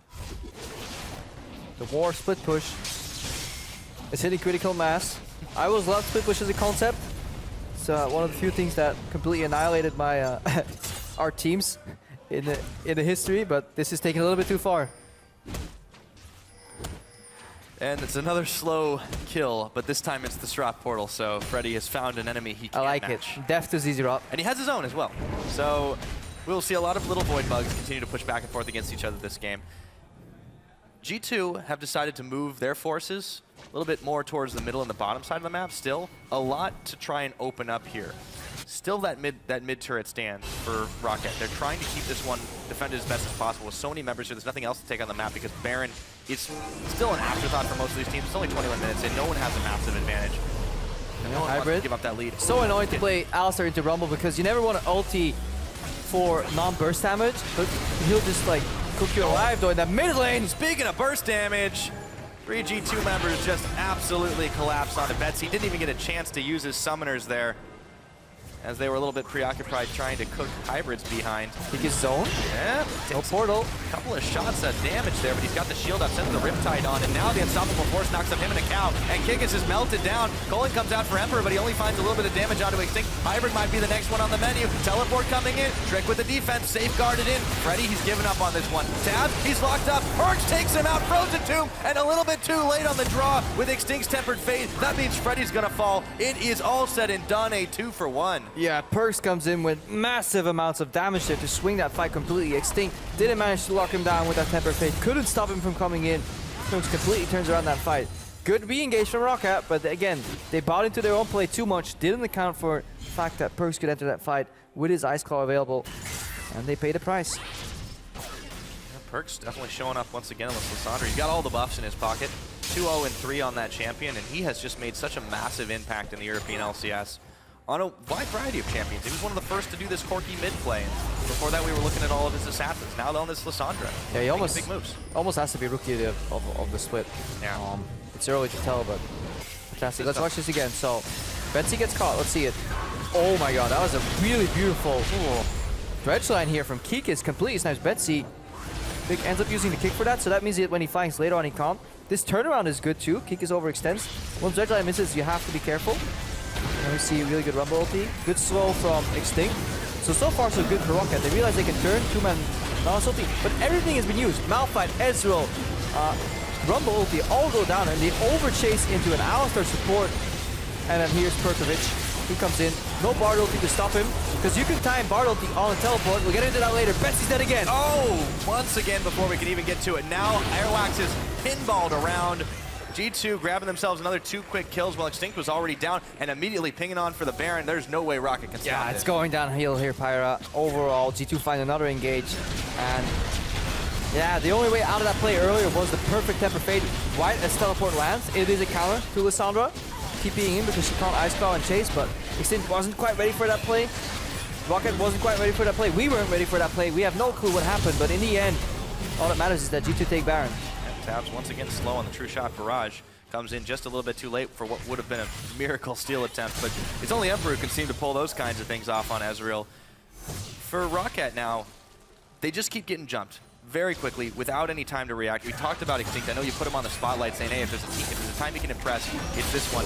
He just hasn't shown up yet again. We're seeing that his reactions on this bar just aren't good enough. Yeah, and such a champion that requires so much gameplay. If you look over like over to NA, Matt on Team Liquid, fantastic bar player overall, but he's played in a lot of games here. Let's see what happened here again. So Extinct cut out initially. Portal's very small distance.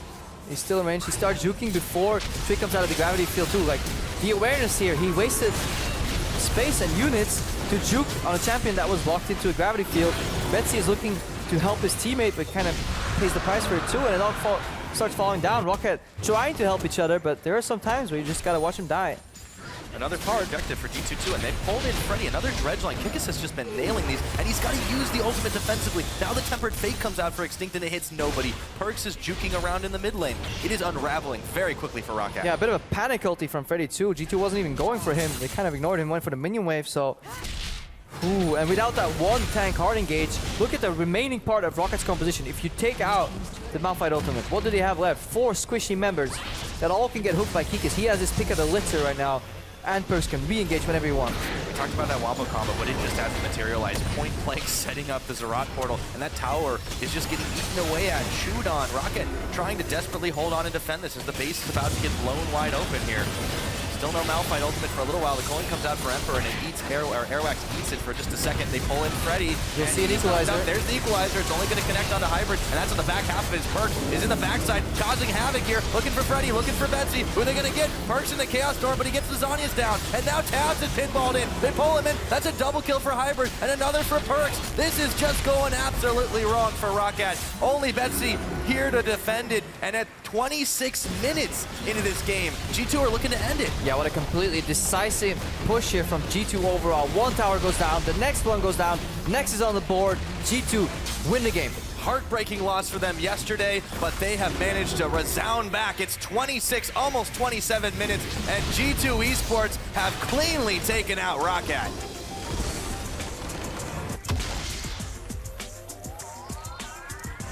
And Perkovic, really good to engage there at the end. Goes in, doesn't self-cast ulti.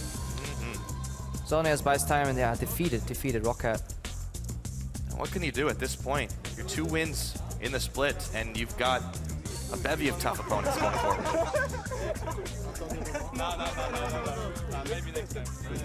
But for G2, they can be very happy, very confident win. They've got Elements in Origin next week. And they actually face quite a mix of up and down across the table.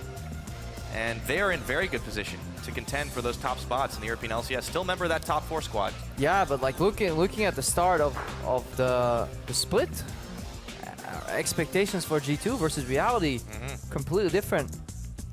Expectations for Rocket, sadly, not so different. They were a team to very late announce a roster that wasn't filled with star players that were looking for a second chance. Freddy, you know, from SK, Edward, from the fallen apart Gambit lineup. Betsy got his second chance, proved himself. Airwax together with Betsy were a threesome duo, but this time they didn't have any hard CC in their combination.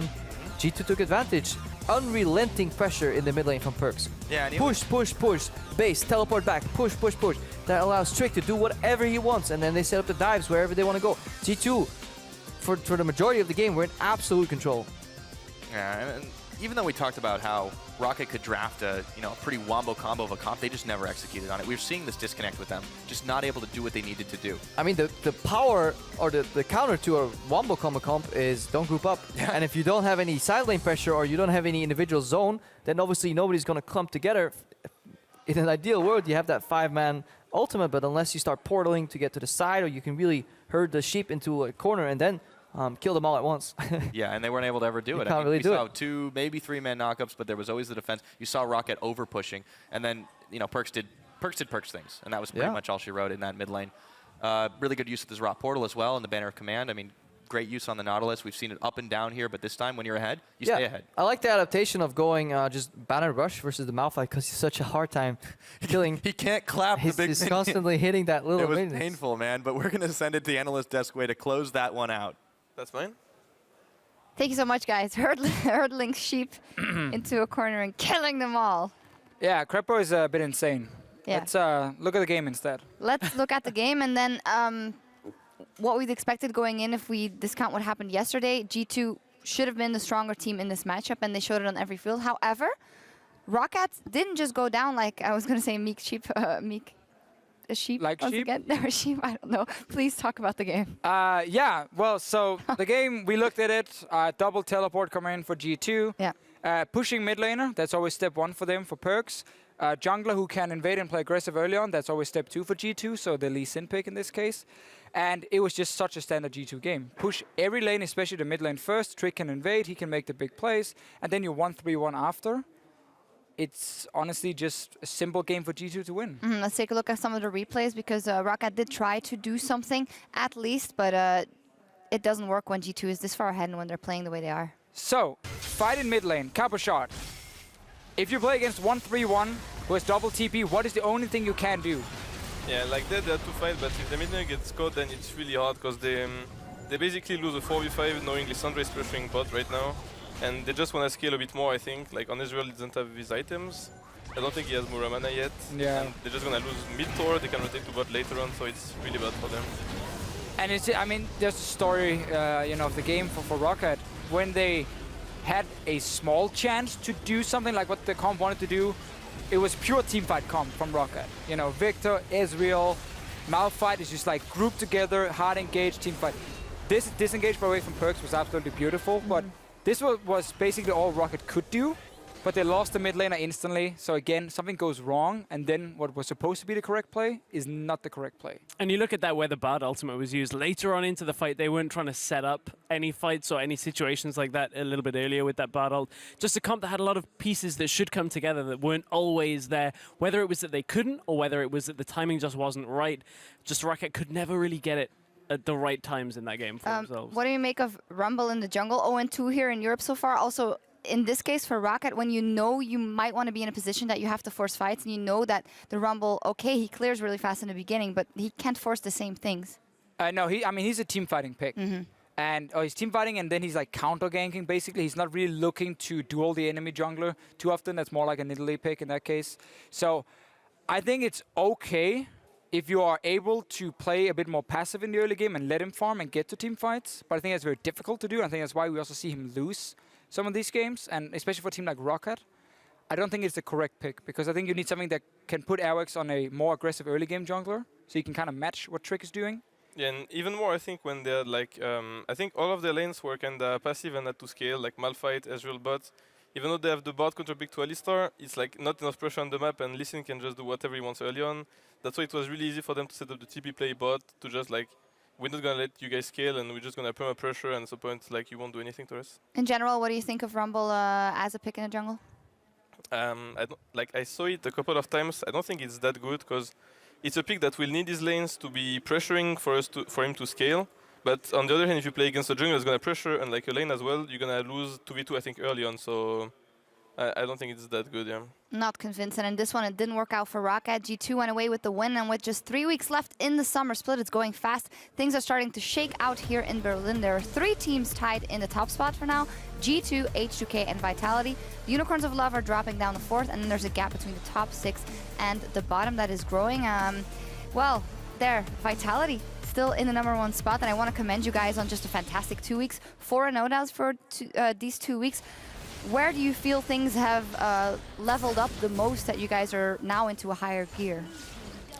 I think we play, like, we're able not to play only one style. I think we're like really strong in lane swap. We know it's pretty much you have a plan in lane swap to follow, and if A situation happens, then you need to do B, let's say. And we know that's pretty well, so we know to like rotate properly, and then we have like really strong players, I think, on every role, so we're doing good. Yeah. Of course. Oh, sorry. No, I was just going to say, I also really like that you bring a different style than a lot of the other teams. A lot of different compositions in picks and bans. A lot less simple to predict than some of our other teams that we've seen. Yeah, of course, you got to be able to run with it. You worked with Sean's over in Gambit as well. How much has that helped, that you knew him before and you knew what he could do, and now he brings it to Vitality? A lot, I guess, since like I'm with him for like almost 1 year now. I know what he wants to do and what he's like gonna do in the team environment, so I'm happy with what he brings. That's why we're still together. What kind of coach is he? You know, is he a tough coach? Is he your best friend or something? Like, what kind of coach is Sean's? In the game environment, it's gonna be strict. I think he's not gonna be the friendly guy, but like outside, yeah, I guess. But we're gonna have like a strict, let's say, pick and ban, and he's gonna do most of that to help us, and then we're just gonna play our game. Yeah, we'll find out a bit more next week. We'll have Coaches Week, so we'll have a lot of them on the desk. Great and we little can plug talk a lot there. about it. Yeah, indeed. Today you guys played for the Unicorns of Love. A question that we kept asking ourselves, and we commended them in the beginning of the year, was, hey, the Unicorns of Love do look different. They have a macro strategy. They have a plan. I feel like it's crumbling a tiny bit, even though they did go 1-1. What do you think? Yeah, I mean, Unicorns became their third best team in Europe for a few weeks. But we never really felt like they were the third best team in Europe. And it was almost meant to go wrong in a way. And I think it's wrong to say in that sense. It's kind of harsh to say. But it's not they're stopping the improvement. I think it's just going a little bit slower than what Vitality showed, than what G2, because they came in at such a high level. It's still enough for Unicorns to look better than Origin and Fnatic. So that's still a great thing. And they are like a well-deserved fourth-place team right now in Europe. I just don't feel like they are improving as fast as the teams above them. They had some changes, you know, jungle changes in and out, and maybe they just got a good base starting the split. And then now it's been hard for them to kind of build onto it. You, of course, played with Diamond a lot. Do you think if he was back in the lineup, that would solve a lot of the tiny issues or bigger issues that are coming up now? I don't know. He's better than Rudy, so I guess you can say that. Like, there is the Nidalee meta kind of, and he was playing it a lot in Gambit, so it may be good for him as well. I can't really say. Yeah, what they still have, though, is really good individual players. What do you think of Chachi? He's someone that the Fisho really, really likes as a player. He's good. Chachi's so good. Yeah, I think he's good indeed. Like, he's gonna know when to pressure and when, like, he's gonna have to play a tank, let's say, when to, like, come from behind. I think the Ryze nerf hurts him a bit. Like, we banned Poppy, for example, today, and he's mostly playing tanks. Like, they like to put AP top like with a Ryze, and then they go Z mid. I don't think they can do that as much anymore, because Ryze is pretty much dead right now. So we're going to see moving forward or what's going to change. Who of the top laners in Europe is the best resistant to meta changes, and who is the best to deal with it? Besides me. Well, obviously you yourself can be an answer, of course, yeah. And how do you feel that you do when metas change? I think I do well when meta shifts. Like, we didn't prove that much me playing tanks right now, but it's something we can play, even if. So yeah, I'm looking forward to playoff as well. Like, we see when Kokmo is really, really strong right now. So sometimes you're just gonna have to play the Lulu and have a W and E on AD carry, and that's pretty much what you're gonna do all game. But sometimes you have to play more pressure style with fewer Graves, sometimes more tanky style. So it's pretty diverse right now indeed. Yeah, it is. Looking at some other teams, Fnatic, we mentioned them already. Their top laner hasn't been doing that well today. He picked up the Maokai. Of course, we don't know what goes into that decision of a team. But what the story has been for us is that they haven't been able to improve. No, Fnatic has been a very inconsistent team, and I think it's something you Stress also talk very often about. Yeah, exactly. This Fnatic lineup. Today was the weirdest game for Fnatic overall, because this is a game they should have won. We've spoken time and time again how we've got this clear divide, and they don't just lose to Splice. They got torn apart by Splice. No kills for Fnatic at all in that game, and I'm actually super happy to see Wonderwear have a good game, because I've casted a number of games and said, look, Wonderwear's just not performing. He's not doing well, and we actually saw... We called him Godware here on the desk. We actually saw a good game. That was a sick last game. It was a really good game, and it's the same. We saw two players actually step up significantly that we've been saying for a couple of weeks now aren't doing so good. Wonderwear and then XPeppy from Giants. They actually had a good week for both of them. So I'm happy to see the improvements have been made, but man, it's just a rough week if you're a Fnatic fan. To reiterate that, this week, Fnatic... Oh, well, we're going to look at some Giants UL. Why not? Yeah, I mean, hey, Giants, they picked up a win, so super good for them to get that down the bottom, especially also because Splice is winning, so you gotta follow the other teams there to get out of that relegation zone. But also just with this whole Fnatic talk and Unicorns of Love and so on, I think Fnatic and Unicorns are in somewhat the same boat. In the improvement is very slow. I actually don't even feel like we see that Fnatic improvement always from week to week. Now they've changed support. And where Unicorns came in with better groundwork, that was kind of set. The macro game was working a lot better. Fnatic has been super hit and miss all split long. Are they tough to play against, or is it fairly simple? I'm not going to say it's simple. I think they played better in scrims, because we scrimmed them quite a lot than what they've shown this week. But yeah, they still have a lot of work to do. And if you compare to OL, I think it's easier in current meta to change your support, your jungler, than to change your support. I guess it's still dependent on the players, but most of the time the support is gonna get the jungler more than the opposite. So maybe that's why OL is like still doing better than Fnatic is. And H2K changed up their mid laner and now got him back. We see some growing pains though there. What did you make of H2K's performance back with Ryu? I feel like it was the absence of practice for a couple of weeks now for H2K. We're still seeing the shades of what made them good. Yesterday's game against Vitality, that was a nail biter and came down to just pure team fighting in general. So I'm not too worried for H2K from some of the mistakes they showed. I think with time again, they'll be back on their top form. When we saw them coming into the split, we were like, man, this team looks so good. And I think they'll get back to that point. But they had a pretty decent week. I think even with yesterday's loss, I wouldn't be too worried for H2K. No, they lost versus Vitality in the end, so yeah. OG, on the other hand, when we talk about teams like Fnatic, like OG, the ones that did so well at the World Championship, not a good week. One thing that we really looked at was Sven. He had the worst week actually since week 1 for him. 7 deaths in this week alone, when he averaged 2.7. But I feel like that's more a symptom. Of course, here we saw that victory where Soa stepped up on Fiora, but in general, the feeling with OG is still not there.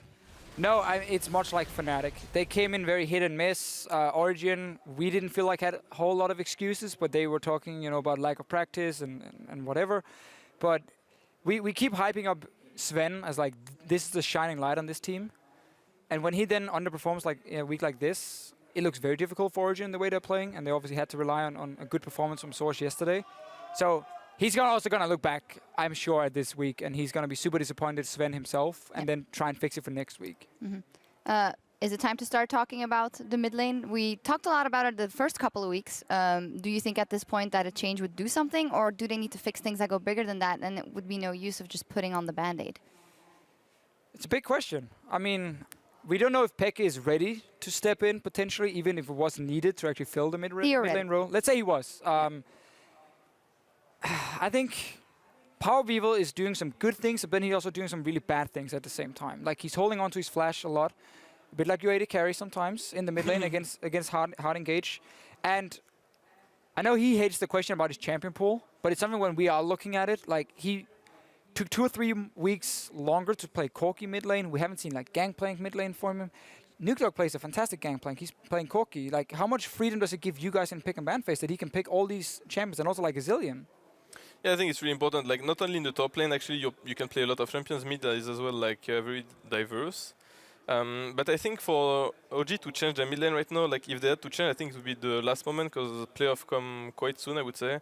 And if you, like, would be changing someone in week 8 or 9, then you would be, like, in a bad spot for playoff, I suppose. I think they're going to keep him, and they should keep Power Weevil. Keep working, because he might not have looked as good as he did last year just yet, but that's also because the team around him isn't working well. So I think it's more fix the entire team than in the individual players that you are like talking about benching him or anything. I don't think they're going to do that. And I think one of the places he really struggles with is that team dynamic and who's carrying.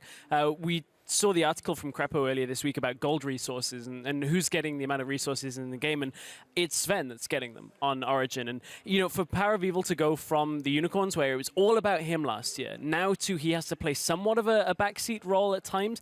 I don't know whether it's just that he's not used to not getting the resources, or he's not comfortable playing on a style where the AD carry is the primary carry of a team. Something just isn't gelling, and for a couple of weeks we were like, yes, he's playing utility, that's fine, but we saw the Varus this week. He did an okay job. Origin did win that game, but it wasn't on his back. I don't feel like any of the wins that Origin have been because of Power of Evil. Yeah, a team that we were also looking at the mid laner specifically to get out wins was Giants and Pepinero. And actually, he's had a really good week. I'd say probably his best week yet. Yeah, and also why Giants look better. Almost won yesterday, took a win today. A lot of it is on Pepe, but one of the problems in Europe is if your best player is the mid laner, there tend to be 5, 6, 7 other mid laners who are equally as good or maybe even better. Because we are so stacked, like look at just the top teams. Ryu is doing really well, Nukdog, Perks, like these guys. They don't have any issues playing against Pepe. So he's not able to pull off these single victories against them. And it's more, again, on Giants then to find other ways to win games. But today and even yesterday, Pepe did have a good showing. Yeah, and the Giants are booking a couple of wins. And Quickshot actually earlier caught up with Godfred for some insight into the mentality of Giants at this moment. I can't ignore the fact that you guys lost the first 8 games of the split. It was a tough start to 2016. Give me some insight into why you guys were struggling to put results on the board, or why you were losing so many games. It's kind of a hard question, you know. We're still trying to figure stuff out, to know what we do wrong and improve that. And especially if you go 0-8, you know, the mood is not the best and people are frustrated. You know, everyone wants to improve as much as possible. It's like, it's every component almost. We were kind of a new team. We didn't have like a personality as a team together, so we didn't really know how we should play to our strengths, what players are comfortable on. Like, we have players that haven't played LCS before and stuff like that. I think it takes time to ease into the kind of LCS, how you play on the stage. Like, everything is new. But it's a really hard question, as I said, so we're still trying to figure stuff out. Well, it seems like you guys are making some improvements. 2 wins, obviously, you know, in consecutive weeks. Just one last question. Godfred, I'd like to know, earlier Adri had said that Giants as a team are now not looking to make playoffs. It's a difficult situation at 2-10. And he'd mentioned you're just looking to get as ready as you can for promo relegation. Is that something that you've talked about as a team, or is that something that Adri is thinking about, and it's kind of the, you know, the elephant in the room? I don't think it's an elephant in the room, really. Like, everyone is aware of the fact that if we don't make playoffs, we will play the relegation tournament. And it's just a reality, you know. You have to be as good as possible. Like, we get the best training that we can get in the LCS against the best teams. So if we just keep improving and like play as a team and just work ourselves up, I think we should be fine in the relegation tournament. Well, best of luck for that one, and best of luck for the rest of the split. Well then, summarizing what he said, we feel like we still have to ease into everything. A lot of changes are made, and yes, we get a lot of practice now against top teams. This is an organization that's now been in the LCS for a longer time, and 2 years running, and made playoffs. What do you take away from that? Is that enough stress? The thing I take away from everything about Giants is that they're running out of so much time. There's so little time left before the actual promotions, and they're talking about how they're not too sure exactly where their problems are, of where they've got to fix them. It's at this point that support staff is critical. Whether it's analysts, coaches, everything behind the scenes, you've got to find out the way you want to play the game, the way that works to play the game for your team right now. Because if you don't, there are challenger teams that are looking pretty good. That, you know, the likes of Millennium, apart from this week, we've seen Inspire having a game plan coming into games, and they can take down teams potentially that don't have any kind of set plan. If they're just kind of going into a game being like, we don't know what our look and feel for team is, it's potential they can lose that spot. Yeah, I think it's very concerning when a team in week 6 now, coming into week 7, are still saying we don't really know what the issues are. Because you now had so many weeks, so many games to look back at. And I feel like when you're struggling like week 1 and week 2, it's okay. And you want to get a bit of time to improve some of these things. But like, yeah, time is running out. You can no longer say we don't know what to fix. By now you should say, oh, our shot calling is bad. Or maybe our pick and ban phase is wrong. And like, that's what we need to work on. And that's concerning to me, that it's still, what exactly do we need to work on? For you guys, you also, I think it was Kasing that said we are getting better, and you guys didn't get off to a fantastic start all the way in week 1. In week 2, you were still rolling. How does that process go? Is it together with your coaching staff, it says, okay, this, and this has to change? Or how does that work? Yeah, pretty much. I think like early weeks we had either games that were winning but not clean. Like Origin games we win because like Shrook makes a good play or something, but that's not really a win because like, sure, at the end of the day, you got the win, but what's important is becoming good and be able to do it over and over again. So like lately, let's say last 2 weeks, we're just playing more clean games. So it's about like mainly rotationing properly and be able to like play lane swap really well, I suppose. Yeah, and you have a 4-0 in the last 2 weeks. Enough questions for us. We also asked the people to send in questions for you, Cabochard. And here's one from @PerksLol. How would you rate yourself amongst other 80 carries in Europe? So I think I can't be the very best because I have a bit of forgiven syndrome playing only a few champs. But otherwise, I think I'm good AD carry in Europe, yeah. Top 3? Top 3 indeed. Okay. I mean, it's also interesting that you can play 80 carries top lane now. I feel like this is a good year for you meta-wise. You can basically do all the things and enable your team to do things? Okay, you had to play Lulu today, but how do you feel in the meta at the moment? Yeah, the meta is pretty cool. Like, even though if we're seeing more tanks come back, then like I actually feel like, compared to the Maokai meta when it was really good, that you have a way to play against it and to pressure somewhat. Here's some highlights. We've seen your Graves quite a few times, which has been pretty badass. What do you like about Graves so much? I actually love the rework on Graves. I think the shotgun mechanic, like being able to, if you're melee range, like closer or not closer, is like not understood by everyone, and then some people are gonna come that close to you, or you're gonna come close to them and like kill them basically. Yeah. The damage is really insane on that champion, and you just build AD, so. And a smoke screen. So secret OP. Not really secret. Game-winning smoke screen. Not really secret OP. Another question from @Hancax asks, what is the most efficient champion for split pushing top lane? Maokai. So, you wanna go on Maokai? No, sorry, or? I'm not cover shot. Okay, Yeah, sure. you go. I think like the best are gonna be something like Fiora first, because it's just like, well, it's called the duelist for a reason, and once you're gonna like have some items, you're just gonna be able to win basically every 1v1. If you fall a bit behind and maybe build some QSS, it can be annoying, but the champion scales really well, and you can team fight if you build Titanic, or just split push if you build Revenue Sidram. Then you can split push with AD carries like Graves or Lucian, pressuring the tower really hard. And like you just have to manage properly the pressure. Like when your team is gonna pressure and you have the vision enemies, let's say you're 1v1, then you can pressure. Then someone is gonna come to you. You tell your team to play 4v3, etc. So it's a process you have to learn and experiment. And then you kind of can split push with tanks, building Zizirot and stuff, but it's lame. Lame. That's not their cover shot style. What's an underrated split pusher for solo queue for everyone out there? Lucian. Lucian? Okay, wow, we're going to see Lucian top lane split pushers. I thought we were getting like Tryndamere there or something like that. But he's not underrated. Right? Everyone likes Tryndamere. Hey, you don't see it in the LCS? No. It's What about the Vayne top? What is it? Vayne top? Is that a thing for the AD carry main? It's coming, yeah. It's coming. Wow. Okay. Spoilers. Exclusive Shots preview. ahead of the curve. Amazing. As Yeah, well. Like, obviously. wow. Not because it was played before. You talk about being behind. We have here a question from @Mr. Nano says, if you're behind in the top lane, what do you do to come back and help your team? So once again, it's gonna depend on the champion you play. If you play a Malphite or something, it's mostly fine to fall behind, and you're gonna either try to scale or try to help your other lane. With you can play it the other way around as well. Let's say the Malphite wants to TP to your bot lane. You tell them to play properly around it. Like they're just gonna maybe engage. The enemy is gonna be like, okay, they're engaging on us. We have TP advantage. Malphite TPs in. You back off, and if Graves like. You basically 3-shot the tower, so you can abuse very like hard if the enemy misplays and pressure very hard. I thought we ran you to the tweets, and I thought you were going to say I never fall behind then. But Damn, he got off script here. yeah, he went off the script. Bad. That's not allowed. No, We're that's going to good. have to throw it over to read Quick this here, Shot. read this. Yeah. I never fall behind. Good, there we go. There we Trevor, go. take it away.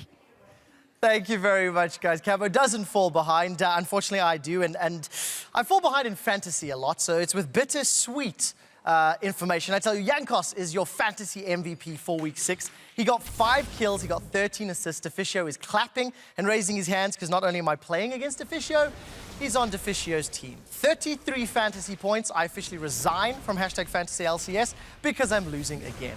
Congratulations to everybody out there that's got them on your team. I want to talk about the OP5 because when it comes to the big leagues, there's more than just the numbers to take a look in, and these 5 players showed up in Week 6. Starting with your fantasy MVP, Jankos. He went 5, 1, and 13. He had 100% kill participation versus OG. And as a team, H2K have secured 8 first bloods. All of them, Jankos has been involved in. The 2 he's been involved in, he's even given up. So 10 out of 12 games. Next up, I want to talk about a mid laner, somebody who's rewinding time yesterday, and Bird was the word today. It is Nukeduck. He's great in lane. +9 CSD, doing very, very well as far as the game is concerned, and really showing a consistent level of play that we've not seen from him for a while. Next player that was stepped up this week is going to be XPeppy from Giants, 14 kills, the most of any player in the European LCS this week. His Lux yesterday was fantastic. He's found his barrels today. Fourth player on the list is somebody we've not seen on the OP5 yet. It is Wonderwear. He had great CSD. This is something we've talked about a lot. Splice give him all of that mid-game farm. 9.7 CS per minute as a top laner. He went unkilled against Fnatic and helped Splice be the second team to pick up a victory against the top 6. And finally is a man that everybody who has felt his sting this week, it is Cabo Shard, the man with the mouth who never falls behind. 93% kill participation as a top laner. I mean, I think it's fair to say, Cabo, that Vitality, they don't win without you on the front line, my man. Well, I'm playing Lulu and just doubling my AD carry again. I try to set you up. I try to make you look good, yeah. No, but it's actually been a couple of weeks running. You were MVP last week as well. Obviously, we know from your Gamma times you've always been a very good player, but do you feel somehow that you've gone even or gone above and beyond because of the team situation now? I think so, yes. Like in Gambit, I was playing good, but I was thrown even more resources for me not to fail, kind of. Like it was... I wouldn't say it was hard for me to fail, but I was getting a lot still. And right now we are learning more to play either away from me, either like I have to play with a jungler because sometimes it's just not the best. And I think that's where I've improved the most, yeah. Yeah. All we've ever said the whole thing is just Shook is like attached to cover. Yeah, is Shook carrying you? Or what? Is Shook carrying you every game? No, it's not. Wow.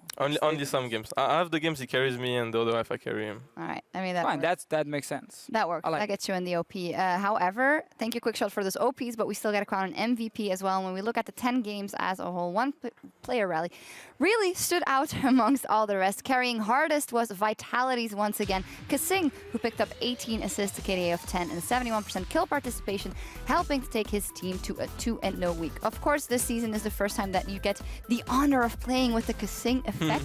What can you tell us about him? I think he's a really smart player, and today it was like really easy to play because we could go anywhere and he would eat us. So I'm happy to have him near me. Not only that, but I love the way you guys are playing around the map. You had the Quinn from the middle lane, no TP, but it was Quinn turning up to a lane. Then in comes Tahm Kench with the Kog'Maw, bring everybody in. You got the TP on Lulu. It was very clean, very crisp. I was really liking what Kasing was doing both days. The Bard for day one, the Tahm Kench. I just saw actually just Vitality the last 2 weeks leveled up. It's really, really good to see. Yeah, definitely. That's 3 players now in the OP. Wonderwear, of course, also in those OP. You mentioned it. Hey, I mean, his game today was fantastic. He was way ahead of Gamsu, but also because Fnatic tried to make Gamsu a split pushing threat for some reason when he overextended. But then, like, their engages from the Nautilus, one thing is being tanky in the front line and just absorbing damage. He was catching carries and, like, locking them down so his team could kill them. Wonderwear had a great game. He did. What was that? I was catching. Oh, okay. No? Okay. Catch the pen. Oh, there was 2 ways that went. The action here in Berlin continues next Thursday at 6 p.m. Central European Time, 9 a.m. Pacific, as G2 Esports take on Elements. And later on, Fnatic will face H2K in our match of the week. Tough one, again, for Fnatic. I mean, they have a lot of thinking to do after this week, I think. And H2K and the level of macro play, whew, it's going to be hard. Kabashar, what do you think of that matchup? Yeah, I think it's like if they want to prove that they are bouncing back and like going to be a real contender for playoff, I think it's going to be their match to win. So we'll see how much they improve next week. Are they a real contender for playoff? Right now, no. Right now, no. All week long, we'll be talking to the coaches also next week of the European LCS for some behind-the-scenes insight into the fight for playoffs. So we're going to get to talk to Shans and see what it is that makes Vitality so good.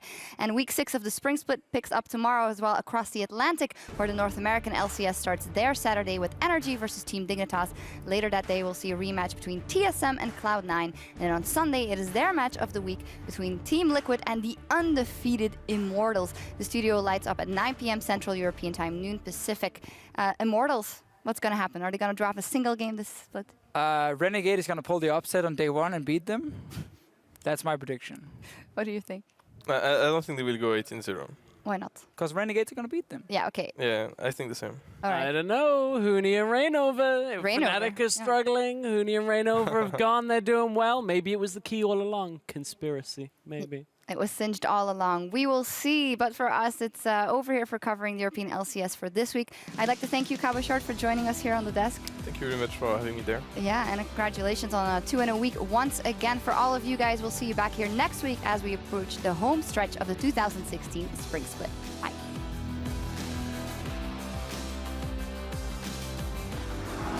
They There is so much on the line for both of these teams, and they are pulling out all of the stops. Giants up against Elements. Coming in from Iker, the moves, and he's going to return the damage onto Pepe. He walks away from the tower, and Gillius is there to pick up the kill. He's done. I got him. Chill us here. Nice. Graves is behind us. Graves. Giants come up with a win against Elements. Victor! Nice. I'm burning. Yeah, burn. Go. I can't. I can even. Let's go. Yeah, he's dead. Nice. Go Nash. And Vitality pick up the win here against Unicorns of Love in an impressive show. Nice. We can kick the ball. I'm going. I'm super low. Tank edge. Front line. Stamked. Ari ult from behind. I can do that. And H2K take down Origin. What a game by H2K. Remember, guys, your whole life lead up to this No. day. Actually, let's talk. Yeah, Matt. Everything you did in your life led up to this moment. Yeah, you give like a huge speech and then it's like enemy team pentakill. Okay, let's go. This is nice. Nice. Wonderwear just trying to do all the damage he can, and he manages to anchor him down. Spirit now flashing forward. Wonderwear's doing a whole ton of damage. Gonsu's going down.